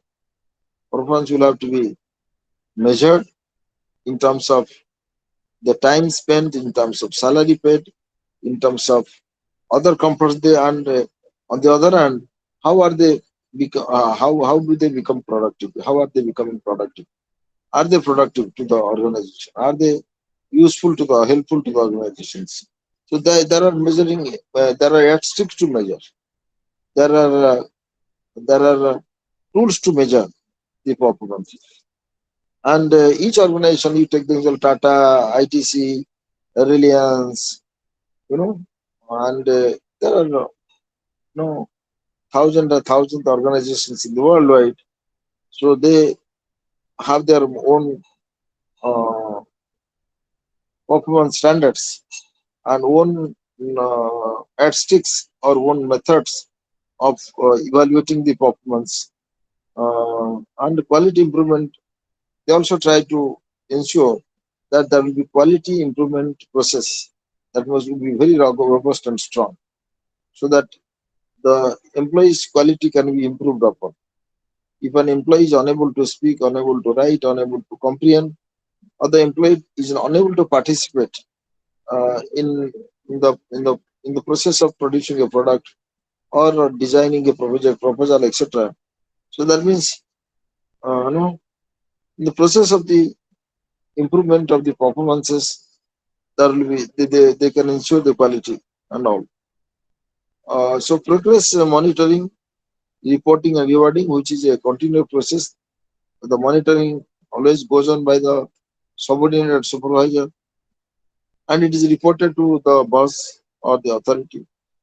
And ultimately, best performers would be rewarded, and the poor performers will be motivated to perform better in the next. The idea of giving awards or rewards to the best performer is to motivate others in future to receive such awards and rewards. All right. So, secondly, I present you the performance management. Mostly the flow of the how does performance management system flow from the beginning to the end, starting with visioning, because our organization should visualize how would be their employees. You take the Infosys, Mahindra Tech, or you take the example of Accenture, etc. They have their own standards and all. Goal setting, as I told you, they set a goal to be achieved. And for example, they set a goal that, by 2024, that uh, our products will be figured in the household's racks, or our product will replace one of the Tata products. How can we produce better than Tata? No, that is, you set a goal, you set a objectives very clear.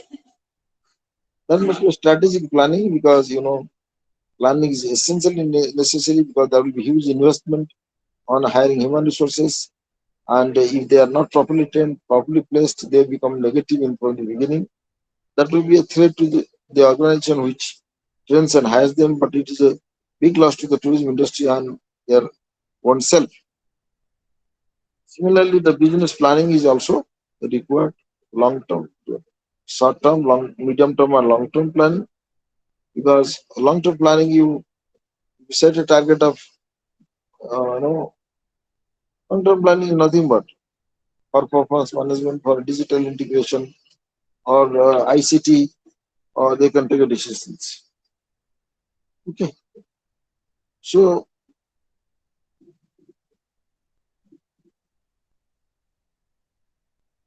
this is all about our discussions today. So we'll continue to discuss in the next weekend. Okay, thank you. Sir, Yes, ready, sir. sir, how to get that PPT, sir? Could you please send me I'll your share. link? I'll share the PPT in the end of the class. Okay. Okay, sir. Okay, sir. Thank you. Okay, sir. Thank you. I'll certainly share. Thank you. Okay, sir. Because I cannot share with you. I can only share with Okay, sir. the DD. They will share with you. Okay. Uh, Okay, or sir. or one of you can share your this thing phone number. I can Okay, sir. just check it. Just a minute. Let me see. Just a minute. Hold on.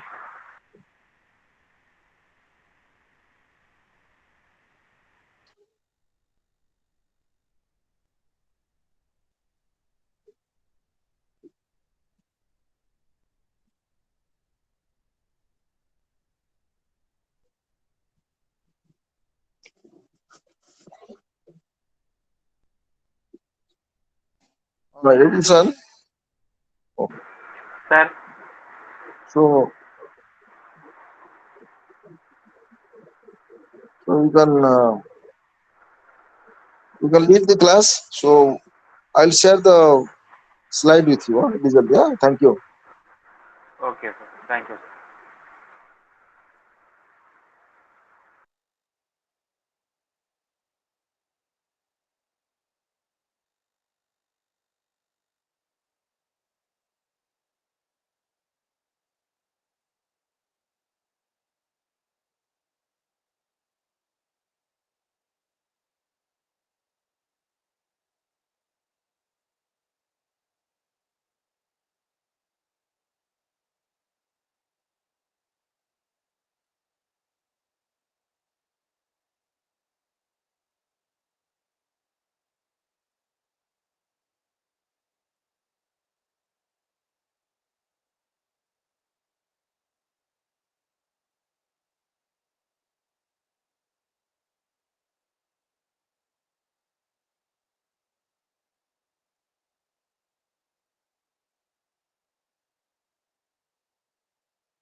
Hello, good afternoon. Can you hear me? Yes, sir. Good afternoon, sir. Yeah.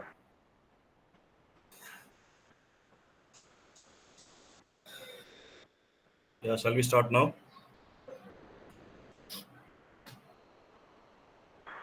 Yes, sir. Yes.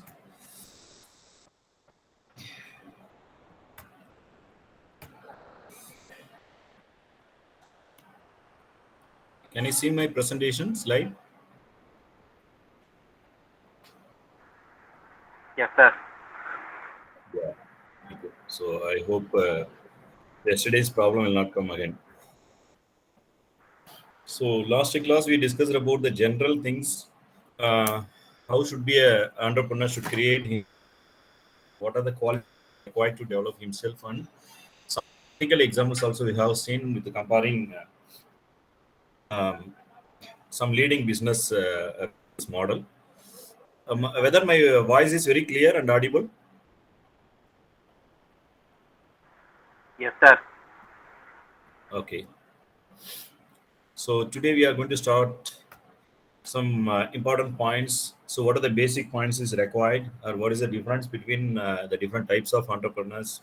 What are the types of entrepreneurs and styles, characteristics of entrepreneurs, and how the economic and socio-culture and political environment factors is influencing in the business influencing in the business when a new entrepreneur is going to start.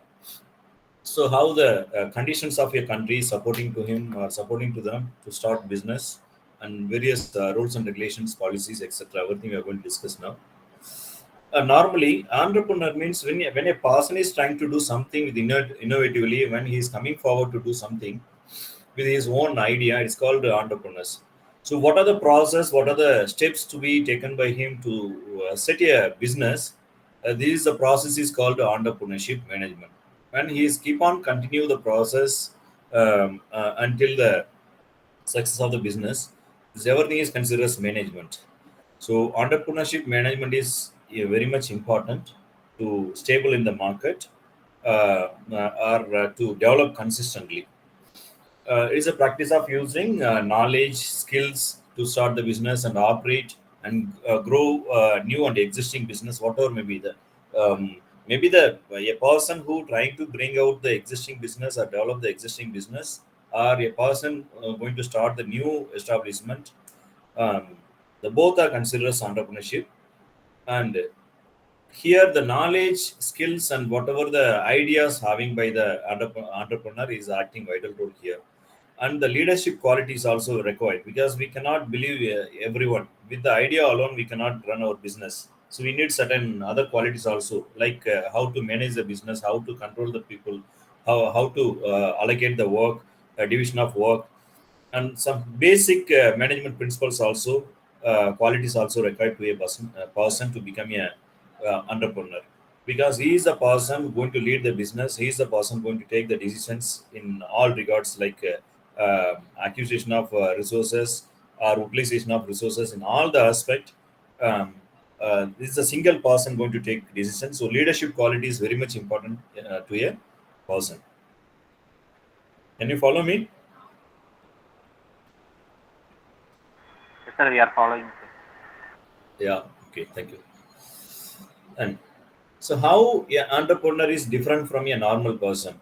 So, whether is because many people will get idea if you are going to watch or listen a experts talk, or going to attend a awareness program conducting by various experts. By the time many people will get idea of what I said last class, but how many of them going to bring into the execution, bring into the real environment, or going to face the competitions? That will different. That percentage may be only 10% out of the total crowd. um, Out of 10%, only few percentage, around 4-5% people will stick on with the business ideas. The remaining people may going to switch over or going to wind up the business. This is the reality happening in the environment. And the first quality is required risk taking ability. So when a businessman is considering all the situation equally, like so low risk, medium risk, and high risk, when he is taking decisions without getting tension, without getting any panic. So that is very much important to a businessman. So risk taking ability, because the result we doesn't know what we are calling, why we are calling it is a loss. The unknown unfavorable situation will become loss, so it's called a loss. So risk means where we doesn't know the result, what will happen, we doesn't know, we can't predict. We can predict, the prediction may become failure. So risk taking ability is very much important to a person. And creative and innovation, creative idea and innovative ideas very much important to a person to become an entrepreneur. Yes, how we are different from others. If some already existing people, existing businessmen running the business, so how our business will different from them? If the business model is failed for the existing businessman, so how we can bring out from the failure model to successful model? So that ability is required. And vision, always thinking about the future positively. There is a connectivity between the thought and the execute thoughts and the reality. So always we have to set the vision positively. That is also one of the criteria. And open mindedness, whatever the result is there, whatever the opinion giving by or sharing by the experts, so we should have open mindedness to accept all. Sometimes even the worker who is working under him, so they may have good idea, they may giving better idea to solve the existing problem. So the entrepreneur must have the open mindedness to accept the whatever the suggestion giving by the various people, and whatever the reality, so that reality must be accepting by them. And profit oriented, so every business entity is starting with the intention of making profit. So no one will start the unit by we have to make loss like that. So profit oriented, instead of concentrating much on the profit, if we are concentrating much on our process, if we are strengthening our process, automatically that business model will become familiar and it will generate more profit to us. So these, you see, the it is also called anatomy of successful entrepreneur. So how the brain is thinking for to a successful entrepreneur, brain is always thinking about the ideas, full of ideas. Whatever the ideas is generating, he is collecting together and executing in the real environment. So always thinking how to innovate, how to bring out the business, how to bring some strategies to improve the business, etc. And what the ICE is doing, looking for investors and opportunities. So he's having idea, but the money is being as a determining factors in each and every business environment. So if his idea wants to execute, he need money. So he may looking where the investment investors is available, where investment is available, who is ready to invest or who will accept our business model, who is always accepting our business model without any alterations. That, and the opportunity where we can grab the opportunities, any new opportunities in the new market or in foreign international market, etc. He's one side is trying to develop, another side is trying to grab the opportunities also.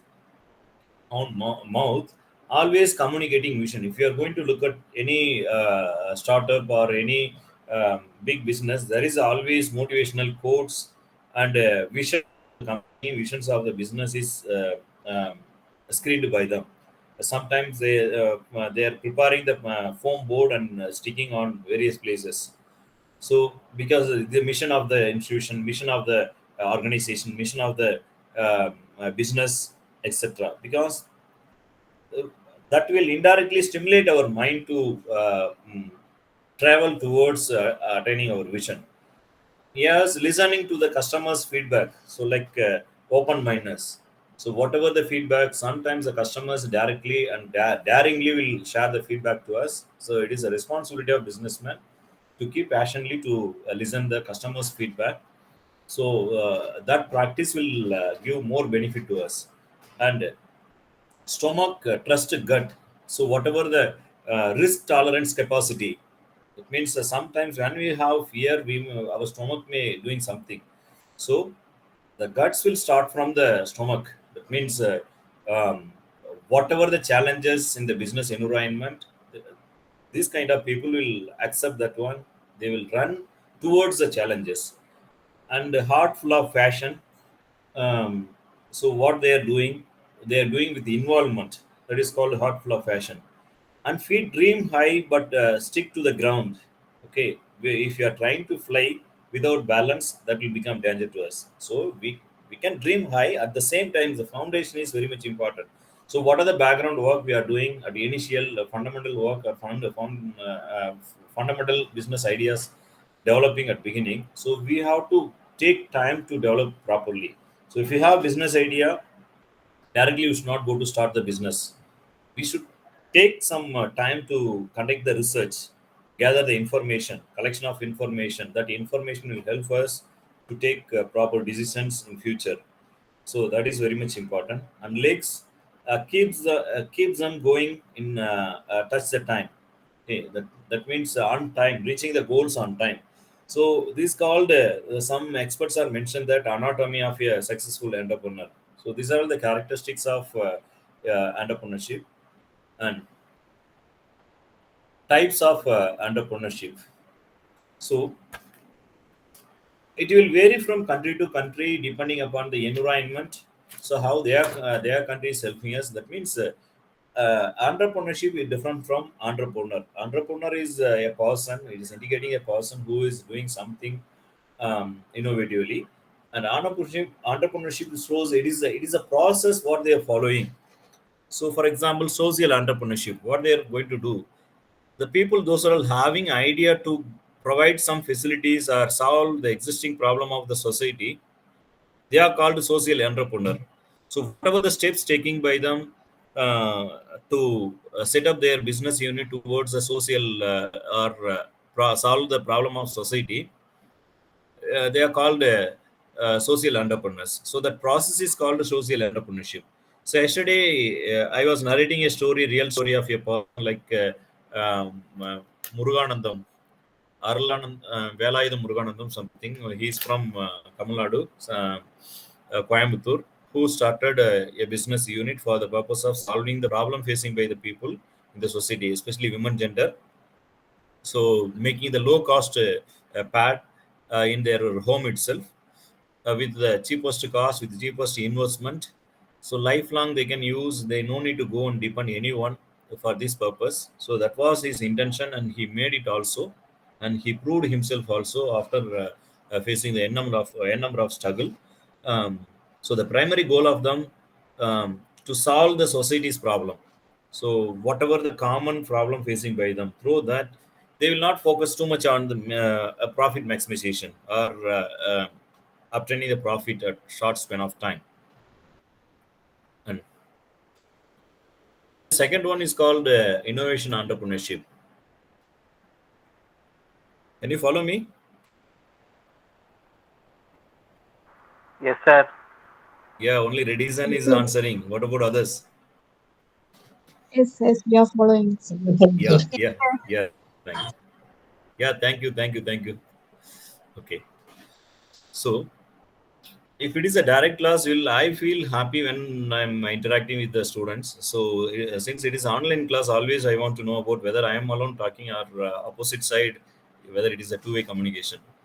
So this is the next one, innovation entrepreneurship. The aims of this kind of people is in bringing some innovative idea to the execution, way of unique product or in the way of unique technology or the unique strategy into the real environment to solve the existing problem.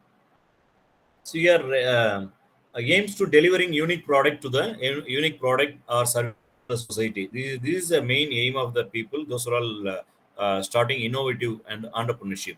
So they will not follow any existing models, business model. So whatever they have idea, they are trying to bring out um, uh, to deliver the unique product to the existing society.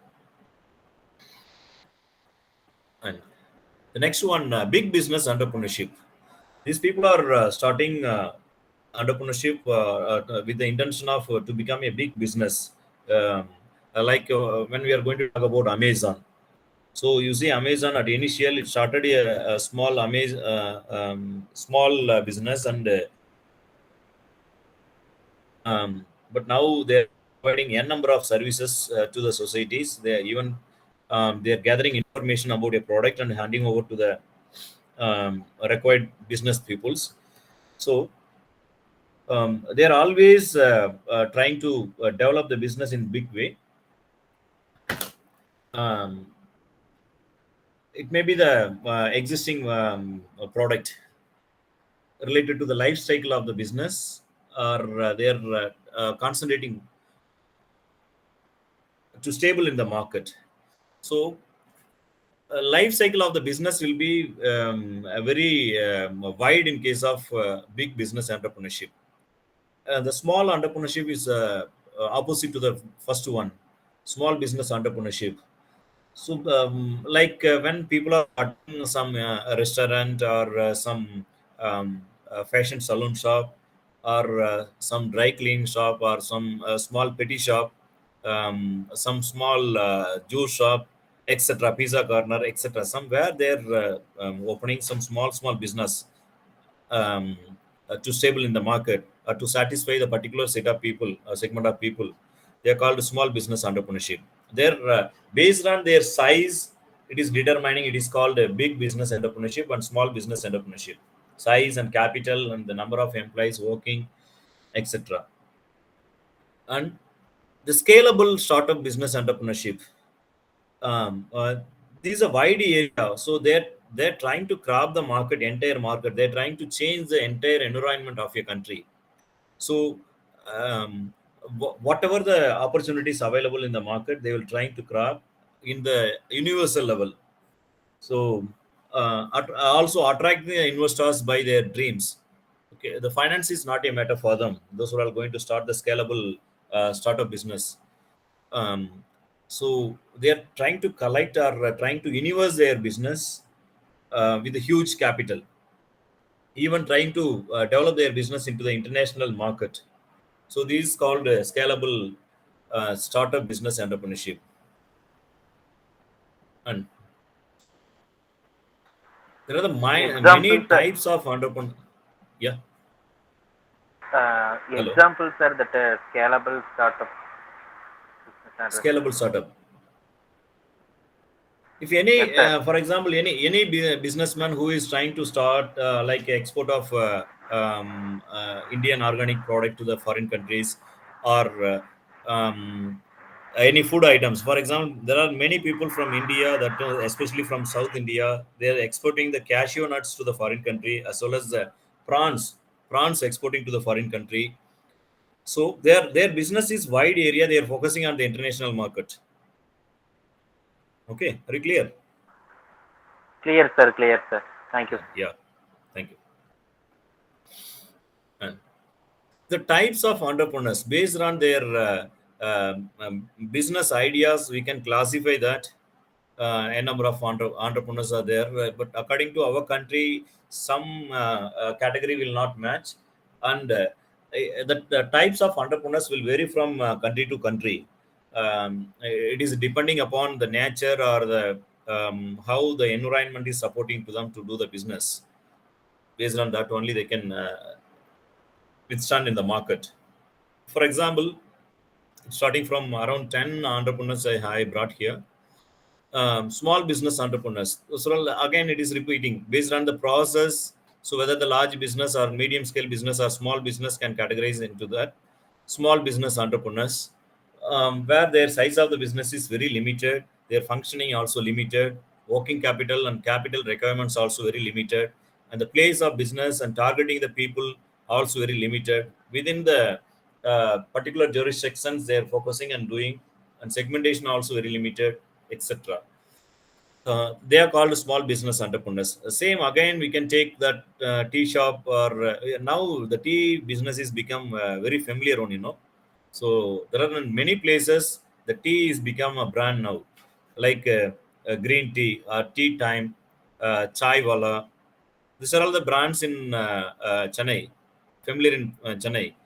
So especially people, those who are, because now the habit of people is started to increase to have tea. There is no restriction at all. Previously, when we are talking about our ancestors, they used to have tea only morning and evening.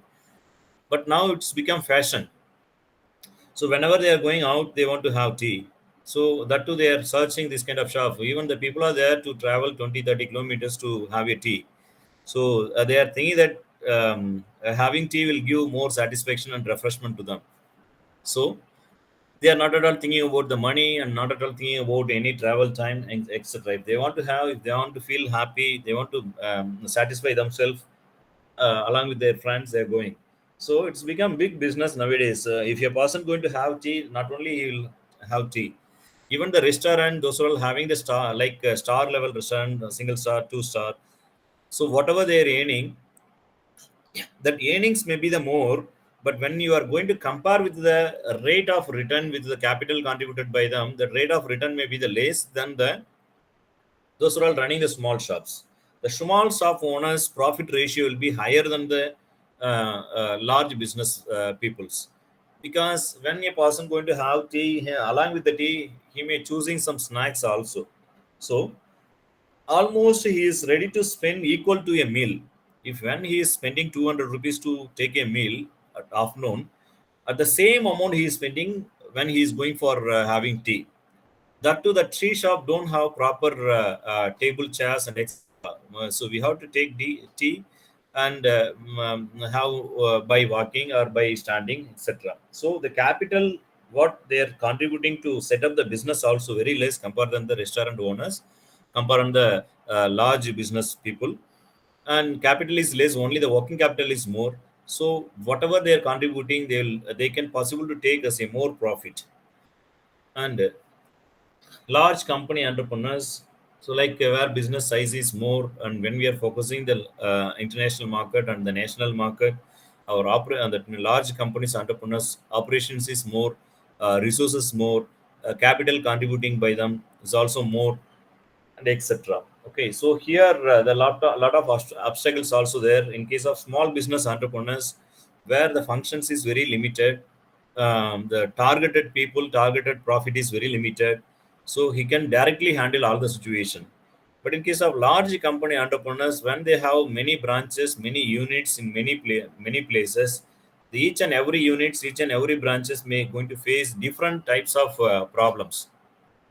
So always that business person should ready to take decisions on spot, and sometimes they have to hand over the decision making authority to the delegate the decision making authority to the manager, particular shop manager itself. If he is taking any wrong decision, that also will affect that entire unit. And so scalable startup entrepreneurs who is trying to do the business in international level, that process is kind of scalable entrepreneurship. And when we are talking about the individual person, they are called scalable startup entrepreneurs. Okay, so when they're focusing on the international market with their innovative idea, they are also called scalable startup entrepreneurs. And research entrepreneurs, when you are going to talk about research entrepreneurs, they may have some idea. Normally, they will not start the business with a single step itself. They will keep on gathering information about the existing market. So whatever the information, like primary information, secondary information, like it's called primary data, secondary data. So he'll gather all the information, and based on that information, he will analyze the information and he will predict the future also. So whether the existing business is doing the same type of business, or is there any other opportunities, or what is the strength of this kind of business, or what is the weakness of competitor, etc. Everything analyzing by them, they are called research entrepreneurs. Okay, so when they are satisfied with the information, when they are satisfied with the data what they have collected, if they satisfied only, they will go to continue the business process. Otherwise, they will keep on continue the research.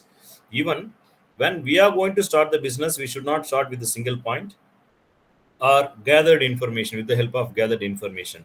So we have to wait and we have to keep on trying to collect the information. At least we should be a good observer. If a businessman wants to do the business, if he want to become a successful businessman, he should be a listener, he should be an observer. So what is the things going on in and around of their business, they should patiently collect all the informations to develop their business. It is very much important to stable in the market. And the next, hustler entrepreneurs. So normally, yesterday I was talking about Sridhar Vembu. Who is called Sridhar Vembu? Any idea? Zoho, Hello. Yeah. So this is good. So Yeah. yeah. Who Zoho brought the thing. concept of small office, home office? He is a person, great Indian. So who's dominating the entire international market at present with his new ideas, like bringing urban amenities into the rural area to set up the business. So he started a small business previously. From the small business, whatever income taken by them from that small business, they contributed to the big business. So here, the hustler type of investor entrepreneurs, what they will do, they will be a hard worker. They will not hesitate to work. They will be hard workers. So always thinking that they have to earn more profit for the big business. They will have small business idea and one big business idea. Through that business idea, they will generate the revenues and uh, um, push all revenues towards the big business. So they are called hustler entrepreneurs. Because many people, what they're doing, what is the mistake they're doing? If you are doing the small business or being as a observer at initial stage, we no need to appoint many people. We no need to worry for a huge amount of capital, etc. So what they will do, they will trying to start with their own resources. Even the resources is 1 lakh rupees or 50,000 rupees. With 50,000 rupees, with 1 lakh rupees, what they can do at present. Okay, but they are aim to become a big businessman in the market, to excel well in the market. But for that, they'll start to earn from beginning through their hard work, with the minimum resources, with the minimum labors, but by spending more time on that work. And talk about like mechanic shop runner. See, you may seen mechanic shop runners when you are going to home or come across from the office, etc. The small shop owners, they are doing hard work by inhaling the oil smell or taking um, that oil.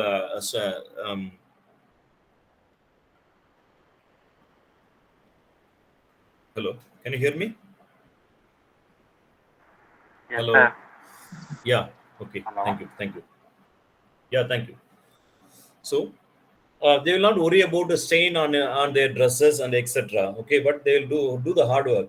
One day, from that sources, okay, they will become a big businessman who can able to make a machinery with the help of high technology, technologically backward or backup technologically backup equipments. Okay, there are n number of companies in Coimbatore where the people are started to doing some small job works. Job works means they're doing some small works to the big companies.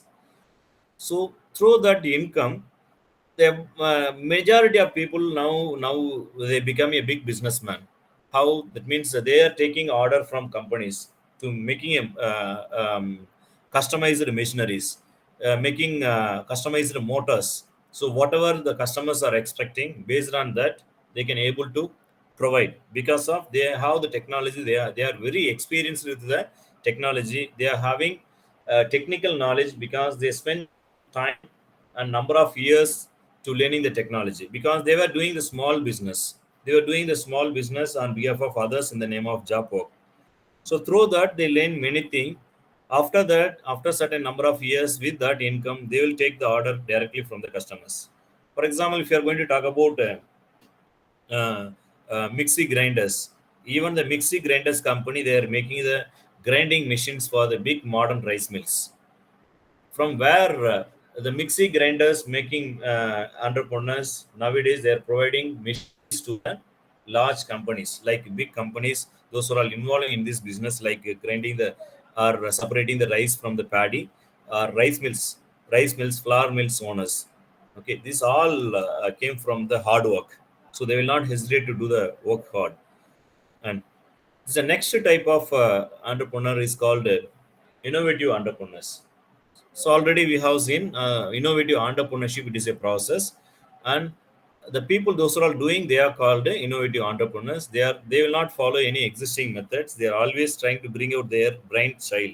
That means their innovative idea, that spark what they have created in their mind, they will try to bring out into the reality. It's called innovative entrepreneurs. So how you see yesterday, have shared information about the Rifat Saruk. Rifat Saruk is a person who belongs to South India, who made 16 grams weight of a satellite. Okay, so and he made it. So like that, many people are involving, many children are involving in the research activities that will create. There is no need of any age limitations or any age qualification. The idea will come to anyone or any time, or even to elder people. And buyer entrepreneurs, simply what they will do, they will buy the existing business. If for example, if I want to become a businessman, what I will do, I will keep on searching any business model is available in the environment. If it is applicable, it is comes under our cost, I'll go and buy. That's all. So this is a strategy following by even the MNCs, multinational companies, taking over the business. For example, if you are going to talk about Hindustan Unilever, Hindustan Unilever, there is a brand very familiarly given tough competition to the Hindustan Unilever. It's called Ayush. Can you hear me? Yes, sir. Hello. Yeah. So Ayush was a separate brand. They have used an innovative advertisement strategy to grab the market and to bring their product into the market. So what the Hindustan Unilever, they bought Ayush company, and now the Ayush is become part of Hindustan Unilever. So Hindustan Unilever Limited purchased n number of brands, familiar brands in the market, because to reduce the competition. Okay, so if any businessman who brought their business successfully into the market, if they can possible to get triple the amount, or any multiple amount as a single payment instead of keep on running the business, some businessmen are leaving and coming out. So like that, same the way, Ayush and Indulega hair oil, that company is also taken by the Hindustan Unilever. These are the small businessmen. Even if you are going to talk about um, VLC, there is a product where a small saloon shop owner is becoming a big brand now. VCC car or VLC something. Um, from Pondicherry, she was a small entrepreneur who started a beautician shop, and from that shops she thought to introduce some beauty product, and also become a familiar business woman in the environment. Uh, so we have money, we don't have idea. We have idea to purchase a business. So these kind of entrepreneurs will not do anything innovatively. Whatever the business model is available in the market, they will go and purchase. That's all. Very simple process. And so social entrepreneurs, I already said about Muruganandam. So social entrepreneurs always think about society problems. For example, another example I can give. Do you know who is the assistant of Ratan Tata at present?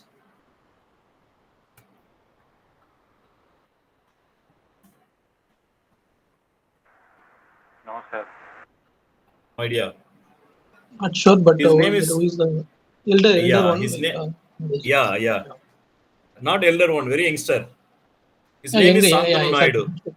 Huh? Ah, yeah. His name is Santanu Naidu. Yes. Okay, it's a very small guy. How he reached the Ratan Tata, a big human being, big personality. You cannot find any person in throughout the world like Ratan Tata. So, very humble man. He listened to even the workers also. Whatever the workers want to share the informations, he's always concerned about the people those are all working under his management, Tata companies. Even during the COVID time, where many companies are reduced the salary, and many companies are send bulk amount of people into the outside. So he was given a statement that So I'm giving assurance to my employees, your salary will not reduce. I will not send you out from my business. So you will be keep on working with our associate. So don't bother about anything. Take care of yourself. That's alone. So earning profit is not a criteria. That profit can be earned at any time. If a human being are protecting the people from the COVID, so they will give back unlimited amount of profit to us. So he given the statement at the time of COVID in peak time. So that Santanu Naidu, when he was doing his graduation in Hyderabad, one day he, along with his friend, came to home by bike.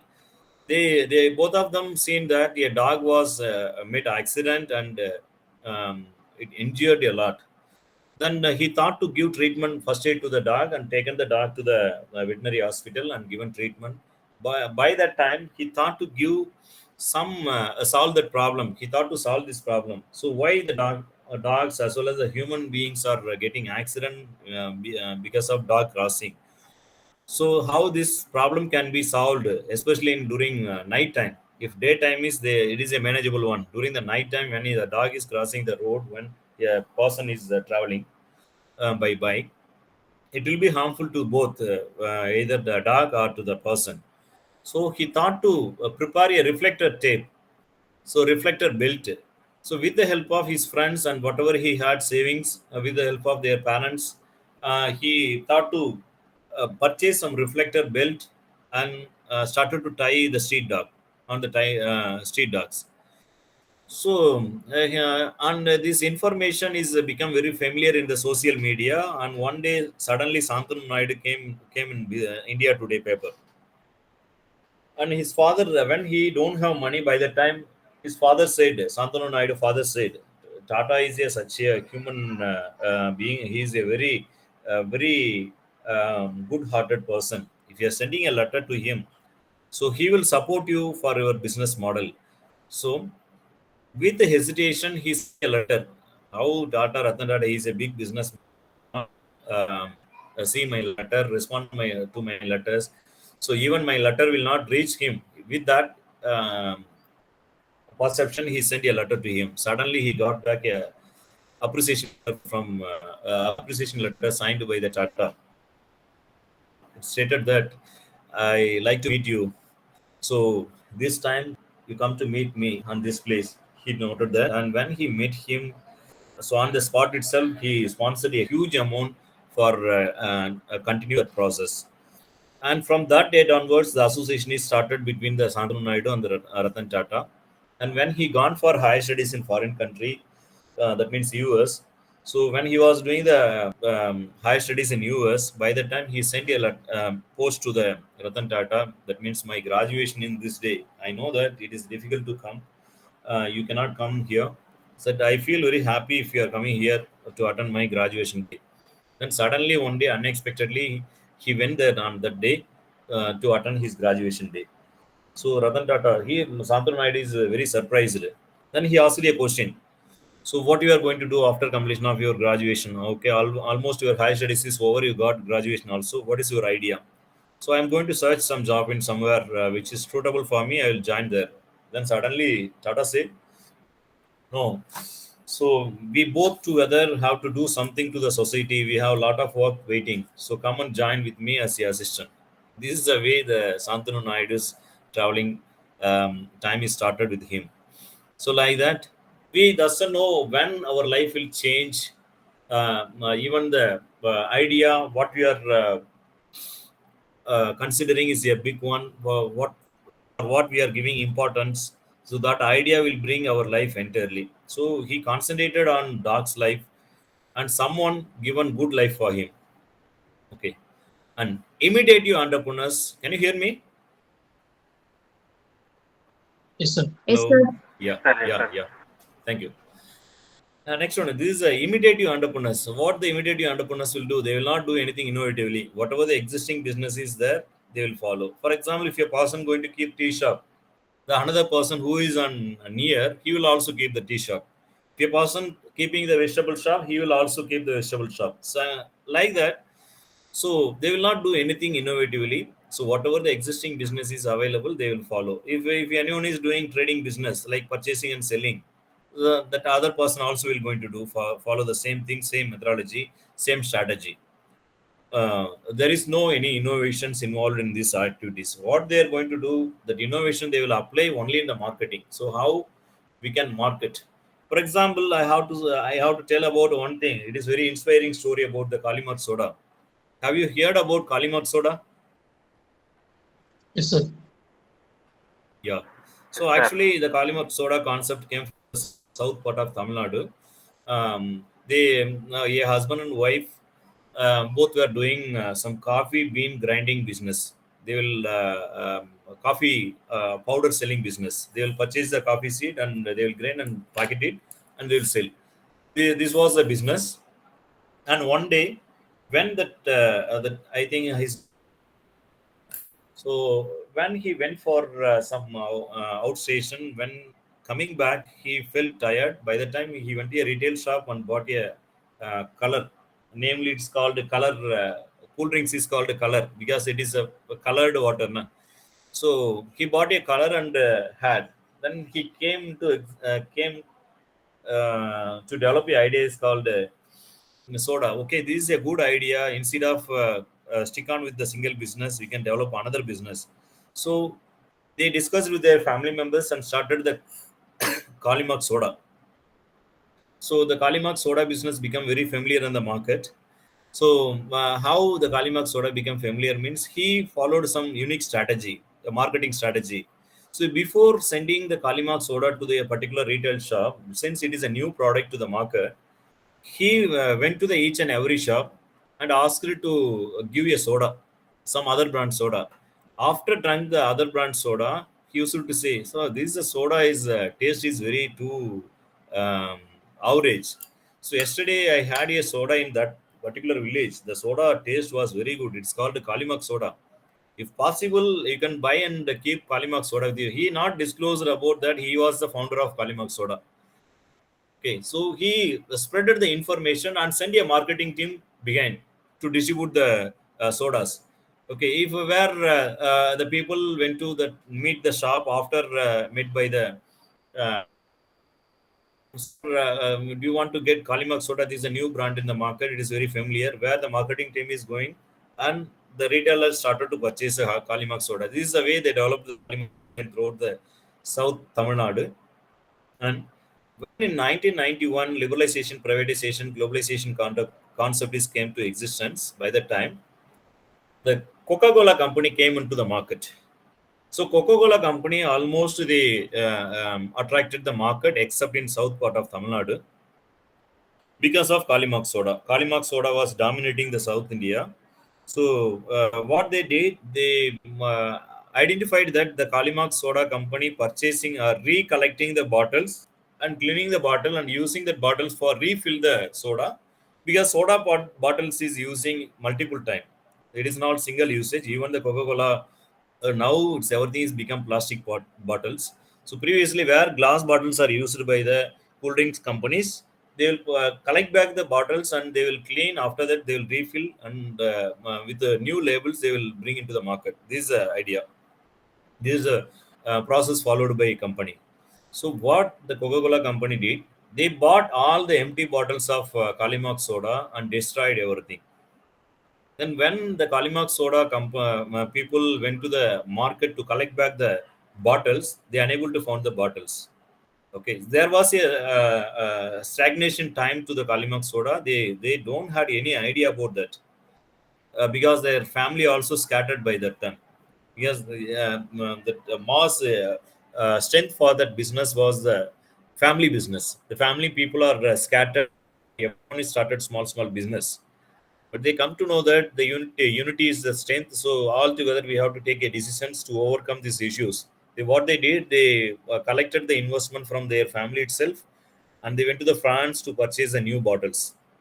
They imported the new bottles, and they thought to bring that new bottles and new cool drinks in the new name, in the name of Bovanto. Now you can possible to get from the market in the name of Bovanto, right? Can you hear me? Yes, sir. Yes, Yes, sir. sir. Yeah. So Bovanto is available in the market. because of the tough competition given by the Coca-Cola company. And so they are called imitative entrepreneurs, where the soda is already available in the market, but how we are using the marketing strategy to bring our product into the market. And trading entrepreneurs, only the people involving to purchase the goods and sell the goods. They are not going to do anything. They are acting as an intermediator, as an agent. They will buy one side, they will sell another side.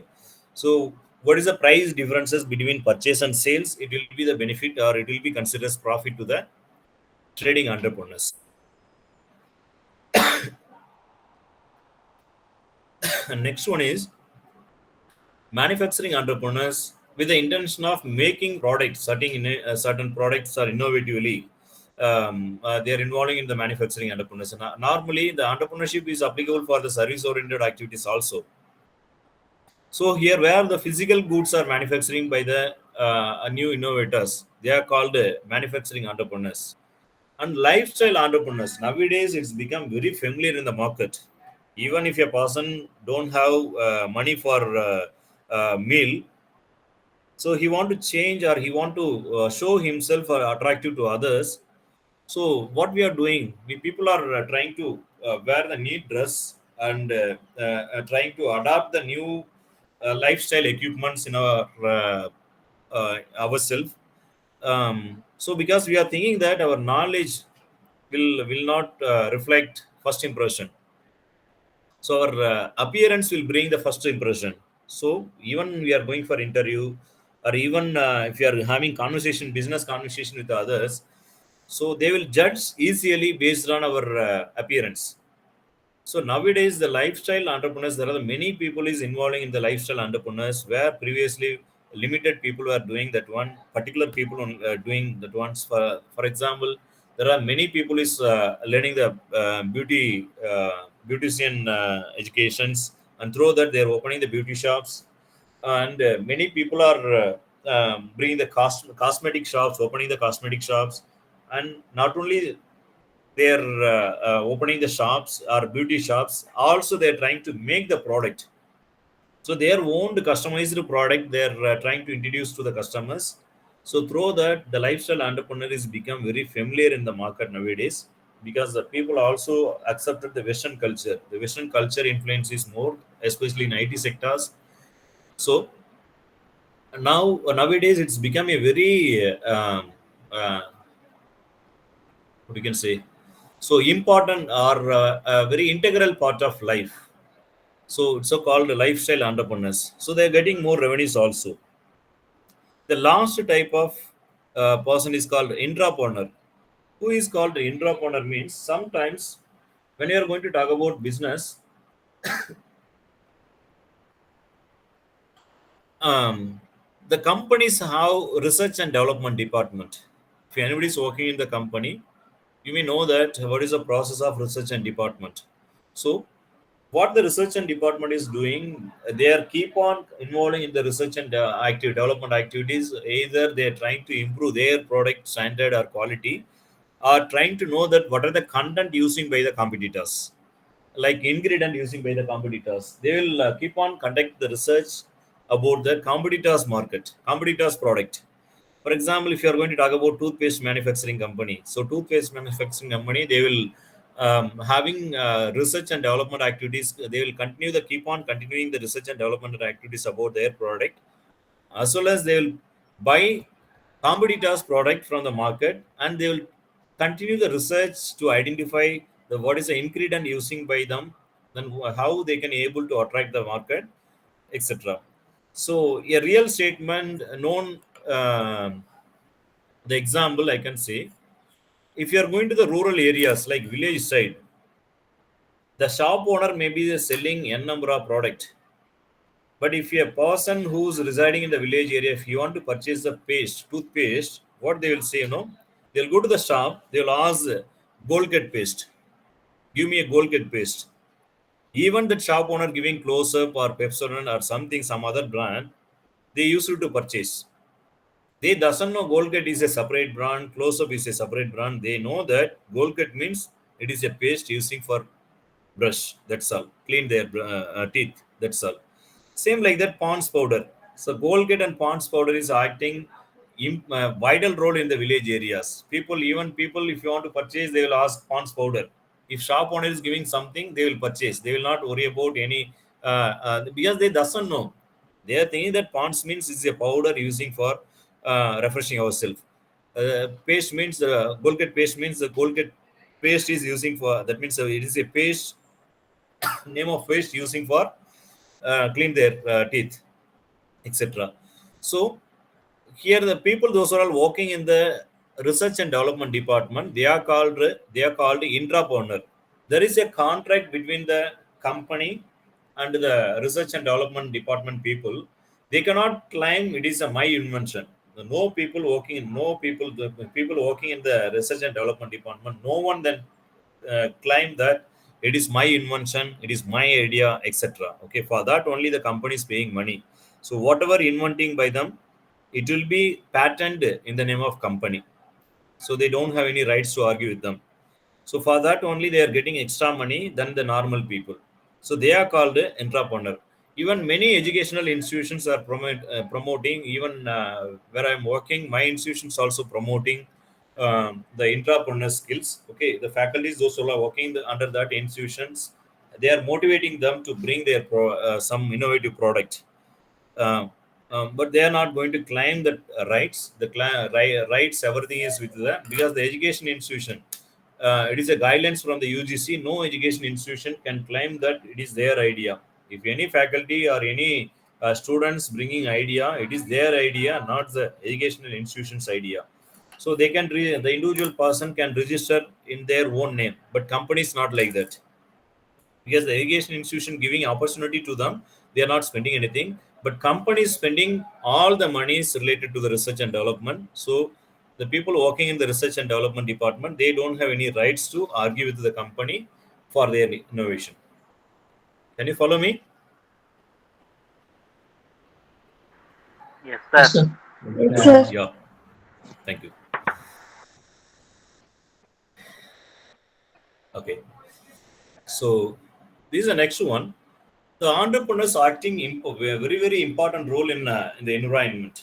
Okay, they are giving more employment opportunities, contributing to the national development, and contributing to the per capita income of a person, or changing a person's lifestyle, cost of living, increasing the cost of living, etc. Everything is managing by the government. Government alone cannot do everything. So instead of that, they are giving opportunity to the entrepreneurs to bring their ideas for the uniformed, universal growth of a country. So that's so why the government of India is concentrating much on Make in India scheme. So Skill India scheme. The skill is required for nowadays. So Skill India, Make in India, everything is for the uniformed development, sustained development. So the first, initiating and leading the business activities. This is the role of a businessman. First one. So everyone have business idea. Even for me, the ideas coming into existence, but whether I'm bringing the ideas to the market or not, that is a question mark. But even though I have a product in market, so we are doing a homemade business, so health mix business in the name of CRT. So it is an immediate business idea only, but our idea to give quality of product to the people, to that to which will give the nutritional effect to the youngsters to elders. That is our idea. We are doing, and it's going well. Also, I'm concentrating my career as well as the business. Also, the business idea came in the at the time of COVID, because the many people said nutritional problem, we don't have any stamina, we don't have any um, what we can say, bearing capacity, etc. So that's why we thought to bring something to the market newly. It is not newly, already some products are available, health mix are available, but the people, those who are using the existing product available in the market, they are very much satisfied with the our product. So it's going well. So like that, so everyone have the business idea, whether they are trying to bring out into the market, there is a question mark. So they have to bring out, even if you have idea, my humble request, bring out your idea into the market. Why, as a MBA students, you want to study about the entrepreneurship management? What is necessary? Because if you have idea, so it is an important paper. Many people are that EDP is a small paper, but it is really the entrepreneurship is a very much important paper even to the undergraduate students and post graduate students. So it is a mandatory paper to each and every graduations. Even for engineering students, there is an entrepreneurship skill. Entrepreneurship cell. So through the entrepreneurship cell, they have to bring invitees or experts to talk about the entrepreneurship skill, because we doesn't know only the commerce students or the management students will have business idea. Business, there is no connection with the education or the age or the income or etc. Okay, so the idea may be anything, anyone will get business idea. It is not at all relevant to the commerce field. Okay, so even the engineering students or even the pure science students will have startup idea. So only the thing, they have to come forward. And allocating the employees duty, it is very much important. So who will complete the work properly with satisfying our expectations, we have to identify that before allocating to them. And forecasting the business changes. So how this business will have the trend in future, that ability, we should have that ability to understand. It is called forecasting business changes. And creating jobs, always they're doing, creating more employment opportunities. Because small businessman, if you are going to take a small businessman, if a small businessman can give employment opportunity to the 5 people, so 10 people, 10 businessmen can give employment opportunity to the 50 people. So 50 people's lifestyle will change. If you are taking a small semi-urban areas, like 50 business may possible to come into existence. If you are going to compare with the India, so around 5 lakhs to 10 lakh businessmen can possible to do, or each and every years can possible to start their business unit. So the employment opportunity will be more when the small businessman will develop. Identifying the business opportunity, this is the role of entrepreneur, where we can stand with our product, where is the customer, so to whom we are making the product, etc. And creating and sharing the wealth. Not only they are creating the business, also the sharing the wealth. For example, if a businessman have idea, if that idea is attracted by the investors, so investors will bring money and invest in that company. So whatever the businessman earning the profit, the profit will be shared among the investors. Okay, so sharing the wealth also. If it a business ideas become company, so the company sharing the wealth with the shareholders. So like a way, the company profit and wealth is sharing among the people. And improving the standard of living, obviously the standard of living of the people will increase. For example, if your family involving in the agricultural activities, where entire family unable to meet the basic expenditure, if out of 5 or 6 people in your family, if where 2 people getting employment opportunity through this small startup, the 2 people's income will change their entire entire family lifestyle. And taking up and reducing the business risk. Okay, so here a business, what the businessman is doing to reduce the risk is taking applicable insurance schemes. So which insurance scheme is helping them to satisfy their loss or compensate their loss.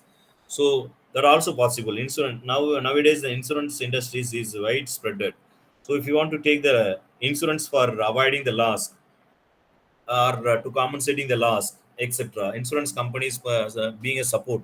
So they must know that which insurance policy will satisfy their needs, which insurance policy will compensate the loss due to the unexpected accident or due to the natural calamities like cyclone or earthquake, etc.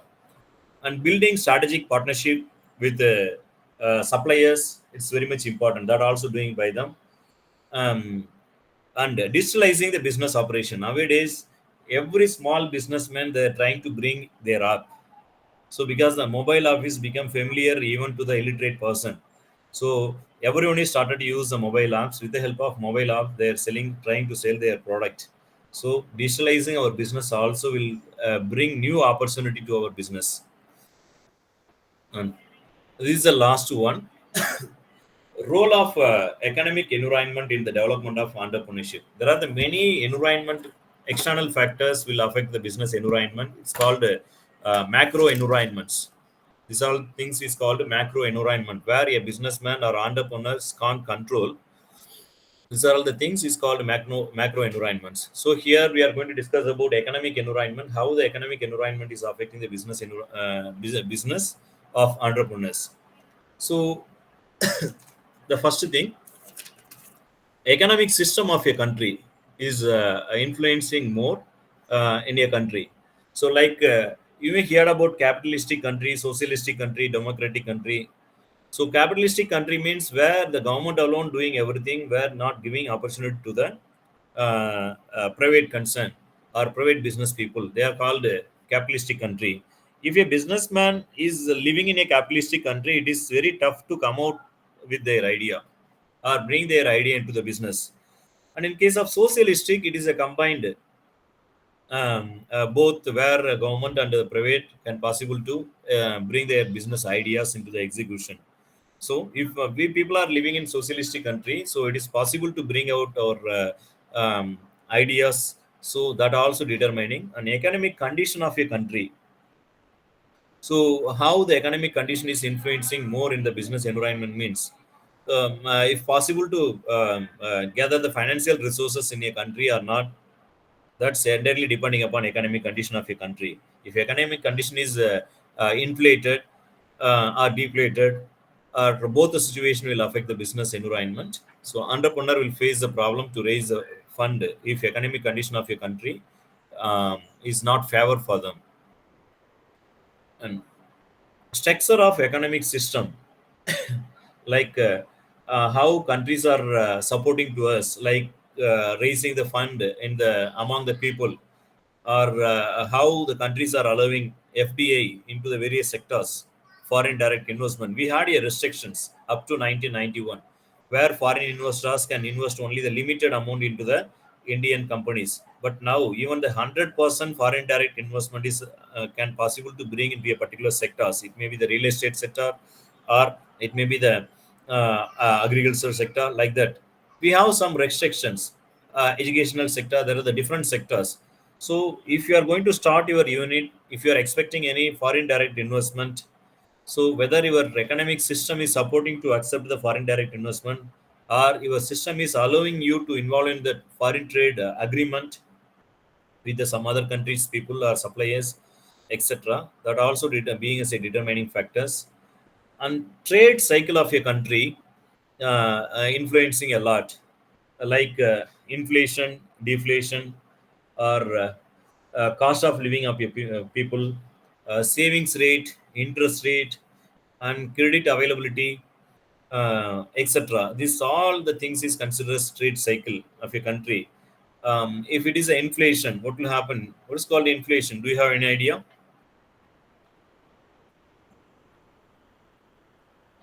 Hello, hello. Sir, Yeah. Yeah, so okay.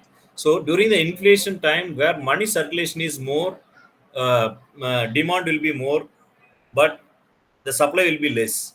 If, for example, if you are going to purchase a 10 rupees pen, you may have 20 rupees, but demand is very less. Where 10 people going to purchase pen, where there is only 3 pens are available in a shop, the people are ready to purchase even for paying 15 rupees, 20 rupees, 30 rupees for 10 rupees value of pen, because money circulation is more, demand is more, but the supply will be less. This is a situation is not favor to a country. And deflation is opposite, where money circulation is less, demand is less. Even the companies are ready to sell for 10 rupees pen for 5 rupees. The people are don't have any purchasing power because they don't have money in their hand. It's called the situation is called deflation. So all together is influencing in a business environment. And economic policy and law of a country also will influence, like a monetary policy of a country, like interest rate, CRR ratio, SLR, statutory liquidity ratio, or interest rate fixing by the central government, central banks, Reserve Bank of India, and the law, various law is applicable to the business like corporate law, business law, Indian contract law, or any other law related to the export, any other law related to the industries, industrial law, labor law, etc. These are all the law also being as a determining factors. If a person not familiar with the law, they cannot bring their business into the existence. And also the tax system of a country is influencing a lot. um, and financial resources. So whether the frequent financial resources available in our country to satisfy our needs, because a businessman need two type of finance. One is called, one to meet the capital expenditure, another one is to meet the revenue expenditure. Capital expenses means when we are spending money to purchase asset, it's called the capital expenditure. When we need money to maintain our business, to meet the day-to-day expenses like purchase of material and conversion of material to finished goods, paying salary, payment of wages, etc., those are considered as working capital. So both are required to a businessman. If both can possible to raise on time, a businessman can stay possible to stable in the market. Otherwise, if he is taking time to raise the finance, it will take delay to start his business operation. That also become problem because the competitor will enter into the market. His business idea will become old idea, outdated idea. So the proper financial system, that's so nowadays the government of India is having a number of schemes to provide financial facilities to the entrepreneurs through the Startup India or through the Mudra scheme, or even through the banks, financial institutions, or through the venture capital institutions. We can able to collect the finance. So finance is not a criteria at present, but only the thing how we are very strong with our idea. So that only is very much important nowadays. And we should have ability to present our ideas to attract the investors. And human capital formation, so this is influencing a lot in a country. That means how the people are getting skills according to the present scenario.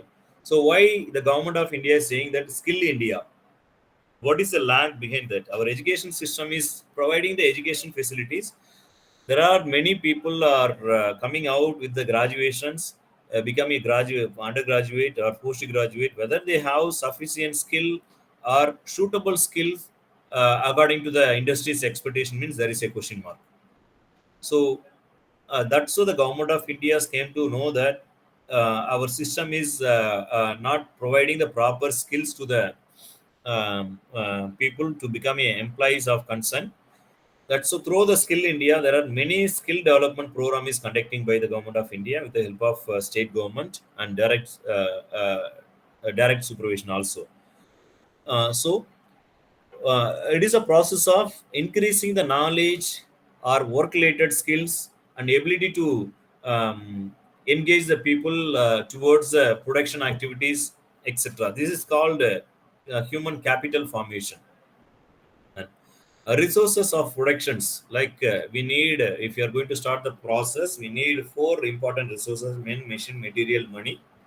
So that resources is very much important. How a person or new businessman can able to collect all fundamental resources to start their business. If it is available, frequently available, easily available, so they will start the business. Otherwise, it will take time. Sometimes by fed up with the mobilization of resources, the businessman may going to leave the opportunity or going to leave the business idea. For example, when a person is keep on walking to the bank premises to get loan sanctioned, if where bankers are asking a number of document where they unable to provide the document for 1 year, 2 years, so what finally he will come to conclusion? So he will leave the idea of starting a business. Instead of that, he will go and join in a company as an employee. So this is what happening. So this factor also influencing a lot. And finally, market prices and competition is acting vital role. If where a businessman unable to provide his product with the lowest price to meet the competitions, if he is getting all resources with the cheaper cost, he can possible to provide everything. If he unable to get the product with the or resources with the cheaper cost like materials and etc., he cannot fix the competitive price. So he cannot stable in the market. That are also influencing in the new business environment, or when a business is going to develop as a new model. So the remaining points we'll discuss in the next class. Do you have any doubt up to this?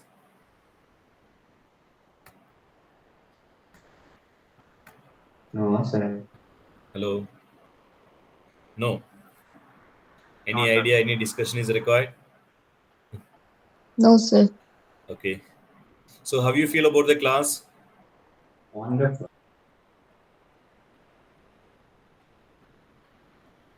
Hello? Josephine Mary? You're Yes, sir. trying to say something? Yeah. It's good, sir. Okay. Good session, sir. Actually, we learned Okay. a lot of Okay. experience was Okay. had. Yeah. Okay. Yeah, So, your okay. Thank you, sir. explanation is very clear, Yeah, sir. please come forward if you need any information.